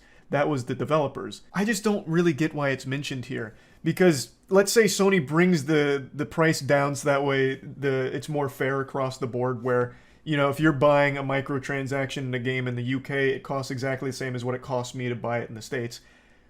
It still doesn't solve the core issue that you're bringing up here with the games being predatory, right? Like, this whole paragraph here is like almost like fear-mongering, like games have become really greedy, and it's partly Sony's fault to some degree, which is why we believe you need to be compensated fairly, and we believe you need to be treated better.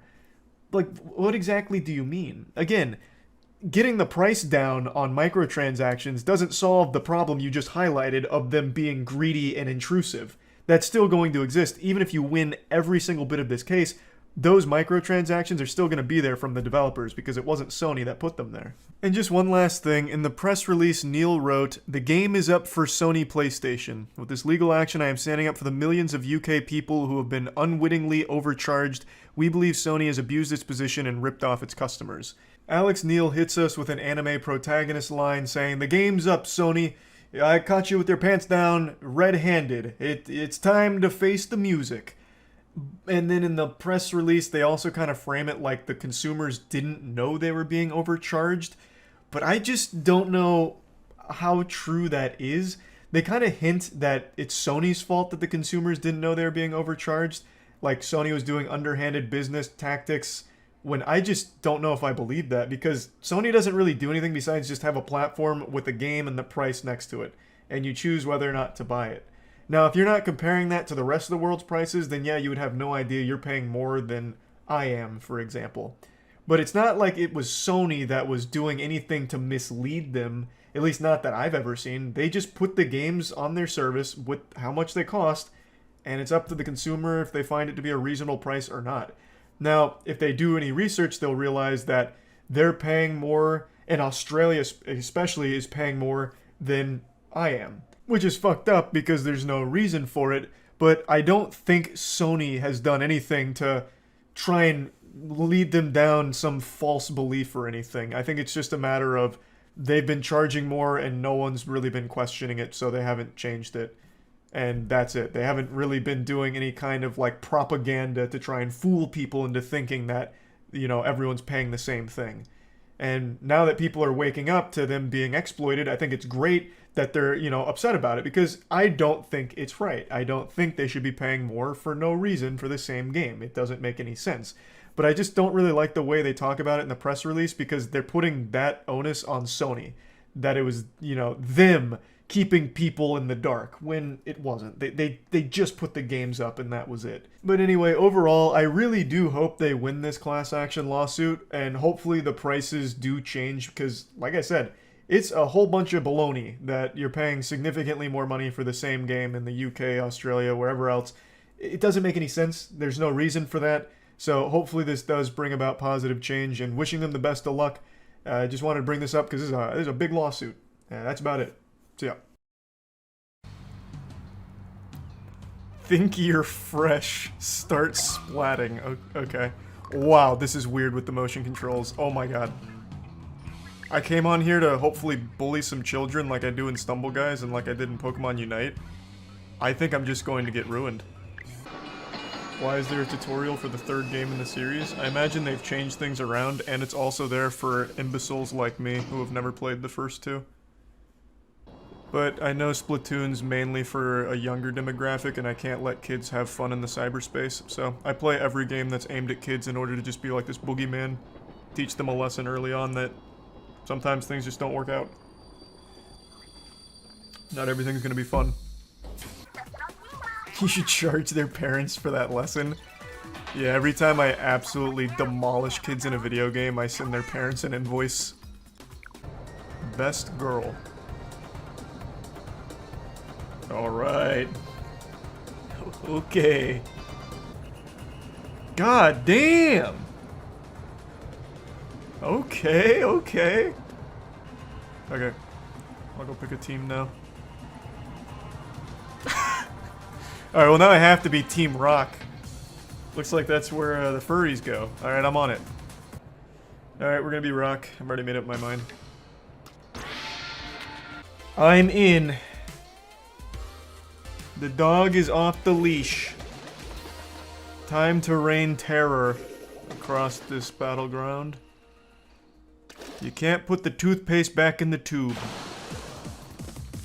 Oh my. Oh my. Oh my god. Alright, now I'm ready. The only thing I've ever even seen from this game... Man, what the fuck? The only thing I've ever seen from this game is that one guy who raged every time he lost. I think his name was like Pulls12 or something. So that's what battles are like, huh? Yeah, that was a lot. That's a lot to take in. Whoo-wee! I didn't see a single opponent, actually, if you can believe that. Yeah, I just don't think motion controls are for me, man. Oh, I actually led the teams. Okay. Man, my team must have blew ass. I was not doing much of anything during that. Motion controls are a must. I feel like that's just brainwashing. Like, I'm sure it's fine without... We'll see. Like, it's not like I was making any big plays with the motion controls in particular. I was still top fragging.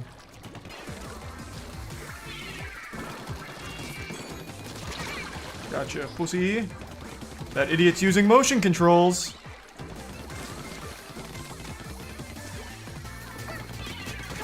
Outplayed.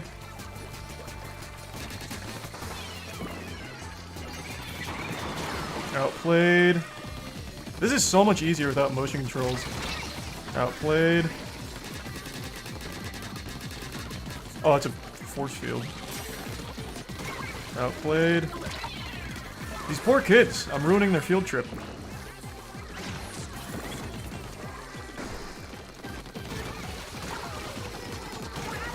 Okay, still popping. I'm gonna drop like a fat 20 bomb in here. Yeah, I don't know what this motion control propaganda is about. This is so much easier without it. Yes, sir. Another big dub. How many did I drop? That had to be like a huge amount. #1 overall splatter. Popular target. Oh my god, I'm nuts. That's the rise of Greasehole right there, baby. They're gonna be fearing that name at the lunch tables come Monday.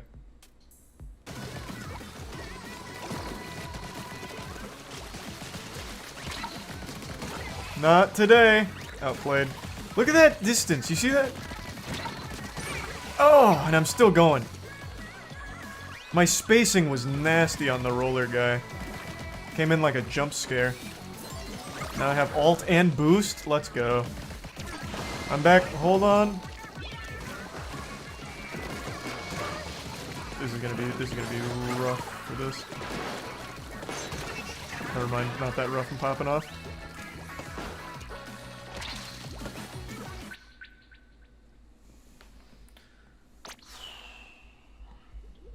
Feels good.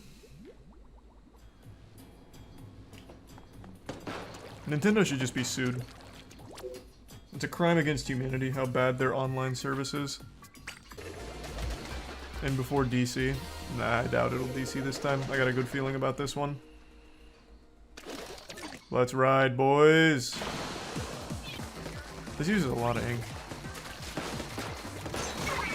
Ooh! Was that even me?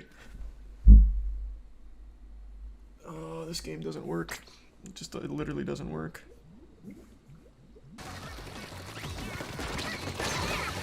Alright, I'll take the trade. I'll take the trade. Fuck it, that's fine. We're 30 seconds in, no one's DC'd. Love to see that. This could be the one.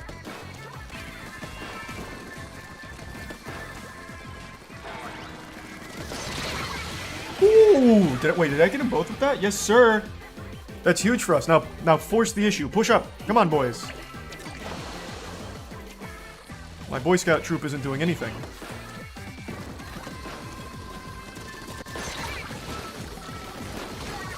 Got them both. Did we clutch? Did I do it? It's gonna be a tight squeeze. Unlucky. That fucking idiot! You buffoon! Where are they?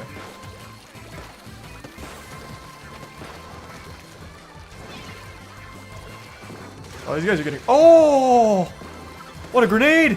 They're getting fucked so hard. Okay, I know that guy's 4 years old. And I don't feel bad at all. I'm teaching him important life lessons early on. Oh my god, how many kills do I have right now? 7 or 8? Maybe 9 or 10? Oh, and I'm still going! Oh, and I'm still going! Oh! Just stop spawning! It's for your own good, don't play. Turn it off. Just leave! Ah! Just get the fuck out!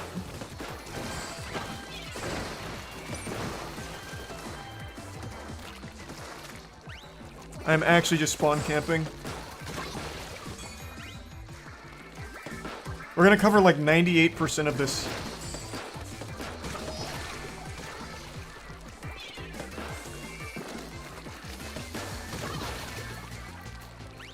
Don't jump in. Don't jump in. I see you up there. Don't do it. Oh, God, why? Oh, I fell. Nope. I'm shutting that shit down. Not on my watch.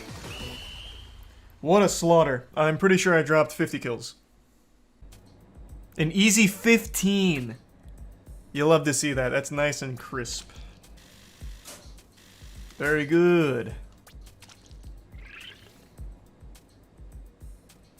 5 kills per minute. Yeah, that's not bad. That is not bad. Alright, let's swap. Let's switch it up. Luna's good. So far, Luna's my favorite. Oh! I like the roller a lot. The fact that it just one-shots is goofy. What's my ult do? I'm trying to push us through. Gotcha. Gotcha. Oh! Fuck, just ran the train right through them. I wonder, does this combo? No, it doesn't. I was wondering if I could do like the squid roll immediately after doing that, but it doesn't seem like it. Oh, actually you can. I've got the forbidden tech already, baby.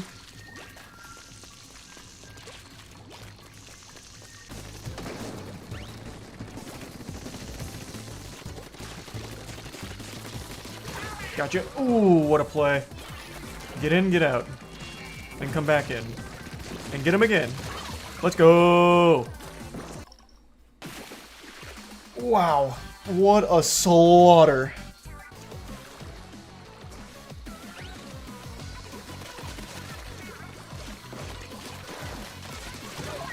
Gotcha. Gotcha.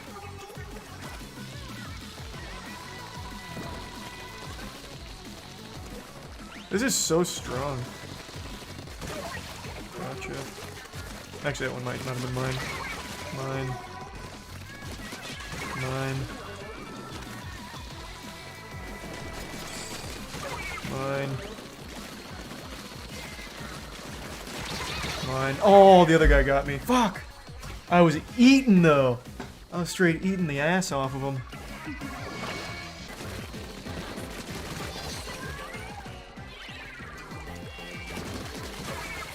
Oh, I actually killed that guy. Didn't even really see him.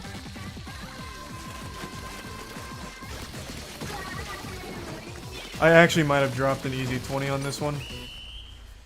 But I think we still lost. Oh, we definitely didn't lose. Never mind. I thought that one guy was wreaking far more havoc than he was. There's Reese of golfing. Not 20. We'll see. My highest so far is 15. And I felt like I got even more that time, but maybe not. I wasn't spawn can't 15. Damn. Alright, let's see how my sniping is. I'll play this like just an op, I guess. Gotcha.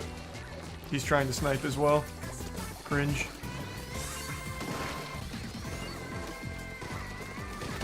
Gotcha. So this just doesn't have a lot of range is what I'm getting here.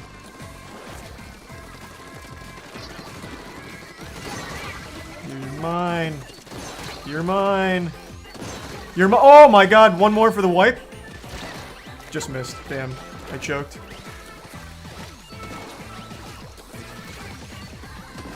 Fucking shame. Still huge though.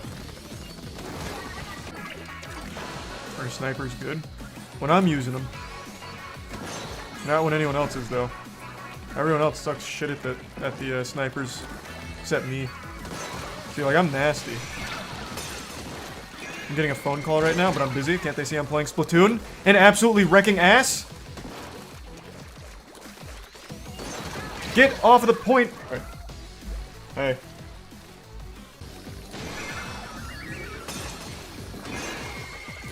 Easy headshot. That guy's just standing still for me, just begging to die. That guy actually tried to counter-snipe me. What a fool. Some of these kids are so stupid, man. They're absolutely not going to pass trigonometry.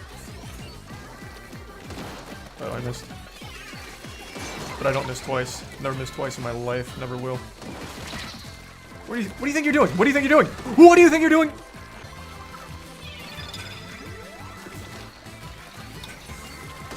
What are you doing? Standing still, knowing that I'm sniping? Are you insane? He's a little out of range. You're not. Oh, wait, I just... Collateral! Somehow. Okay. Highlight reel, pussies. Welcome to Nintendo Online. Alright, these guys are absolute trash. Love to see that.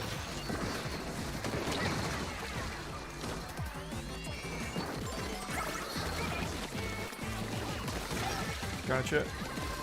I'm starting to carry. Got him. Is it enough? Is it enough? Have I done it again? Oh, that's gonna be really tight. We got him though.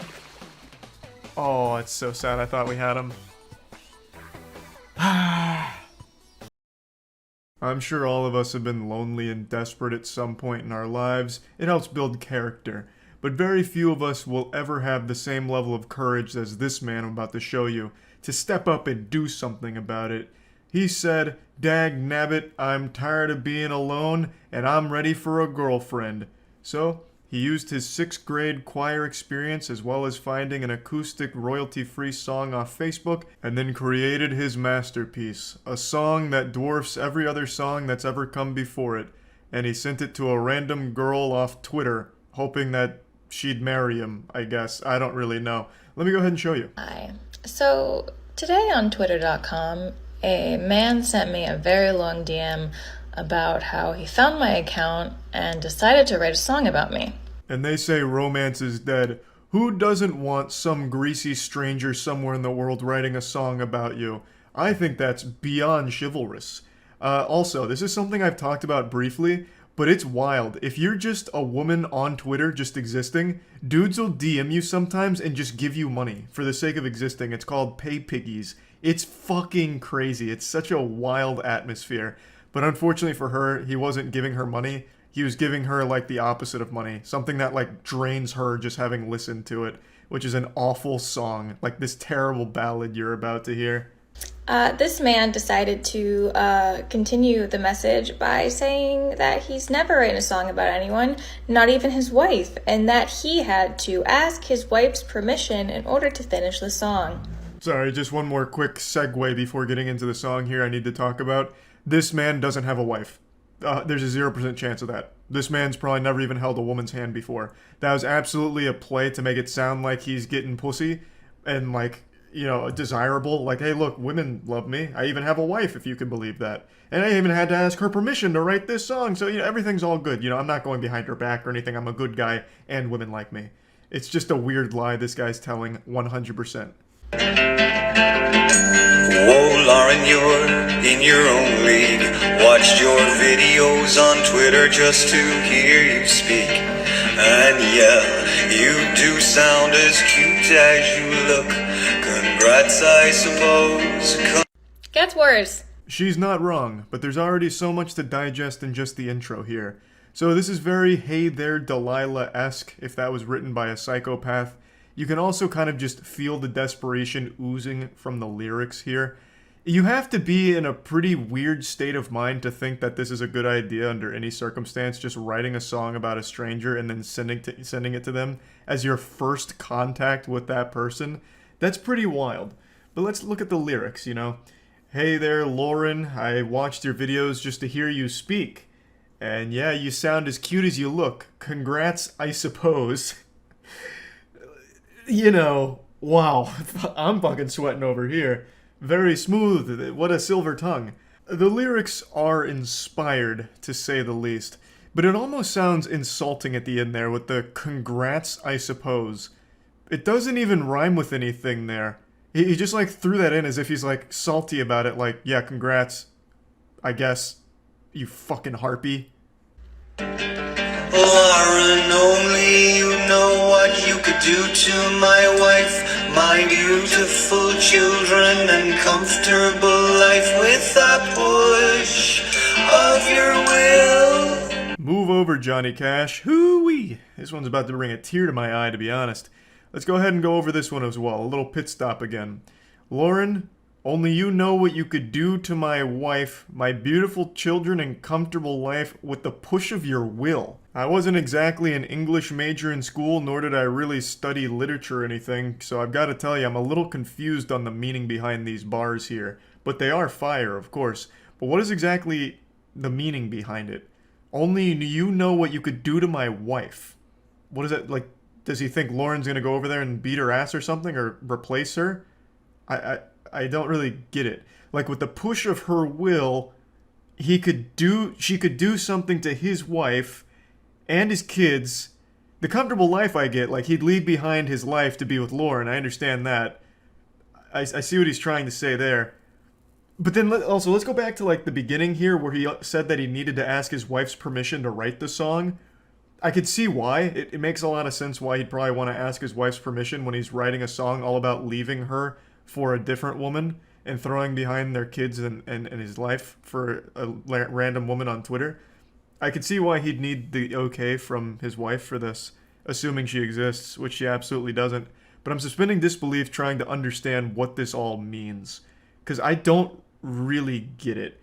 I think the whole message there is, I would throw my wife in the fucking sewer and leave my kids at school, tell them I'm going to get cigarettes, if you just gave me the word, Lauren. If it was your will, I would throw everything behind. I'm ready to risk it all for you. Hey Lauren, are we in common? Are you over-trusting? Are you analytical? Do you feel everything? It sounds like I'm listening to the background track of a shitty commercial with that xylophone hit, the ding, that little bell that keeps sounding with the generic acoustic guitar chords behind it. It just doesn't even seem like it's supposed to be a love song. There's nothing romantic about it at all. It just sounds like a cry for help. This guy should have let me ghostwrite it for him.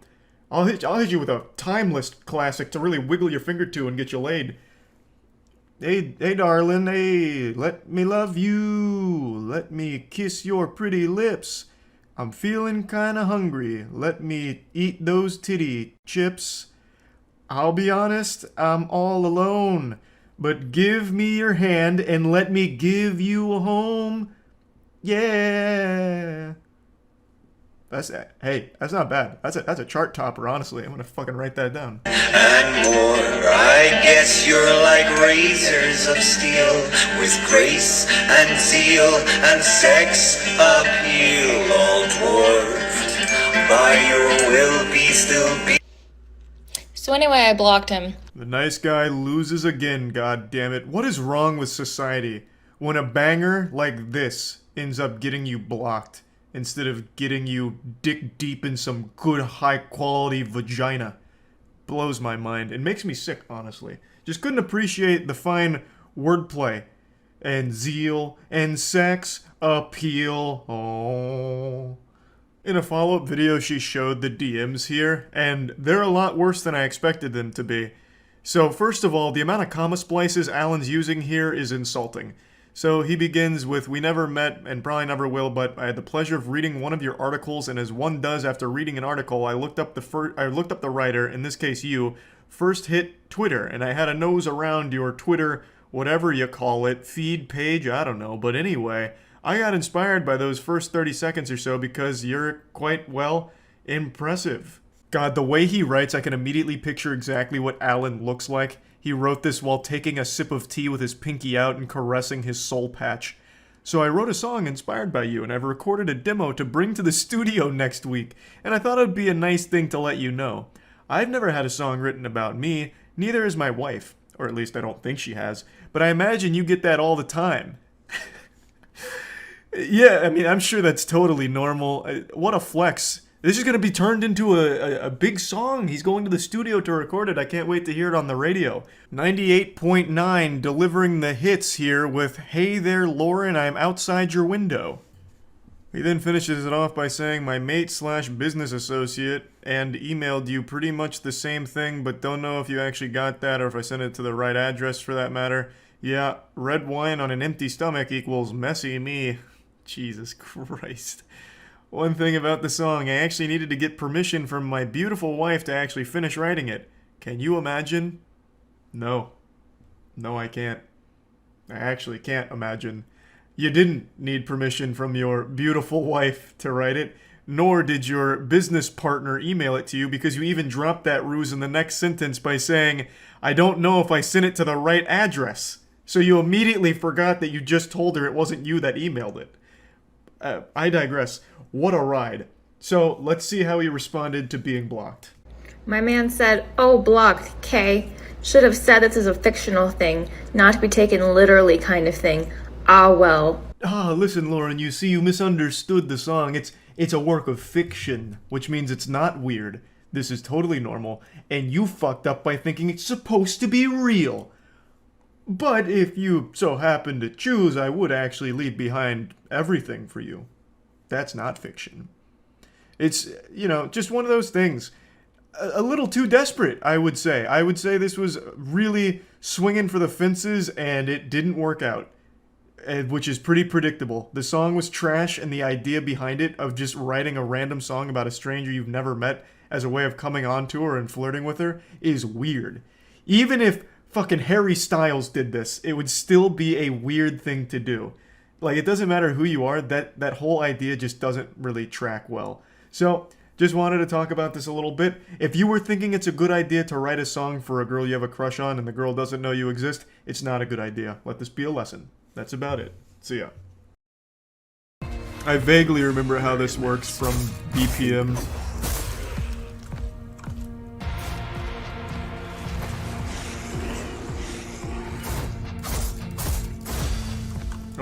and kill him.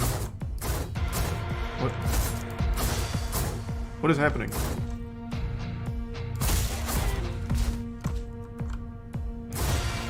Oh, I see. In the other game, you just couldn't attack off beat. I see. So you can attack here, but at no regs. I get it.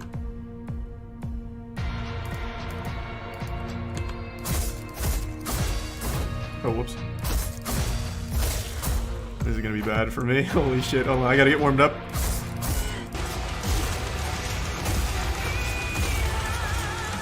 Oh, I recognize this. This is Arch Enemy, isn't it? Or not Arch Enemy. No. I definitely recognize that. Maybe it is Arch Enemy. Is it Ginger or Arch Enemy? Ooh, close call.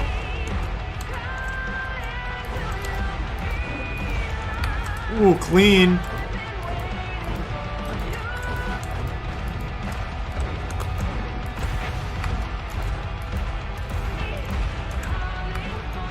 I really need some health. Is this health here? Yeah. I keep killing them without doing like the finishing move, so I don't ever get health back. Is that the end of the demo? That'd be sad.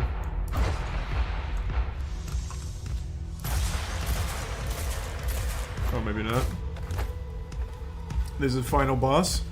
Alright, now that I'm warmed up, I'm just gonna blast this guy. Hit him with that through the fire and the flames kind of action.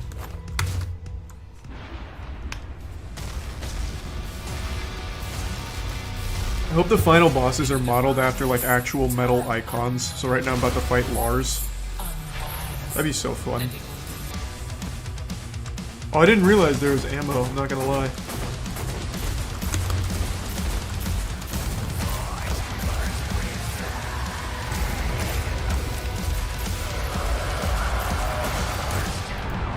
Oh god. That was so unlucky. Oh my lord. There was still more. Okay, I got a little too close. Alright, alright, alright. That's fine. Let me resurrect. Let me just finish this off here. Bring it back to the encore. Posted a little cringe there. My pinch harmonics were off. I just can't get like slapped by another big spray.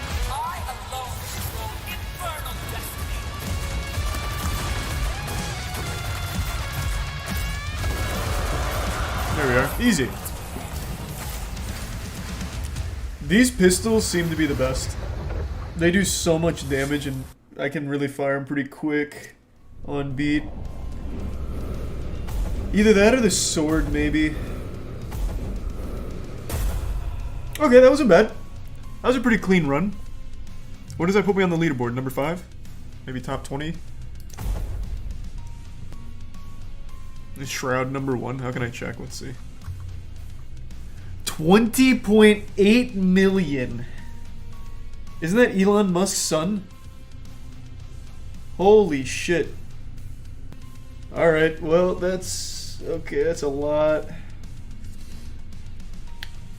I don't know if I can beat that score. That's some Tony Hawk Pro Skater shit. Yeah, that's a pretty nutty score, actually. Is it Prime Red Bear? Alright. Well, that was fun. I already know that game's gonna be super good. I liked BPM, and this one's just like a better BPM, it seems. Let's go on to the next demo. Oh, this looks pretty cool.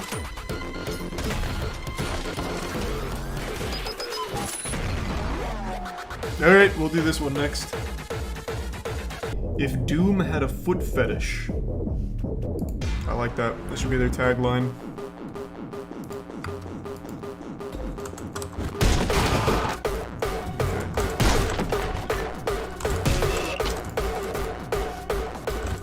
My DPI seems a little low. Jesus Christ. Alright, bad run, bad run.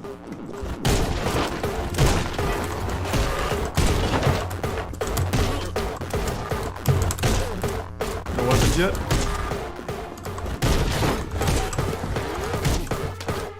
And these feet are going hard though. So it looks like I can do like a little jump double kick. Oh god, I'm done. Maybe not. Clutch. God damn! What am I even fighting? Aren't these the Goombas from the Super Mario Bros. Movie from the 90s? This is quite literally the exact same design. I like that. That's nice. Alright, pretty good, pretty good. 49 seconds. We take that. Do they all die in one shot? I doubt it. That'd make it too easy for me. I'm pre-firing corners like an idiot. Alright, not bad though. Man, I'm hanging on. Oh, what a read. Not bad read that time. Still worked out though. Damn, out of ammo. Gotcha. Oh my god. I might just go pro here. Moist Esports presence and Angry Feet. That's cute. I appreciate that little detail. Oh, I'm out of ammo. Those probably change like the prop. Oh, I just did the same level again. Oh well, that's fine. Get a better score. Oh, that was unlucky. Who am I playing as? Pepe? I'm assuming I'm the Greenfoot guy. Oh, yep, there we go.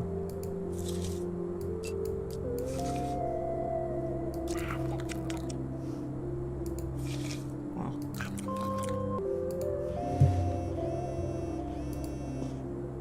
Okay, let's go. I'm liking this. Yeah. Ew, using your hands?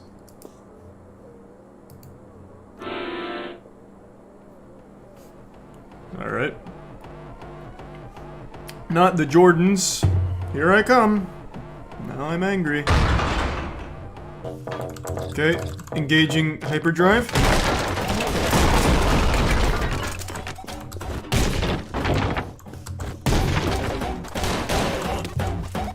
Oh, I'm out of ammo, fuck.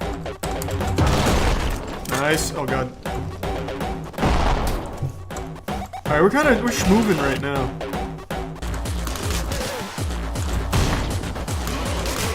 Oh, what a read. Oh, what a maneuver. What a save. Man, I'm clean.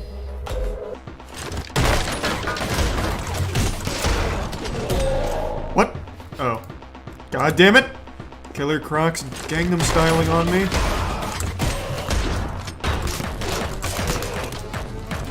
Oh, Lord. Another close shave.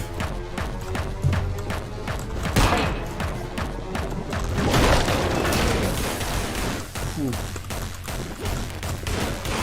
Oh, my Lord, those shots were so clean. What? Oh, God.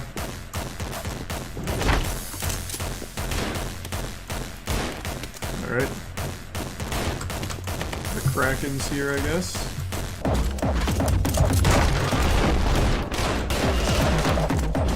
Oh my Lord, that was so nuts.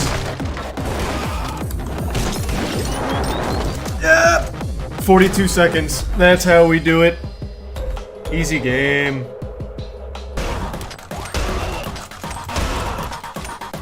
Oh my god. What the fuck is happening? Alright. I have like 1,000 shotgun shots now. Easy. That was the end of the level. How long is this demo? I feel like we've got a lot of levels here. This is probably the last one.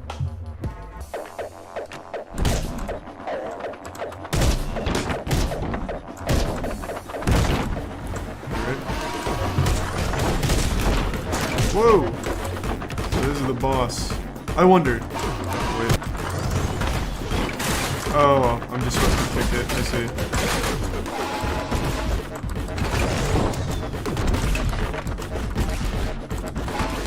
This is easy. Oh, what the fuck? Oh, you son of a bitch. You cheeky bastard. Almost there. I'm playing it a little slow just to be... Oh god, just be safe. Gotcha.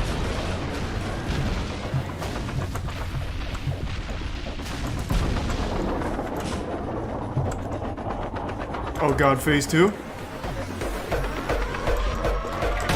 Oh, what the fuck? Ah! Luckily I took these shoes right before the boss, because these are really helpful. Yeah, gotcha.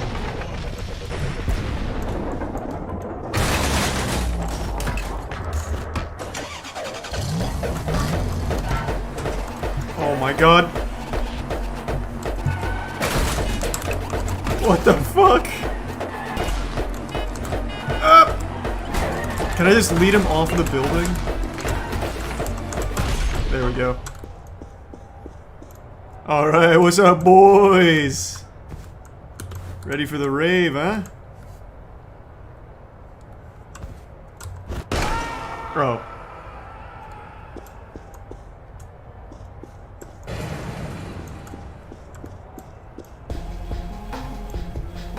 Well, that game was fucking amazing. I can't wait for that. That was really good. Do Trepang 2 demo? Alright, we'll do that one next, I guess.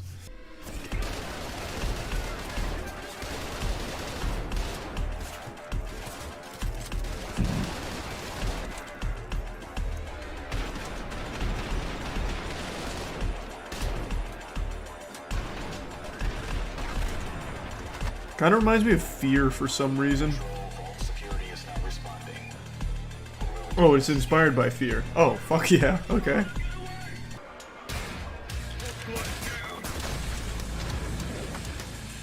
Okay. I'm sold. Bro, the soundtrack to every game we played tonight has been banging. Maybe metal music's making a comeback. It's about fucking time. I've been here since day one, baby. I never stopped listening.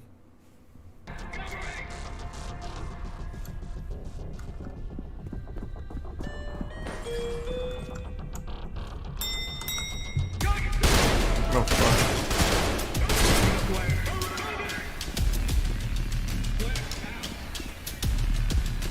Hopefully I can outrun them. I'm not exactly moving super fast, but we'll be alright.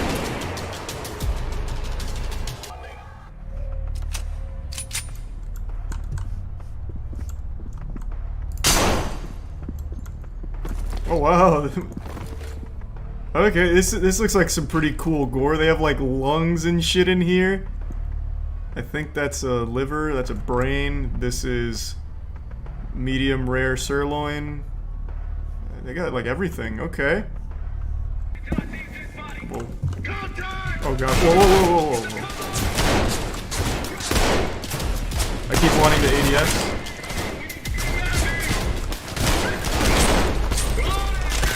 Okay, there we go.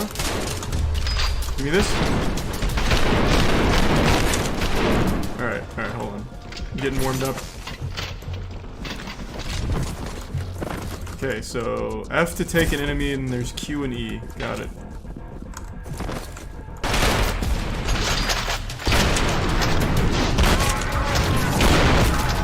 Oh, let's go! What a shot! Or, what a kick.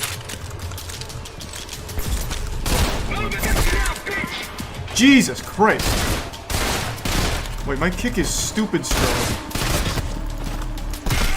It's like Angry Foot all over again. Alright, here we go. Now I'm starting to get the hang of it. Yeah! Damn, how sharp is my gun?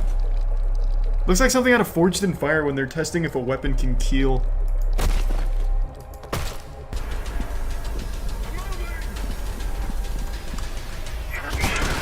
Oh, that's cool. So if you throw a grenade when you have one as a hostage, puts it on their belt. Come here. Oh wow. Okay. That was just a normal kick. I'm sorry. I didn't think that would happen. Oh my god, he's wincing in pain. He's still alive. I'm sorry. I had no idea. Oh god, what the fuck? Hey, good assault. Oh, he's still alive. Okay, never mind. Look, this guy's. Oh god.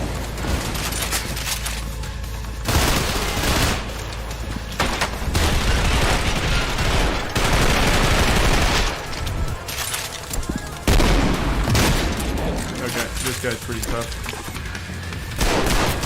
Whoa! Oh my god! Oh god! There's a paranormal trooper here. There we go, got him. This is probably where the demo ends, I bet. Oh, these are friends. I'm about to start blasting. What's up, boys? We're gonna get you out of here. Well, this was fun. Man, these demos are a great idea. What is this called? The Steam Next Fest? Just like a ton of like random game demos. All three of these games have absolutely slapped. Let's see what else we got. Oh, Midnight Fight Express. I've been looking forward to that game. Can I just start beating people up like immediately? No. So much for freedom. Thought this was America. Come here, lowlives. Oh, bozos.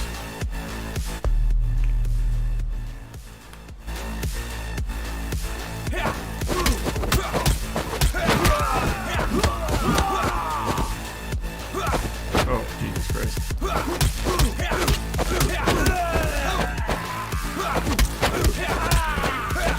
Easy, I'm nuts. Those probably weren't even like criminals or anything. Those were just some dudes hanging out.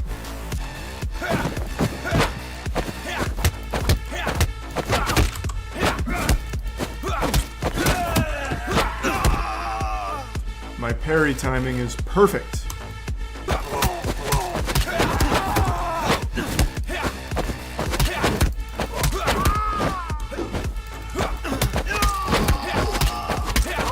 Damn, I'm already just too nuts at this. I haven't been hit yet, have I? Jesus Christ. This just insta-killed him.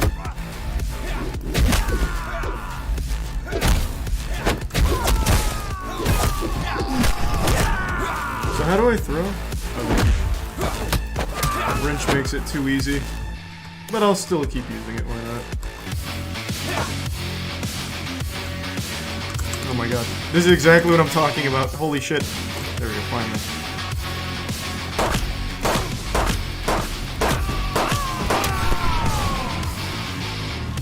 Game looks good? Yeah. Especially for a one-man project. It's fucking nuts. Good fight. Oh! Alright.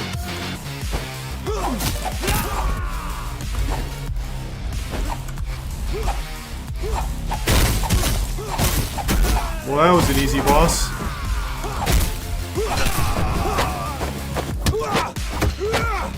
He didn't even fire a single shot at me. Damn. That would have been such a nice speed run.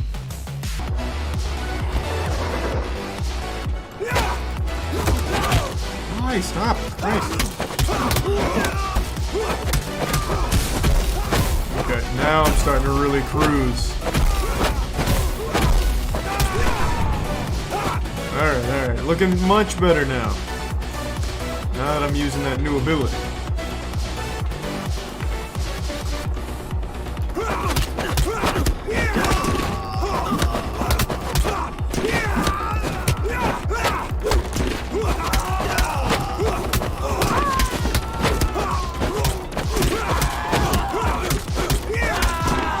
God, son of a bitch.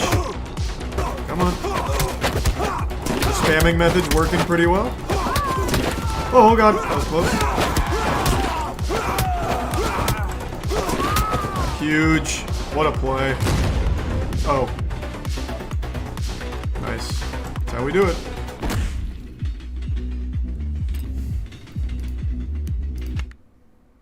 These C minuses looking pretty good right about now. Yeah, just those three. There wasn't even a thanks for playing. What in tarnation? No thank you? Unbelievable. Looking good. I'll need a few more batches of Denki. Good news is, dumbass fucking Jerry planted only the really long-growing seeds in all of my boosted pots. Amazing. Thank you, Jerry. Holy shit. It is crazy how many Goblin Punch deliveries I've been doing. I'm honestly selling and delivering more of this than the pizza places in this, I imagine. Like, Papa John's is gonna be out of business in this area. Everyone's too busy ordering Goblin Punch. Alright, this should be like 180k. Sorry, kid. I'm already there. 155. That ain't bad. Nice. Fuck yeah. Oh, he didn't like that. Sorry, Bill. I'll get you a better vape next time. Unlucky. I bought that at a gas station, too. That shit had, like, love and care in it. What in tarnation? What is this? Mixing Danky with Afghani? What are you doing? Jesus Christ, Jerry. That's so unsanitary. Those two strains, they're not in a perfect symbiotic relationship. They can't share the same growth station. They're gonna leech off each other. Jesus Christ, Jerry! He doesn't study strains at all. Amateur. And the cross-pollination, it's despicable, honestly. I don't know what she's thinking.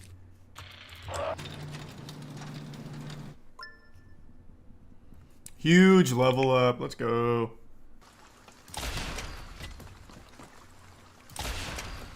Damn it. Oh, come on. Looking good. Speedrun.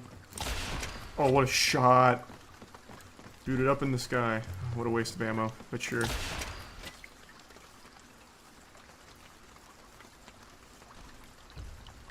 Damn, I actually hit a balloon with that too. What a trick shot. Let's go. Hey, heads up, Roger.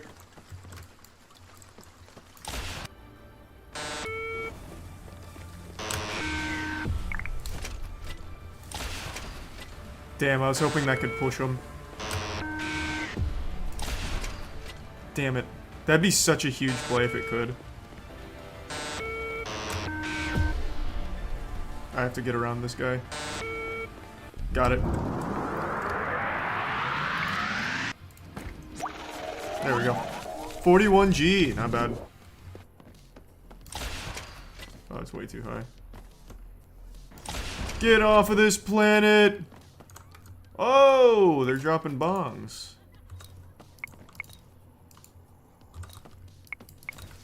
Oh, they've come for our kush. I always knew this day was coming. No! Was that Roger? Did they just abducted Roger?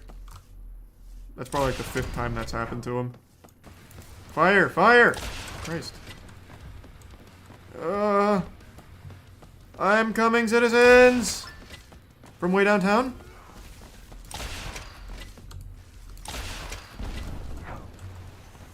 Ah.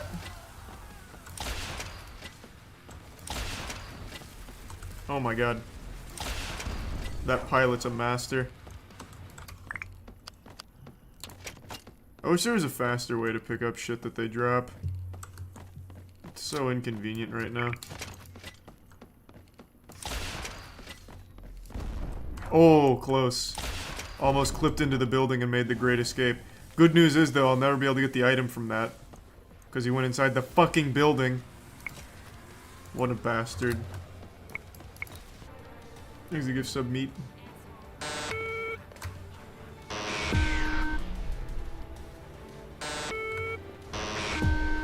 Oh, vaporized at the finish line. Rough. There we go, level up. Alright. Auto grower inbound, baby. Ooh, that's a lot of stuff. So we got the Cannabine and the field monitor. That's huge for us.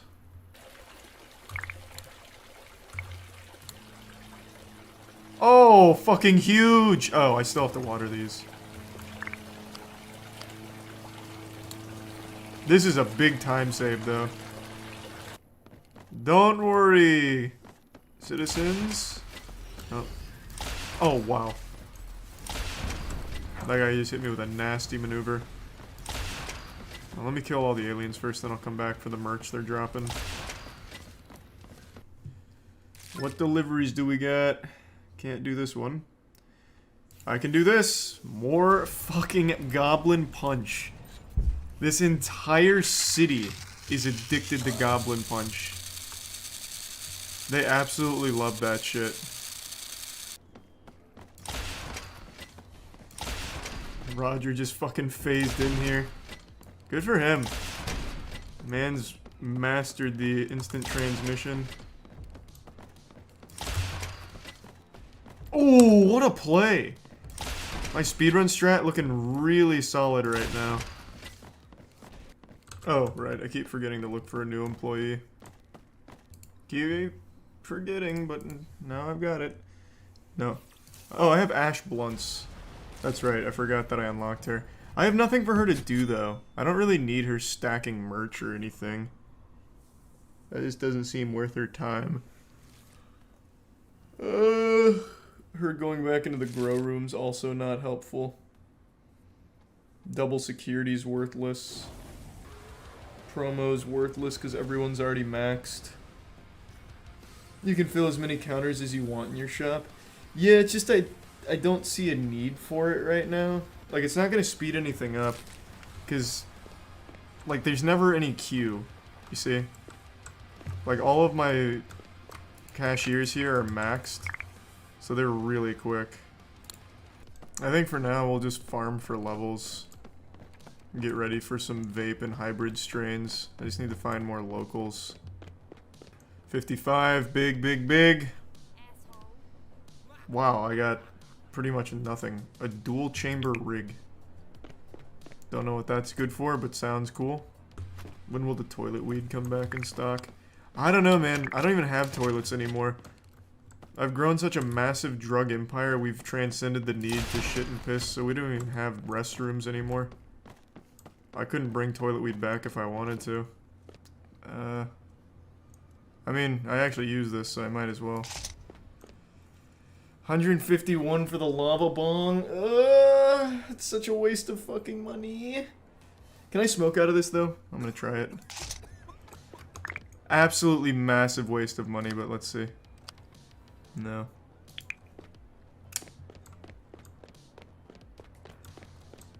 I'm not spending 400 grand on an alien lamp. Who is this? A YouTuber. What? Wait, what the fuck? This is huge. I'll promote your NFT and totally deny I did. Is that a I don't know, Philip Jensen. Is that a reference to a real person? Is this guy real? This is a real YouTuber? Wait, I have to look this shit up. Hold on. I'll do it on my phone so that way I don't accidentally crash the game again. Let's see. Philip Jensen. Yeah, let's see. Does this look right? They must have de-aged him in the game a little bit. Shaved a little 60 plus years off, maybe?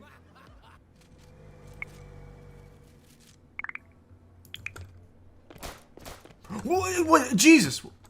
Oh, I thought he was shooting at me. Oh my god.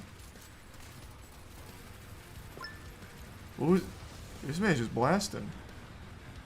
Is he shooting my he's shooting my customers. Actually, this is really good for business, because if they, like, are scared to come into the city, they'll stay on the pier near my shop. So they'll always be near my shop. This guy's actually great for business out here if he's just going to keep sniping people. Because then that'll force them to run to me for safety. Plus I have Steve on security. Another Goblin Punch one that's going to just deplete my whole inventory. Whatever. I wish they would stop always doing Goblin Punch. I would love if they'd branch out, like do some Swazi Gold. Some Maui Wowie would be amazing. I haven't had a single Maui Wowie delivery. Why? Why is that? I have so much Maui Wowie. Oh, this looks like the dolphin one. I'm guessing I ride out on this duck and start hunting dolphins or something.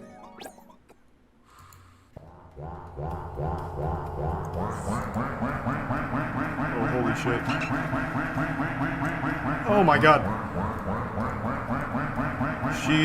She controls like a dream. No!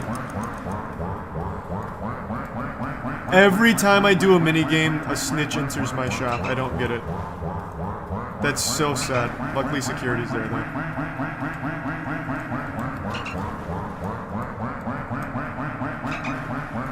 Come on, baby. Come on, baby. Yes, sir! Every child's worst nightmare just came true. This is more traumatizing for kids than if their parents divorce. Roblox just made a drastic change. They replaced the iconic oof sound. And even if you've never played Roblox, I'm certain you're familiar with that sound because it's been used in everything, everywhere for like the last 6 or 7 years now. It's become more popular than the happy birthday song. This is a legitimate tragedy. It's been 3 days since Doomsday, and it doesn't seem like they're going to be overturning this decision. This is pure lunacy. They've replaced it with a truly awful sound effect that doesn't even come close to the original oof, and it's terrible, you know? You hate to see this happen. If you step outside every day around 3 p.m. when school gets out, you can hear the distant cries of children everywhere as they're mourning the loss of the great oof sound effect, as they punch the air, tears in their eyes, and just wonder where it all went wrong. I'll go ahead and show you a video that compares the old oof sound effect to the new one, and you can see just how horrible it is in comparison.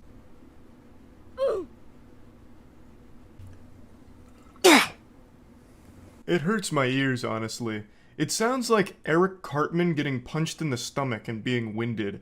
It's just, they didn't even come close to capturing the same feel as the original oof sound. So now you're probably wondering, well, why did evil win today? Why did the Lord take oof from us?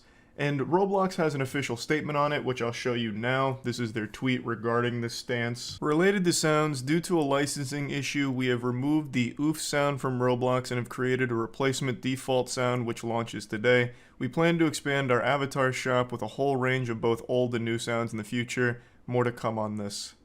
This is not cause for celebration. Just because you're adding like an avatar shop with new sounds, old and new, who gives a fuck? You got rid of what makes Roblox special. Now, I'm not really a Roblox player. I never was. The only Roblox gaming I've ever done is for the sake of streaming during Squid Game. Like, I just play Roblox Squid Game because that was pretty enjoyable, and that's where I met, like, the internet's most fearsome fiend, Jim Wool.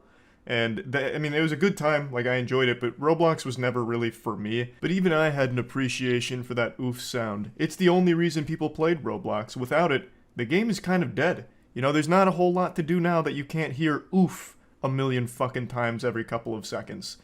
Of course, I'm exaggerating, but I mean, it was a big part of the game's identity. It's the main thing from Roblox that transcended the game. Like I said, it was used in everything from YouTube videos to other games and all kinds of different pieces of media. So it actually is kind of surprising that they let it go instead of fought for it. Now, the reason the licensing was an issue is because that sound, the oof sound, is actually lifted from another game called Messiah.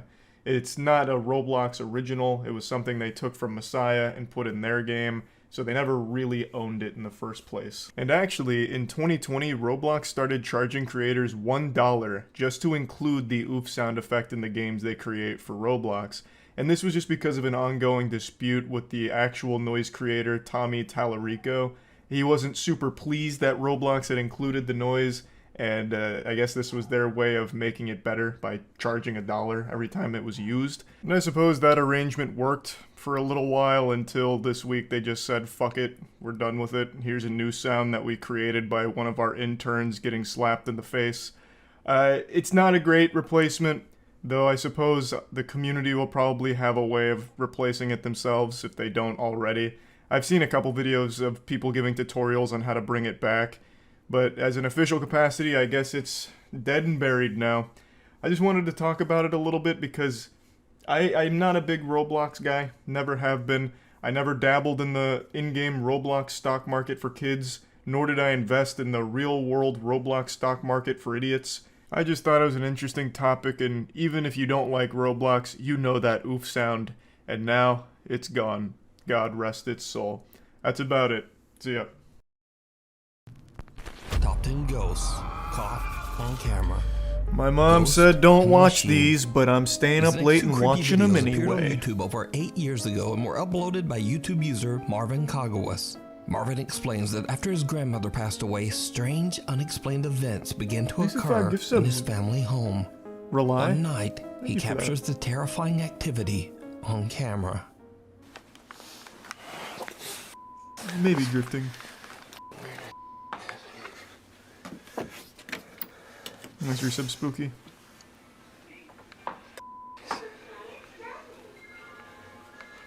Alvin. Man, I can't see shit. Thank you. Now where's your old ass grandma? And why is she playing with children's toys? Ain't funny anymore, man.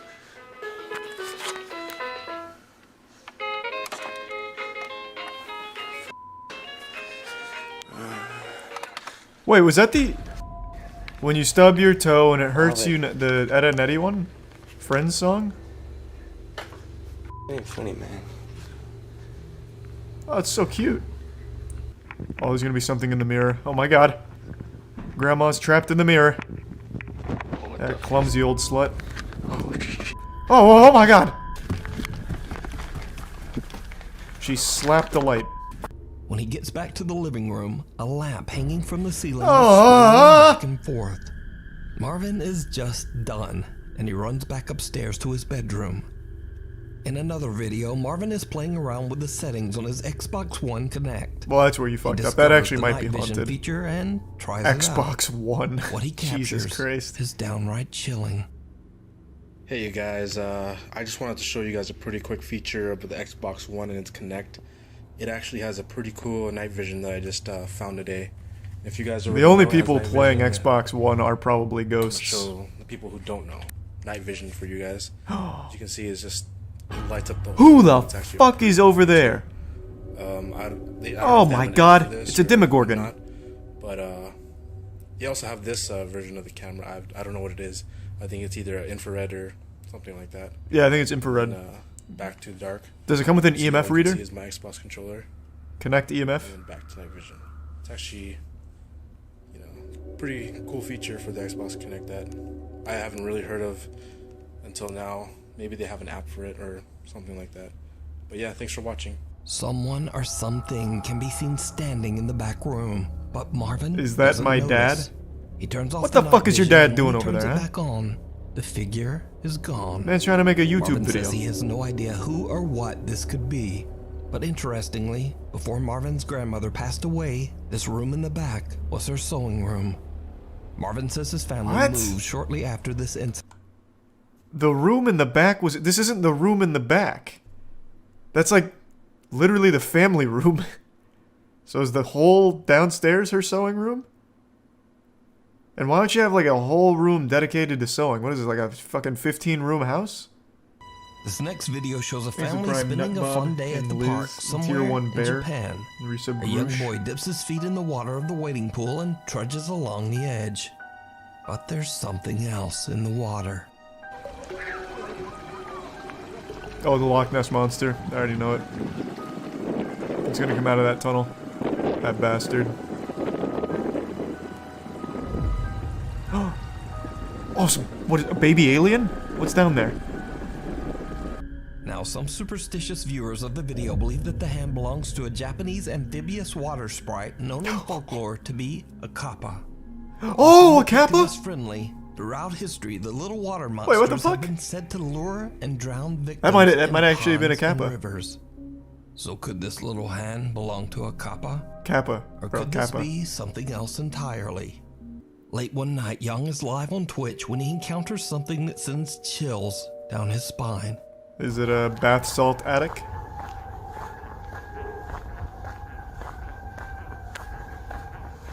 Someone blowing an Aztec death whistle? What is that? Oh, actually I know exactly. That's a fox, right? Didn't we get to the bottom of this a while ago? Because we hear that sometimes, or we've seen that sometimes in these compilations. Those are foxes, right? Fox make those like absolutely abhorrent, awful screeching noises? Yeah, I thought so. Okay, cool.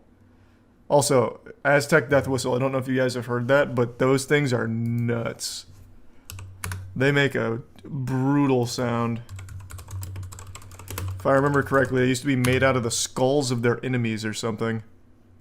For Day of the Dead celebration, and also they use when they have a war. Make the enemies shit themselves to death. With other tribes, they play over 100 instruments, 100 dead whistles. Next to the bitch Paleo, maybe some Viper, the Prime Rat. And make a lot of noise. So this is the dead whistle.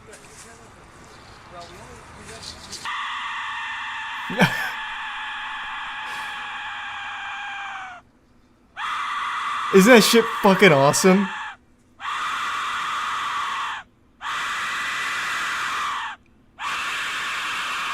It sounds like the angry German kid. Dead whistle.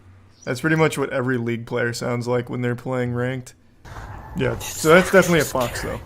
Fox make that gross noise too. What if the enemy comes out? Why is the enemy following me? Young and his live audience are undecided on who or what this could be. Some think I mean, he it said might just animal. be animals, the light, Thanks to and the Reese mirror. Tinky. Reddit user Danat Shepard related a very strange story. Reddit.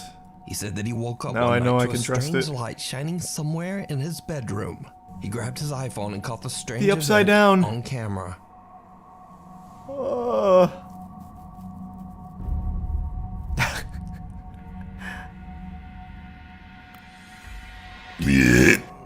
But Danat proved them wrong by posting 2 wide-angle pictures of his bedroom. Oh my showing God. that the lighted Then it display is was real. actually appearing in a large wardrobe mirror. Reddit users went to work examining the video, and they found what looks like a bizarre face in the reflection of the desk when the video is enhanced.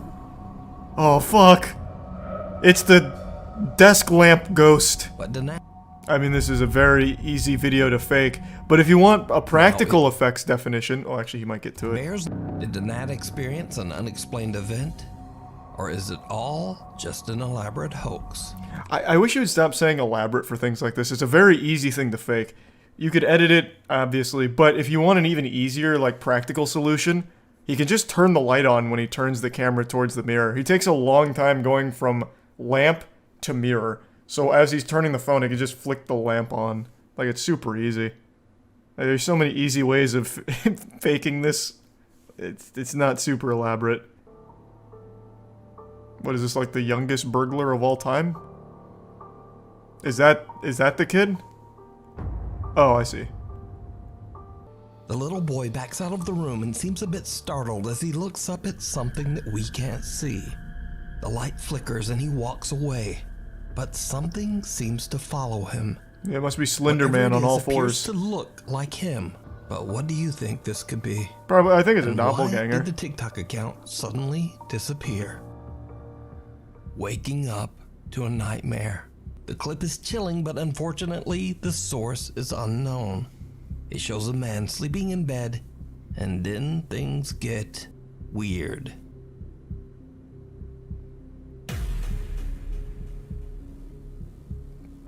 Whoa! He's being abducted! It's a close encounter with a third kind!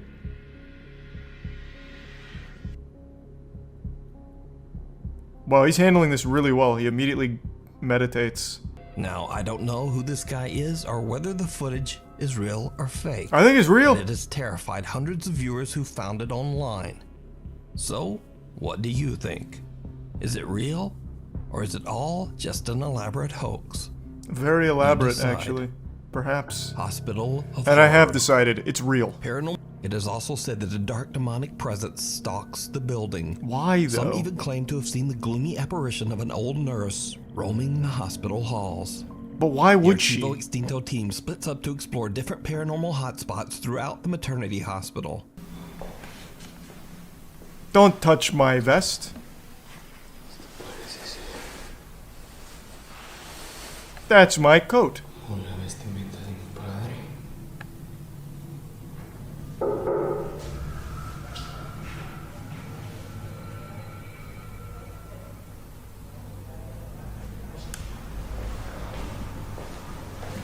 She haunts for the views. True, but she'd get so many more views if she did a little bit more. Like, all the hauntings are super lame. She could do something really cool. If she just cared about viral videos.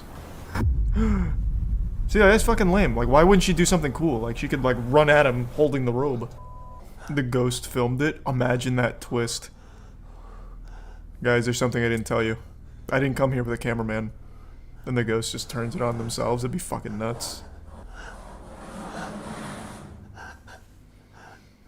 What are they doing? Dragging a box across the floor? What is this noise? No one walks like that. Thanks the prime car. No! They're coming! I mean, you could just leave if you're a pussy.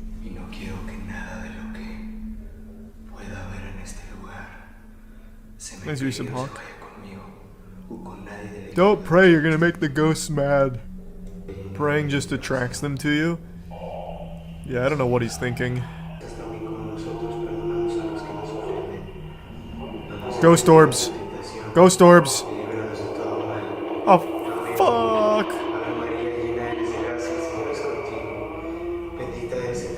Why is it moaning so much? Dude really loves religion. Man, now you just wasted God's time with that prayer. He knows this is fake. You know this is fake. You've just taken some of God's time away from someone that gave a real prayer to him. Are you happy now? Asshole. The team decides to end their investigation right there and head home. But the facility was locked. Investigators capture proof of ghosts In in fact, the old the facility hospital. never existed. Crazy. Fuck! It's coming! Just like last time, a dark figure comes out of the shadows and then disappears back into the darkness. I didn't see Young that, but I Jim's heard friend it. does not seem to... Could it be that Joe's son saw a paranormal entity? A quote, scary friend? I leave it up to you to decide. Why is there a camera in their room? The I don't know, but suspicious almost all of screamer. these videos have cameras in their Seemingly normal bedroom, night which in is Phoenix, weird. Arizona.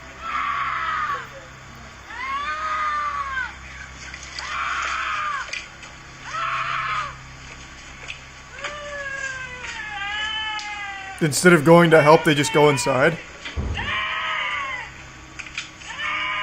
I mean, this one could be real. That could just be someone in trouble.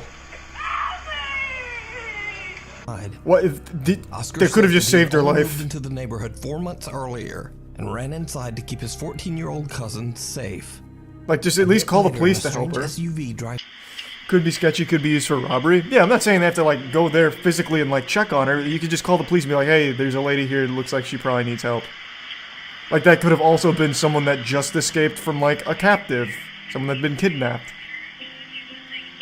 Oscar believes the woman might That have shit been a does decoy happen to lure very someone out rarely, onto but the street to still get does happen robbed, sometimes. We saw that or TikTok maybe video even where that worse. happened. And it was real. Called the It's a real police, story. But another bonus scary video I have a this week, and crackhead again, lady who it's does this another just Japanese outside my video of apartment unknown weekly. Yeah, I mean, it could very easily be drugs, but like I said, when we were watching that, like, TikTok videos that actually had a real story behind them, there was that lady who had actually escaped from a kidnapping situation, and she was, like, beat the fuck up, screaming for help and delusional on the side of the sidewalk. And it was real. Like, she needed help. And she had her life saved. Like, it's not something that's common, but I mean, they could have at least, like, called the police to get someone out there, and I think they probably did. And they even showed, like, that comment saying, did you at least call the police? And then they came back, so I'm sure they did. Just saying. Not saying they needed to run out there and, like, pick her up like a firefighter rescuing someone from a building. We just do the bare minimum. Uh-oh. He got infected with the scarlet rot. Too close.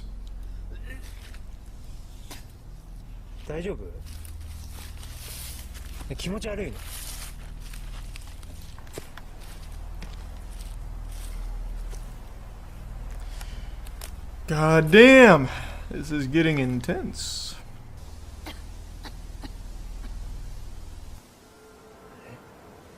That wasn't his friend coughing. That sounded feminine. Uh-oh. It's clearly coming from behind you. Just look behind you. Stop stalling. I want to see it. I want to say hi to her.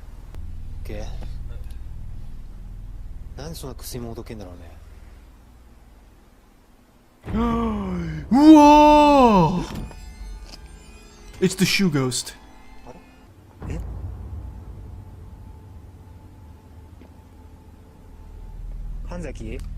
No, he's fine. His shoes just came untied and he Thanks so tripped. much for watching.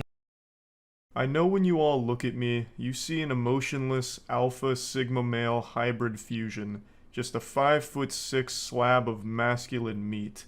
But I'm more than just an athletic specimen of raw testosterone. I'm a human being. And it's so easy to forget that on the internet. Across the cyberspace from behind the computer screen sits a man, who was once a boy, but over the course of many years became a man. Me.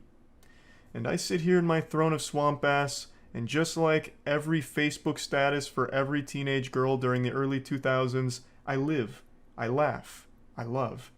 And today I just want to show you a different side of me. The happy side. I'm obviously just messing around here, but I genuinely am very appreciative of what's been going on with the channel recently. We hit 11 million subscribers a few days ago, right before my birthday, and what an incredible gift that was. So I just wanted to give a big thank you for the incredible fucking support recently. It's been mind-blowing. I don't usually make videos about like milestone numbers. Occasionally I do, but it's never been the focal point of why I make content. It's not for the bigger number, better person mentality or anything like that.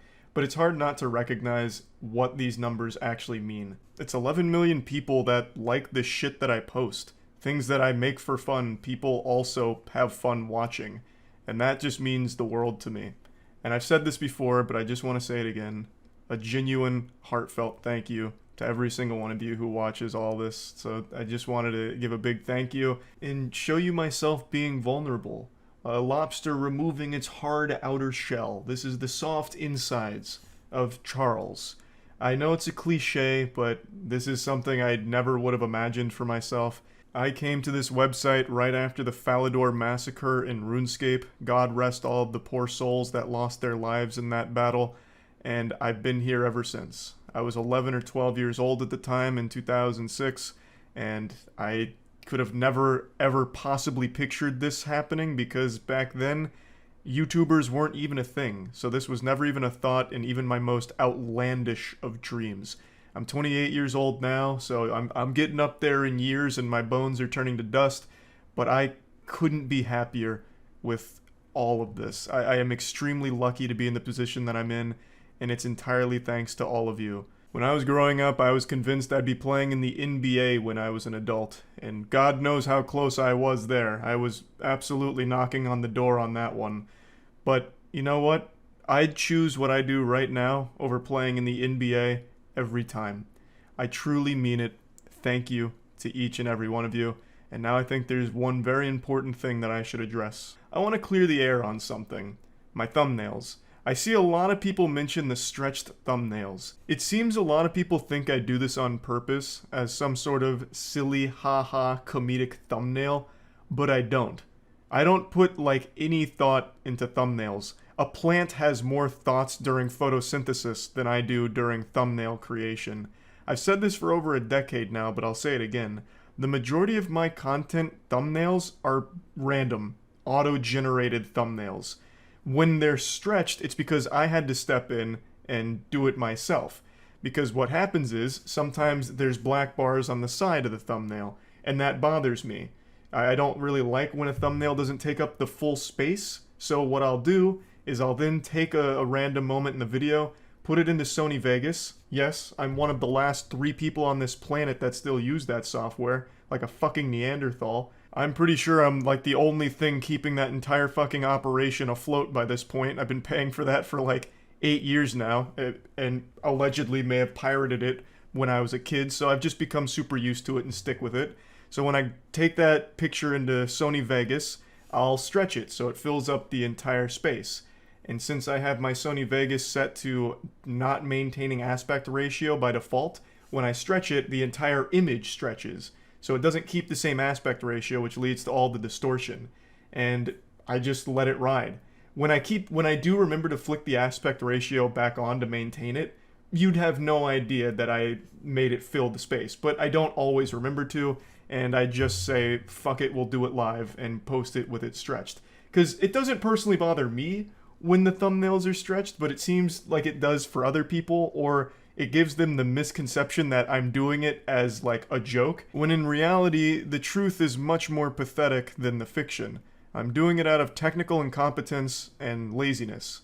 I know a lot of the thumbnails look like the Super Mario 64 start screen where you can stretch his face all around and shit, and I just never bothered to take the extra 5 minutes to fix it, so that's why a lot of the thumbnails are stretched. It's not done on purpose as a joke or anything.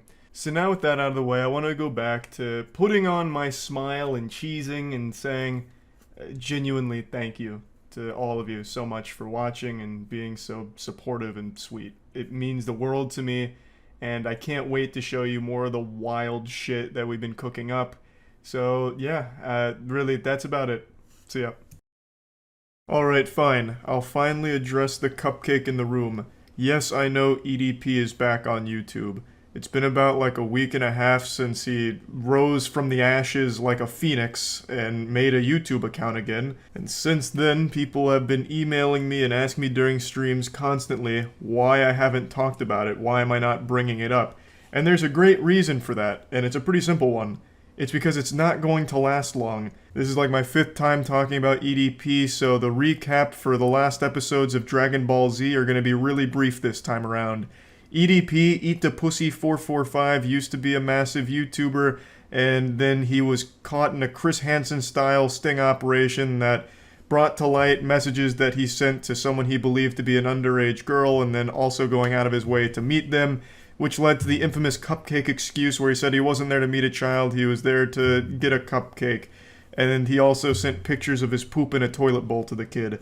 That part's never as important to the story as the other stuff, but I always like to mention it because I find the shit pics to just be truly innovative. So since that incident, he got banned from YouTube and every other platform that he's applied to, which is pretty much every website on the internet that allows you to sign up with a fucking email address, because he has not only an insatiable appetite for cupcakes, but also internet points. He desperately wants to become a content creator again, so he's tried streaming and posting videos to every obscure platform known to man.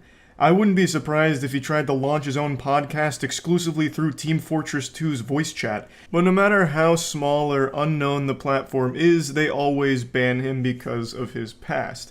But he does always try and come back, like most recently with the YouTube account.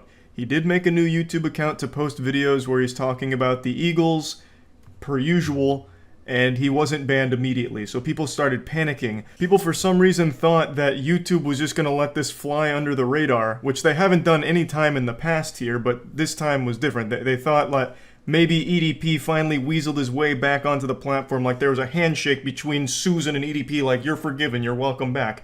Which was obviously never going to be the case. He may not have been banned instantly, but he was going to get banned soon enough. In fact, he is banned currently as of me making this video, and the only evidence I have that he ever even came back is Mudahar's video on it, where he talked about EDP coming back, as well as some other YouTubers, but I think Mudahar had the best video covering the subject. This is the only thing left of his newest channel. It took like a week, I think. A week and some change, maybe. I'm not entirely sure, but it wasn't long. So the reason I didn't talk about it is just because there was no chance this was going to be him coming back to the platform in a big way or anything like that. So what's the point in really like addressing it or driving attention to him? It's just a nothing burger. It's not like his channel was really growing or anything. The only people there were the people that actively follow him to make fun of him every time he tries to come back. And they always alert the platform that he's there. So the proper channels were already notified, it was just a matter of time. And I'm confident in the week that it took YouTube to act, he didn't get any new victims to prey upon. This was just another attempt from EDP to try and post somewhere. It's just kind of like an STD on the internet. He's like a case of herpes that'll flare up every now and then with a new account, but then it goes away after a pretty short amount of time. So again, I haven't been talking about it because I didn't think this would be a problem that would last very long. I thought it would be something that takes care of itself, which it was. There's never going to be a future where EDP actually comes back to the internet. It's just not going to happen. Also, I guess this is just as kind of like a little PSA thing. Not every EDP account that pops up is actually him. This happens with pretty much every banned person anywhere. there's going to be a ton of fake accounts that are reposting content as like new things to make people believe that it's that person that came back. It's just a troll account most of the time. It's already happened with a lot of EDP accounts. Apparently this one really was him though, and it seems like it actually was him. But for the most part, a lot of them are just memes, that people just fucking around. So yeah, that's really about it. See ya. 10 years ago, I saw a YouTube video that I would never forget.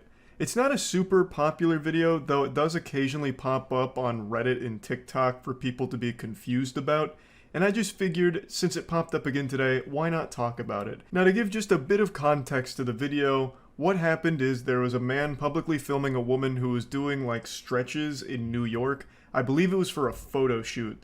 So she was doing like really big stretches, and he got his camera out and started filming her ass and crotch and getting like these really creepy up close shots, obviously without her permission, and then was eventually confronted for it, and that leads us to what happens in this video.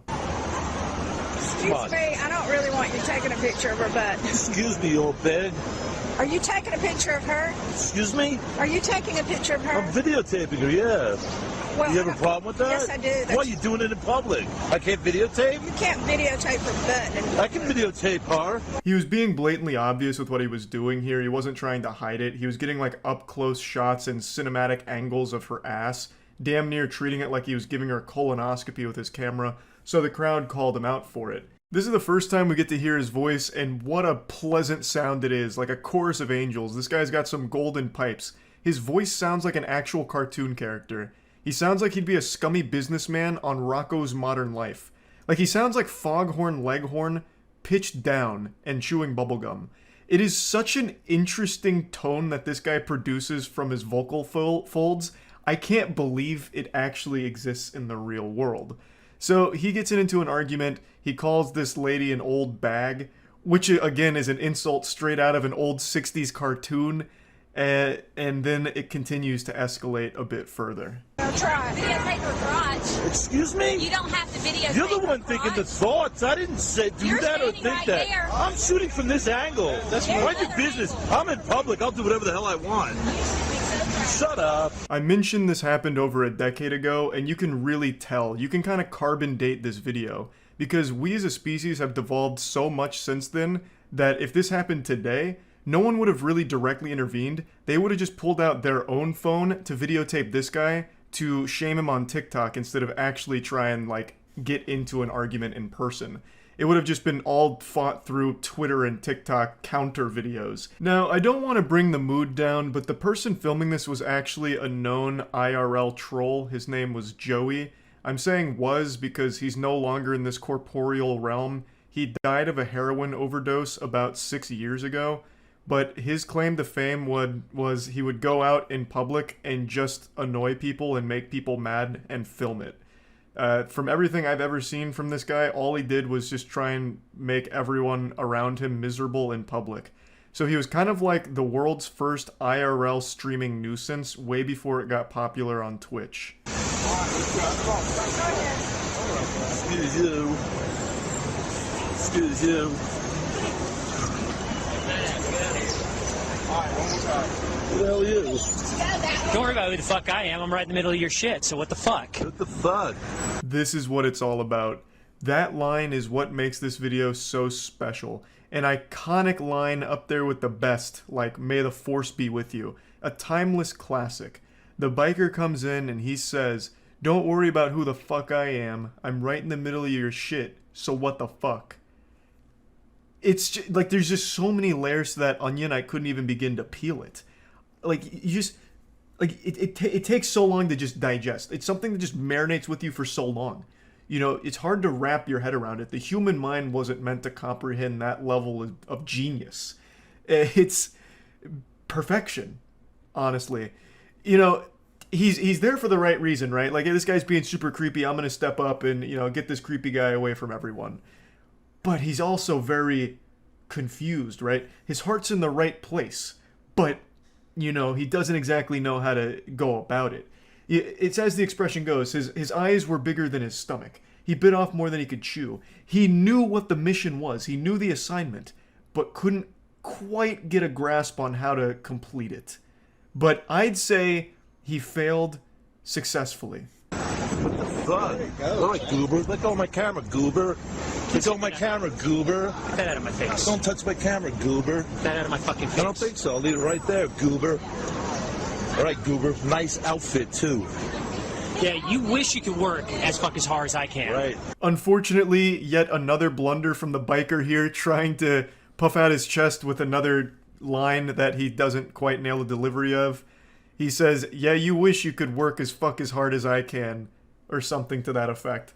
Meanwhile, he's just getting blasted by the goober assault here, and it's super effective. It's like a Pokemon battle, and he is blasting him down with the goober offensive attacks. So he keeps calling him a goober. The biker's getting uncomfortable. You can really see that the embarrassment is starting to set in there. There was a comment on TikTok or in the YouTube comments, I don't remember where now, where it said every time he says goober, the biker loses 10% health, and that shit had me giggling. I saw it twice, and it couldn't be more accurate to what's happening here.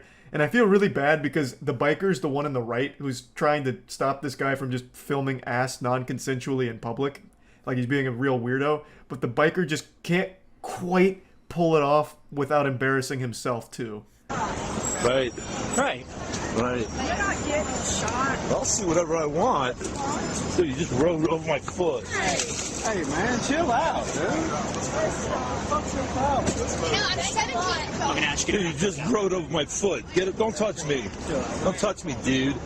Don't touch me. Just ran over my foot. That's why you got dropped. This isn't exactly where the video ends. It ends about 8 seconds later where he calls him a goober a couple more times before he scoots away. He zooms off into the night. So the lady that was doing the photo shoot or stretching, whatever was happening there, that's still up to interpretation. No one knows for sure. It's just the most accepted story I've seen is that she was in the middle of a photo shoot in New York there. But she leaves because this guy's scared her, obviously. The entire crowd leaves because this guy's fucking unhinged. And this confrontation between him and the biker and the rest of the crowd is just escalated to a point where now his foot's getting attacked by the bicycle, you know? And the way this guy talks, Joey, the one behind the camera, reminds me of like a kid in a department store who's upset because his mom didn't give him enough chocolate. Like the way he says his words reminds me of a temper tantruming kid. But god damn it, I'll have to admit, this guy knows his way around insults. The way that he just uses goober, it's masterful. He's truly perfected the art of calling someone a goober. The way that he's able to enunciate it, as well as his really goofy sounding voice, it's the perfect compliment to the word goober. Every time he says it, I smile a little bit. It's like, oh, that's so silly. Why would he say that? But the biker's clearly not finding it silly, nor is anyone around him. But it's just something so unique about this whole interaction here. So yeah, I just wanted to briefly talk about this video since it's one that I've known for a long time and I feel like maybe a lot of you have never seen it before, so I really wanted to open your eyes to it at least. Also, maybe now you've seen how effective the word goober can be in an argument. You know, next time you're at a bar and you get into a bit of a verbal confrontation with someone, maybe slip in the word goober and see if you can break it up a little bit, you know, you start shattering their spirit. And also, don't do heroin. Heroin's not good for you. So, just a little quick PSA there, don't do that. And yeah, that's really about it. So yeah. I'm sure you can tell just by looking at me, but I am giddy with excitement. I feel like a little kid on Christmas Eve who just wandered downstairs and caught Santa Claus leaving Robux under the tree. I feel like I'm 8 years old again and I just watched Spider-Man for the first time because I have incredible news to share with all of you that will no doubt change your lives. If you were a virgin before watching this video, you won't be after it. Or at least you won't be for long. Moist fucking esports, a name that commands respect and elicits fear. Moist Esports is an org that we started back in August, so we haven't been around very long. We're just a little baby crawling around looking for a titty to suckle some milk out of. But in the short 8 or 9 months that we've existed, we've done some incredible stuff so far. I'm extremely proud of all of our players in Moist Esports who have been winning majors and just doing incredible things, and today I have by far our biggest announcement yet, our biggest leap in the esports scene. And it reminds me of a very powerful and profound quote from an old Redditor. He said, "In this moment I am euphoric, not because of any dog shit esports org's blessings, but because I am enlightened by Moist Esports." Humans have always asked, where do we come from? But the question we should be asking is where will we go? Will we colonize Mars? Will we explore beyond our solar system? Moist Esports has a bigger dream. Winning a Rocket League World Championship.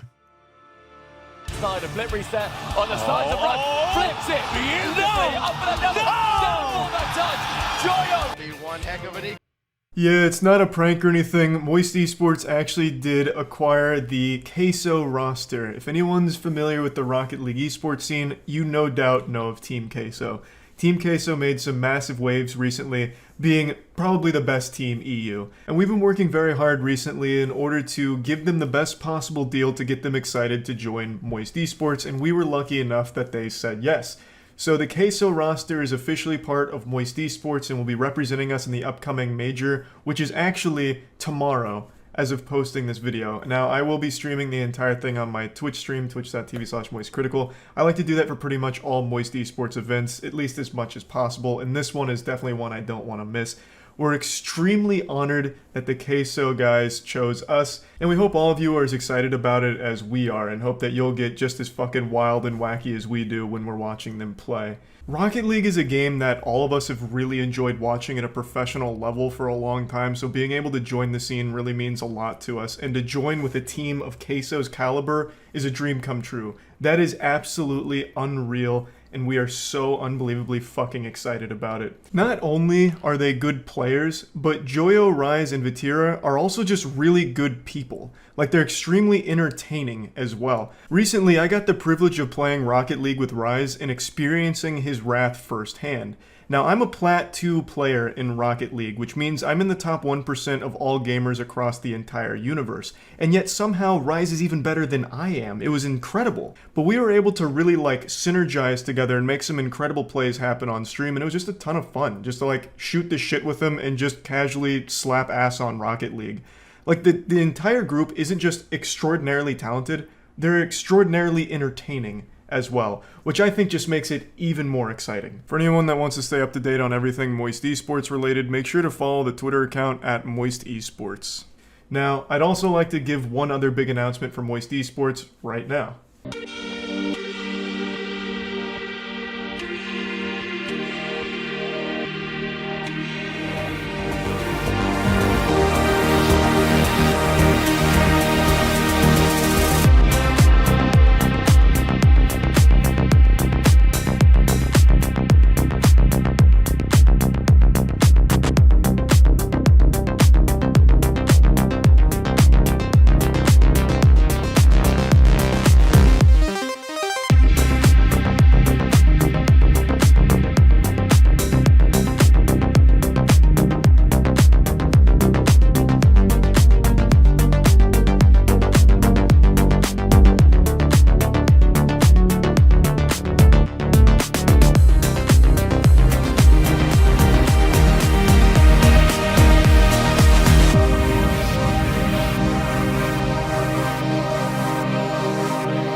I know a lot of people, when they see a merch drop announcement, it's not exactly something super hype. You're not pumping your fist oh my god, it's fucking game time.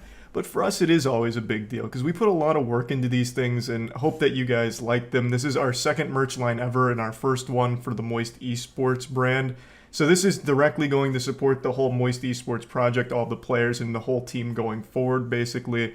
And we really put a lot of work into this line in particular because we want it to be something that people would actually want to wear and cheer for the team with. Now, unfortunately, the headbands aren't ready yet. That'll be about a month out from right now. There was a bit of a hiccup with the distribution of the headbands, so that'll be later down the line, but everything else is available right now. At moistglobal.com, you'll find the entire Moist Esports line. You can click the link in the description below to go there quicker. And it's something that we are extremely excited about too. The jerseys in particular, we're really happy with how they came out. I think they look fucking great. I think they absolutely slap. And then of course the Moist Esports hat. I always like to wear hats, so I think the hat looks great. So yeah, again, that's moistglobal.com if you're at all interested in getting the merch. I also thought it'd be kind of fun just to go over a bit of the history of Moist Esports, since it seems a lot of people still don't really know too much about it and it's shrouded in mystery. We started Moist Esports in August because one person in particular reached out to me. His name is Cola. Cola won a couple of the tournaments I used to host for Smash Ultimate back in 2020, and last year he was campaigning for Summit, and he asked if I would retweet his campaign thing, and it got the gears turning a little bit. I was like, well, why not do one better? We'll make an entire esports org around Cola for this tournament. And then one thing led to another, and we really fell in love with the entire area. And it's somewhere we always wanted to be eventually anyway. We all like the esports scene. So the timing was right. Cola really kickstarted the entire Moist Esports org, honestly. And from there, we've been learning as much as we can about the space in order to efficiently grow and give all the players the best possible deals that are out there. And it's just been so much fun watching them compete, watching the tournaments on stream, and just going fucking crazy. I've become a massive esports enthusiast over the last 8 or 9 months, and it's just been so fun. And now with the ex-Queso roster officially on Moist Esports, I know it's just going to get better and better, and I cannot wait to watch them play this weekend, and hopefully you'll all join us there to watch as well. I know a lot of people thought Moist Esports was like a joke thing and not something serious, but that is entirely wrong, insultingly wrong. I spit on that garbage. We've been taking it super seriously, and we've put a lot into this org in terms of both money and time and everything, because we want this to be a legitimate tier 1 org that does everything right, where all the players are hype and excited and they all don't get like abused by like a shady org or shady contracts or anything like that. We want to be like the premier esports org. So yeah, this is just the beginning for Moist Esports. Having the Queso guys come on to Moist Esports is an actual dream come true for us, and I have no doubt huge things in the future for that group, and I really think this is just the beginning for Moist Esports. I feel like in another year or so, Moist will be the first thing you think of when you think of esports. I can't wait to share some other massive announcements with all of you pretty soon. But yeah, for now, that's it. See ya. I put some lights in these shelves over here, and they look pretty bright on camera. It looks like a flashbang went off behind me. That's what I imagine it looks like when an angel comes down from heaven. It's like a sterilization chamber in a laboratory. My god. But anyway, today I wanted to do a little check-in on our good friend, the Russian Popeye, aka Bazooka Arms, aka the Saint of Synthol, or, as I like to call him, the Petroleum Jelly Juggernaut. I'm talking about Critikal. Critikal is a man who's been in the public eye for about 2-3 years now, because he injects petroleum jelly into his biceps, and he gave himself these SpongeBob anchor arm looking things. And he's not the only one in the world to do this. It's called synthol, and what they do is they inject it into whatever muscles they want to bubble up and look like a badly drawn anime character. And it's just a bunch of oil in a syringe. They inject it and it blocks blood flow and it like inflates the muscle like a balloon. And it's extremely dangerous. A lot of people have died from it, and Critil's no exception. In fact, 2 years ago, he had to undergo life-saving surgery in order to drain his biceps because they were killing him. And I wanted to do a little check-in because I remembered reading about that, and I wanted to see where he was today. And would you believe it? He's back to using fucking synthol and petroleum jelly to pop up his muscles for the sake of TikTok clout. It just seems like TikTok likes are more addicting than heroin and worth losing your life over. Critikal is once again risking his life for the sake of his goofy fucking biceps because of the attention they garner online from people laughing at him. He has made his entire career online being laughed at.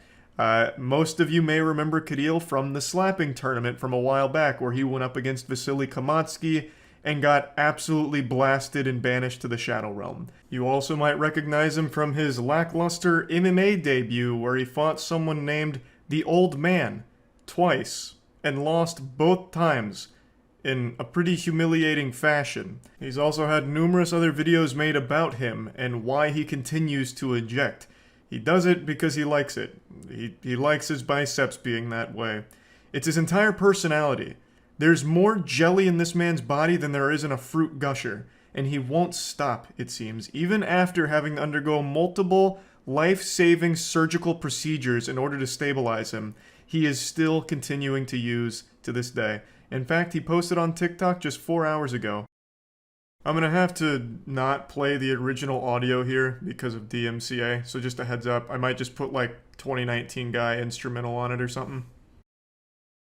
Yeah, it's not only his biceps that have undergone enhancements, and I'm using that word really generously, but he's also begun having plastic surgery on his face, so he's been getting like facial injections that he's showing off online now.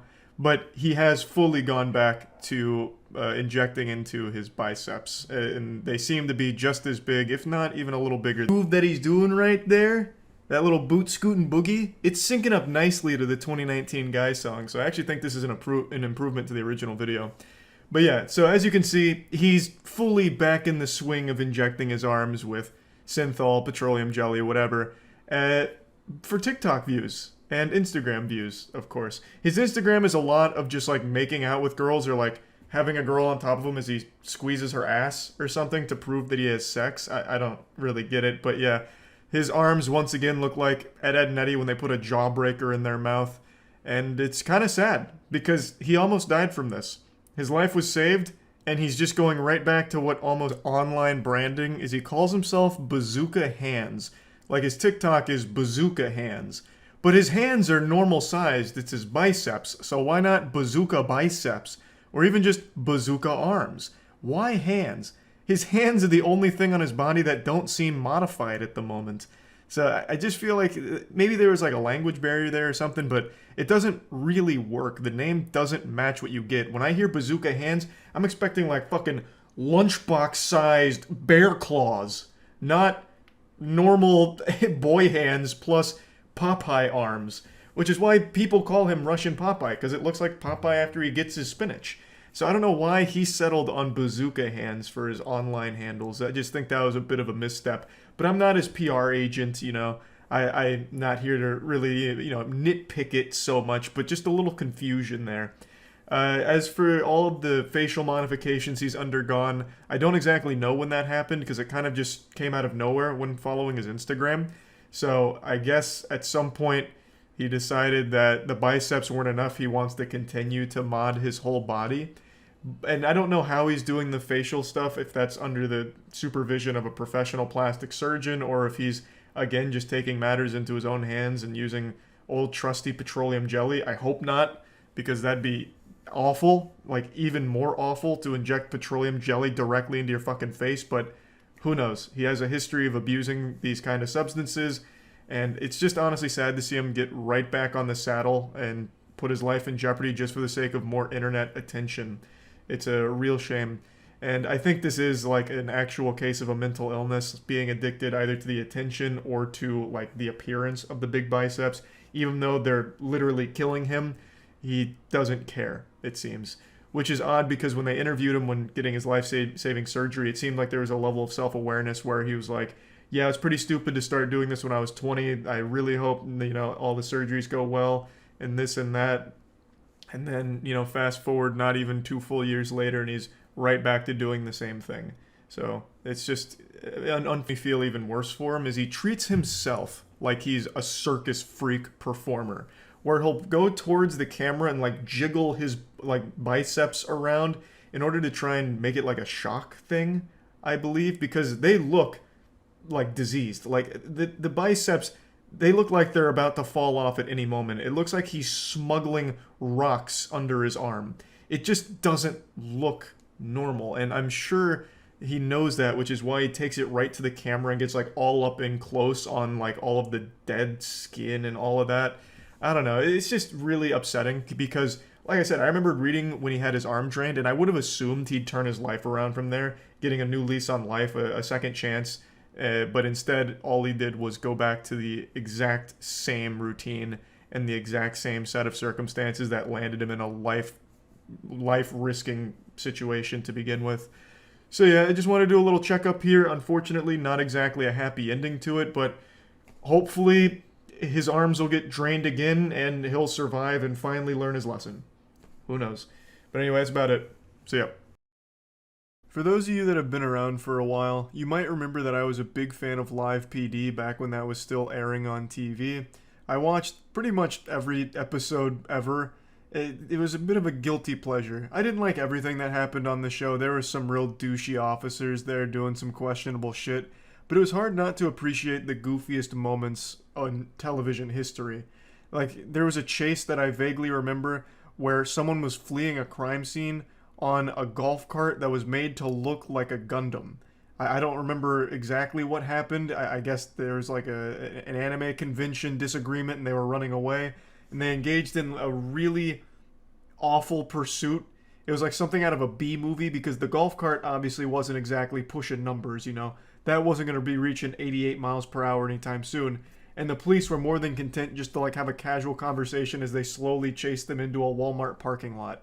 You know, just moments like that are just beautiful things. And Live PD got canceled, of course, but I've still always had that itch to find those like goofy cop moments. Just that guilty pleasure that hasn't gone away. And recently I found a YouTube channel called Code Blue that has some wacky moments. And the one I want to show you today is a beautifully terrible chase. It's a police chase with a girl named Chelsea who steals a vehicle and follows all the road rules while the police pursue her. It's very enjoyably silly. Watch the police chase of a girl who crashed her car, stole another one, and Tokyo drifted it across the country. I don't even know what I would search for that. That sounds wild, though. Real-life Tokyo drift. Japanese street drifters outrun the police in wild chase. Oh, is it this one? Woman steals car after crashing her own? Yeah? Okay, let's ride. The female was later identified as 31-year-old Chelsea Schwegirl. Alright, Chelsea! She tried to find a phone, but was unable to, and decided to steal a vehicle. As one does. This is a pretty low-speed pursuit. Is that vehicle like almost out of gas or something? God damn. I feel like we're going the speed limit. It's like a really polite police chase. Oh! Oh, that's a big move, Chelsea. Chelsea swerved to avoid an officer, then drove onto the sidewalk. Damn, she really hit that corner hard. I think this whole Tokyo drifting thing may have been overselling it. This is like a really labored series of right turns. Oh, and a left. Man, I tell you, that Tahoe's never seen this much action. Chelsea, really cruising. She eventually went off the road and lost control of the vehicle. I find that hard to believe. At this speed, how do you lose control? Oh, the snow. Yeah, maybe just the snow. That'll do it. Oh, boy. Oh, jeez. Goodness gracious. Oh! Wait. Was that calculated? Damn, Chelsea with the mean drift. Alright, there's that Tokyo drifting action. Maybe that guy was right. God, going where no Tahoe's gone before. What happened? Did the engine blow up? Oh no, we're good. Oh, Jesus Christ, Chelsea.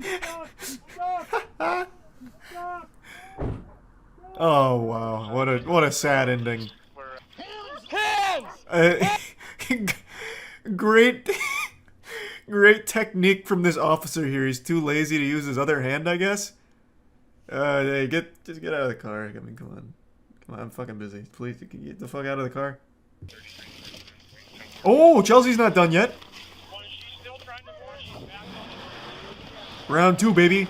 The sneak attack. This officer has never been so upset in his life. The man was winded already, couldn't even put his second hand on the gun. Now he has to go back in the car for the chase. Dude's just gonna outright quit. Or collapse from exhaustion. Oh, Chelsea's really punching the afterburners now. I really wanted to see how much longer it would take this guy to get back to the car. Like, there is no sense of urgency from this guy at all. Like, not even pretending.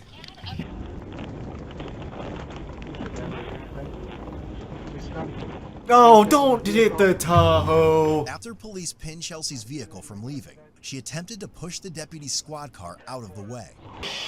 Show me your hands! Damn, really going in. Get out of the car! What seems to be the problem? Get your hands up! Calm down. Get your hands up! Get out of the fucking car! I am. I have my hands up. I didn't cause any harm, and I made sure not to put it in any danger. That's why I did the fun little U-turns up in here.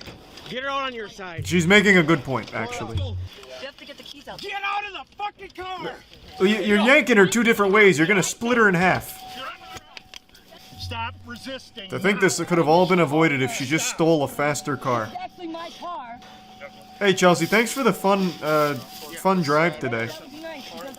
You let us on a chase. You Yeah, you guys had fun though. We had a little fun. I didn't fucking. True! I have said that for years. Bro, being a cop, you have to look forward to this kind of shit. Otherwise, like, what else do you do? Sit there with a fucking speed gauge? Like, it's gotta be boring as fuck. You should be thanking Chelsea. Give her a little fist bump. Charge her and then be like, hey, Chelsea, like, thanks. I was having a bad week. I needed this. Needed the release. Oh, he's introduced a new plot device. What's in the box? Go ahead and get out of admin page. Oh, maybe it's like a Joker trap. Releases like a smoke screen and she gets away again. I don't know how safe it is. Any chase is not safe. Hey, I'm just gonna have to wholeheartedly disagree. As far as a pursuit goes, this is about as safe as it gets. This was like kids on a bicycle level speed. Like, Chelsea was taking, like, she was using her turn signal during the chase. Like, I mean, that's about the best you can ask for, really. I made sure to stop and signal at the turn that there was someone coming. she is correct. She did do that. Is this the end of the chase? Is this just an interview with her now? Which is used for what purpose? I thought she was gonna somehow maybe escape again. Still like 2 minutes left. You got a back brace on? I mean, I don't need the lore here. That was cool though. That was a cool chase. I don't know what became of Chelsea after she was apprehended, but I do know one thing for sure. She made Dominic Toretto and the entire Fast and Furious family very proud with this performance. And it's like Dominic Toretto famously said in the first Fast and Furious movie, "You had me? You never had me. You never had your car. Granny shifted, not double clutching like you should. You're lucky that 100 shot of NOS didn't blow the welds off the intake." Remember that, Chelsea. But yeah, anyway, I just wanted to share this because it was almost nostalgic. You know, even though this is a newer video, it just felt like the old live PD days. I was back in the passenger seat with Officer Fergal, and we're going 35 miles per hour on a police chase. Not exactly a high-speed pursuit, but god damn it, we take what we can get out here. So, Code Blue Cam crushed it with this one. And yeah, that's about it. See ya. Yesterday was just a downright terrible day to have eyes. Sega posted gameplay footage from the upcoming Sonic Frontiers game, and my lord did it look abominable. Which surprised me, because I didn't expect this to be a stinker, because it's an open-world Sonic game. To me, that just sounds like that should just be easy buckets right there. Just a home run. It's just simple, concept's fine, and I think Sonic works as open-world. It could be enjoyable. But this was just an affront to God. The game looks like those fake video games that they use for movies, like in comedy movies, as like a background thing, like, "Hey, Junior, what are you playing there?" "Oh, it's just Zombie Explorers 5 Death Edition." And it's just like some shitty little tech demo game that they whipped up in 15 minutes. That's what Sonic Frontiers looks like. It looks like a bootleg Sonic. Like, it looks a step below a fan-made game. Because at least with fan-made games, there's passion. This just feels completely empty. Not just the world being a barren wasteland, but everything about it is empty and soulless. Let me go ahead and show you.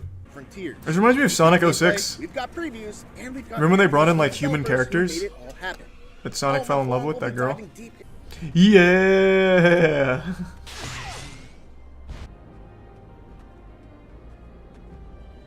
Man, this is so empty. Oh my god, this is so fucking slow. Right now, this is not way past cool.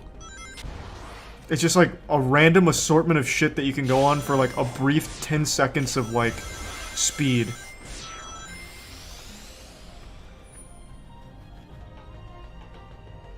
Is there anything to do in this game? It seems more like a tech demo than a game. There's no reason Sonic Frontiers should look as shitty as this does.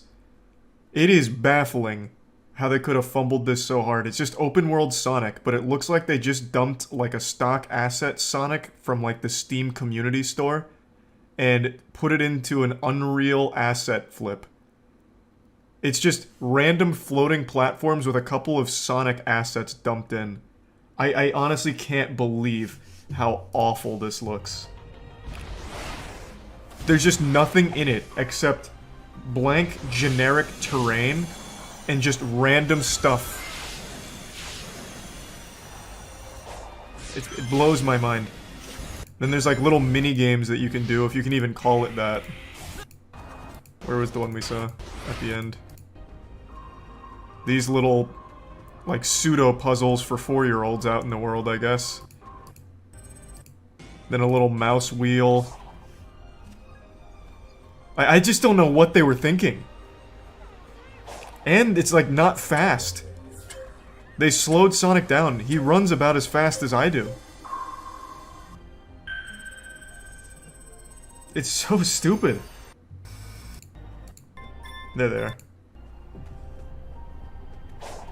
I'm quite certain these are the exact coins from Super Mario Odyssey, just reused here. It's baffling. Just a bunch of like random fucking assets dumped into the world. That takes like 30 seconds to just go through. Moderately fast. It looks like your Twitch logo. Hey man, that's fucked up. It could improve over time. I just don't see how though. There is nothing. There's no enemies. There's nothing in the world. It is actually just random shit to grind or jump on. And then that's it. Then you just fall right back onto the grass.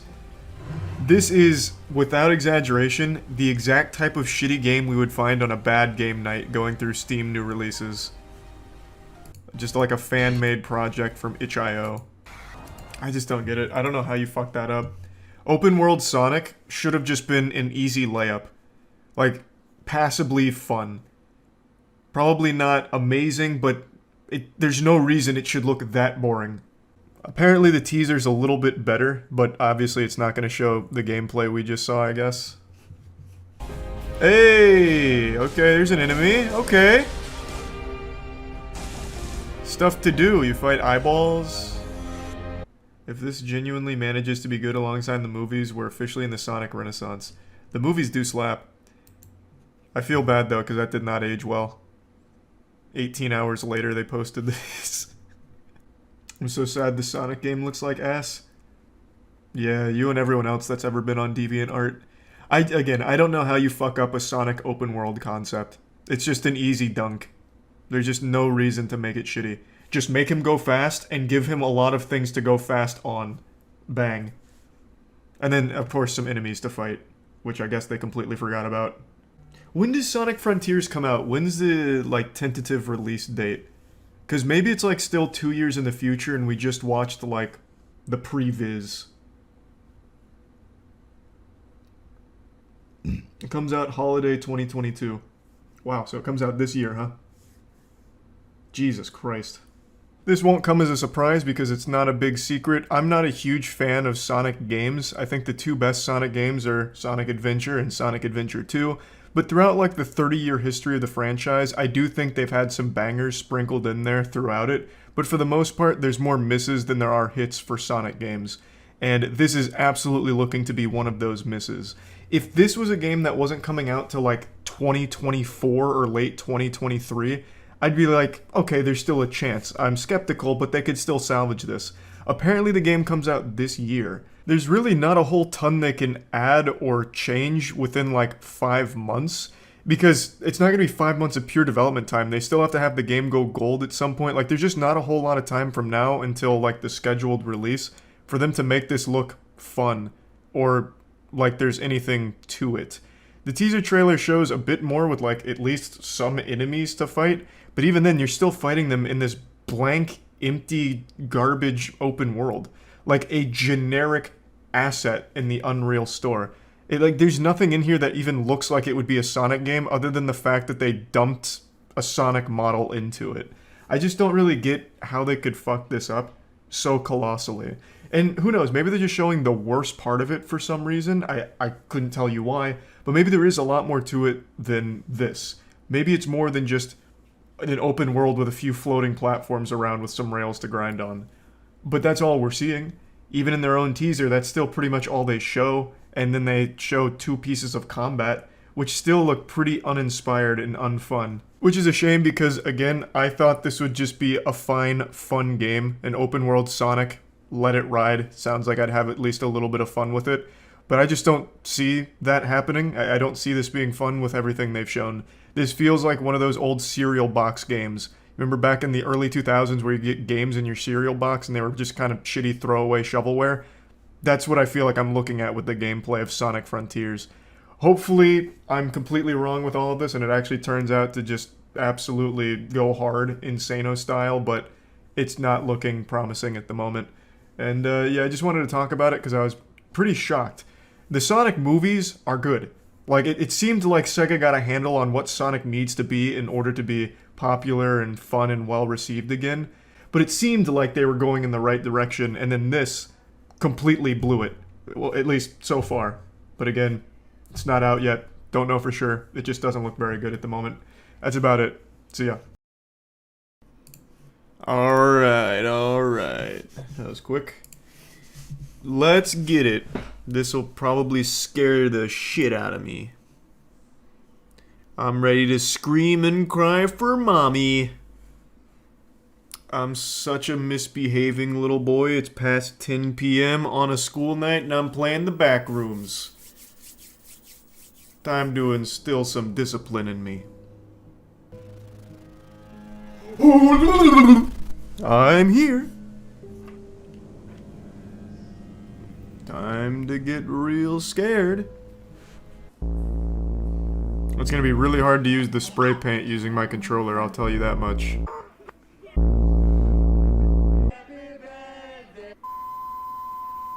And we are rolling. Woo! Nice one, Drake. Do a pop shove it. Trying to skate. Is he pushing Mongo? Come on, man, do something cool. You want to be famous, right? Whoa! Oh, shit. Whoa! He no-clipped. Oh, wait. It's reading my mic. What the hell is this? Oh my god, the controls are inverted. Holy Jesus Christ.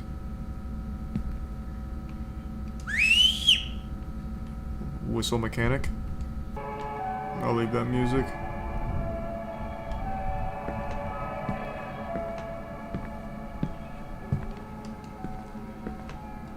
I just saw a shadow. Guys, this isn't funny. Stop playing pranks on me. Here's the resub morgue. Hey, hey. What's up with you? Hey! Hey! Hey! Hello! That mechanic hasn't come into play yet. Oh my god, they're throwing chairs! Who did that? These are the bits, Red Rock and the Prime Squad. Resub MGP. They're breaking shit. Hey! Hello! Hello! That's unlucky. Oh, it's a little kid! Get back here. Where are your parents? I'm gonna beat their ass. My tricycle.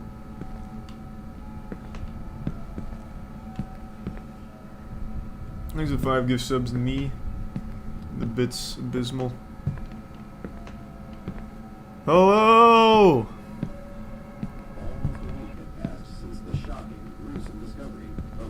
Howdy! Little Timmy's dead? Most likely was kidnapped.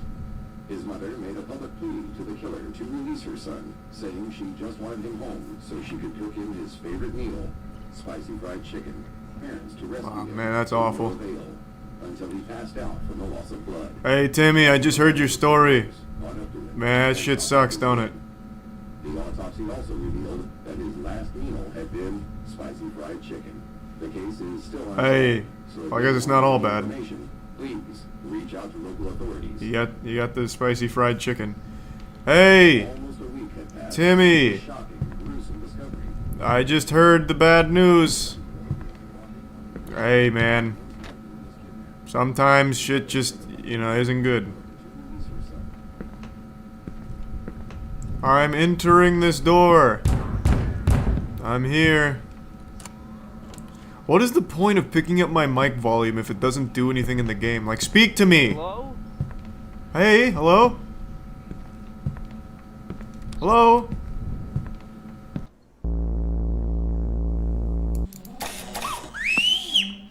Wait, what? Wait, what? I already did all this. And we are rolling. Want to be famous, right? Well, I can whistle. How can I whistle during this? Oh yeah, Drake. I can hear myself in the background of this. Whoa.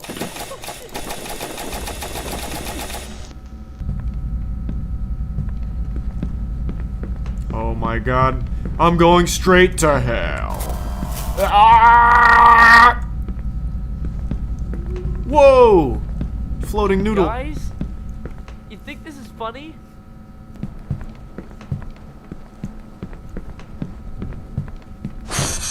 Oh my god, it's a spider, I think.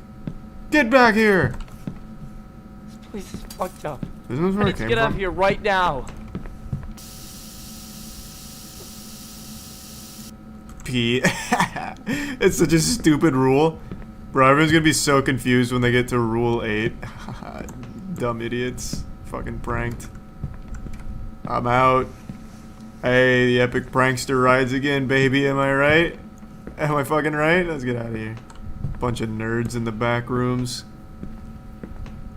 Is this a person? What is this? Hey. What's up? Hello. Hello. Hey. Every horror game is just walking. Oh, that's my fucking dinosaur one. Jesus Christ. Help!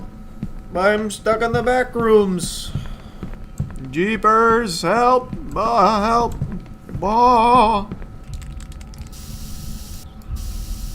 The Riddler was here. Holy shit, it's Timmy! Oh, he's fighting. Help! It's the back room! No! The tape is ended! Alright, hold on. Let's paint another question mark here. Just in case. Now we run. Timmy, get the fuck away! Go back to hell! Go back to hell! Oh my god. Hey, he doesn't have any arms. You can't open it, idiot. Hey, stupid no arm kid. Idiot. Shut up, dummy.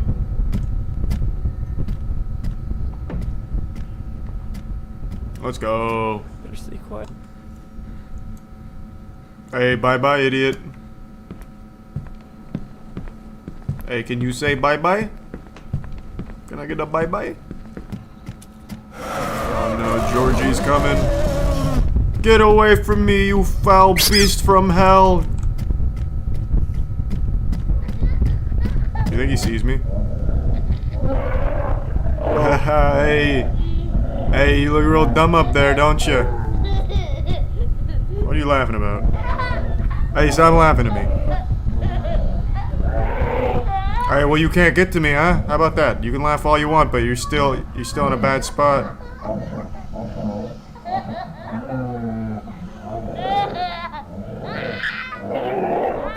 That's right, get the fuck out of here. Kids out here dressed like Georgie out of It. Don't listen to the back rooms. It's not medicine, it's poison. I'm stuck. Hey, what's up, stupid? You back? Man, this mic thing doesn't have any effect in this game. What is the point in using my mic if it's not gonna, like, do anything? Hey! Hey! Timmy! You stupid idiot! Oh, never mind, there it is, it's working. I can't crouch. Timmy's outsmarted me, it won't let me crouch. Okay, I'm out. Okay, pretty awesome. For some reason it took away my crouching. There we go, now I can. Please move. Hey, hey, what's going on, Backrooms fans? We're back in the room, am I right? Hey, hey, let's get wacky. Oh, shit.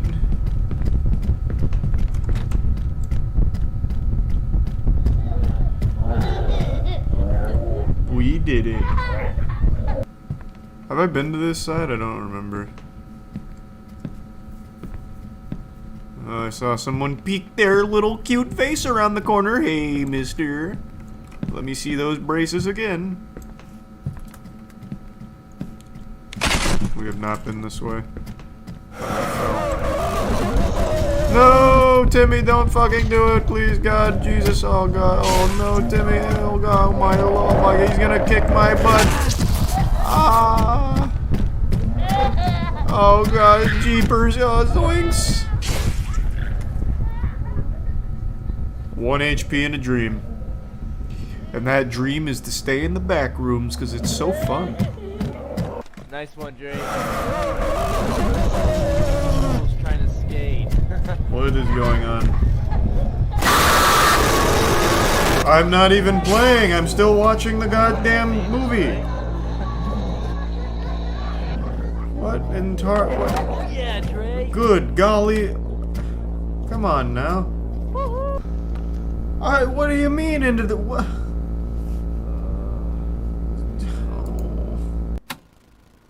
It's just the same standard horror formula. Go find these items. Walking simulator. I like the mic setting, or the mic idea though. It's not the first time we've seen that done, but I always appreciate it.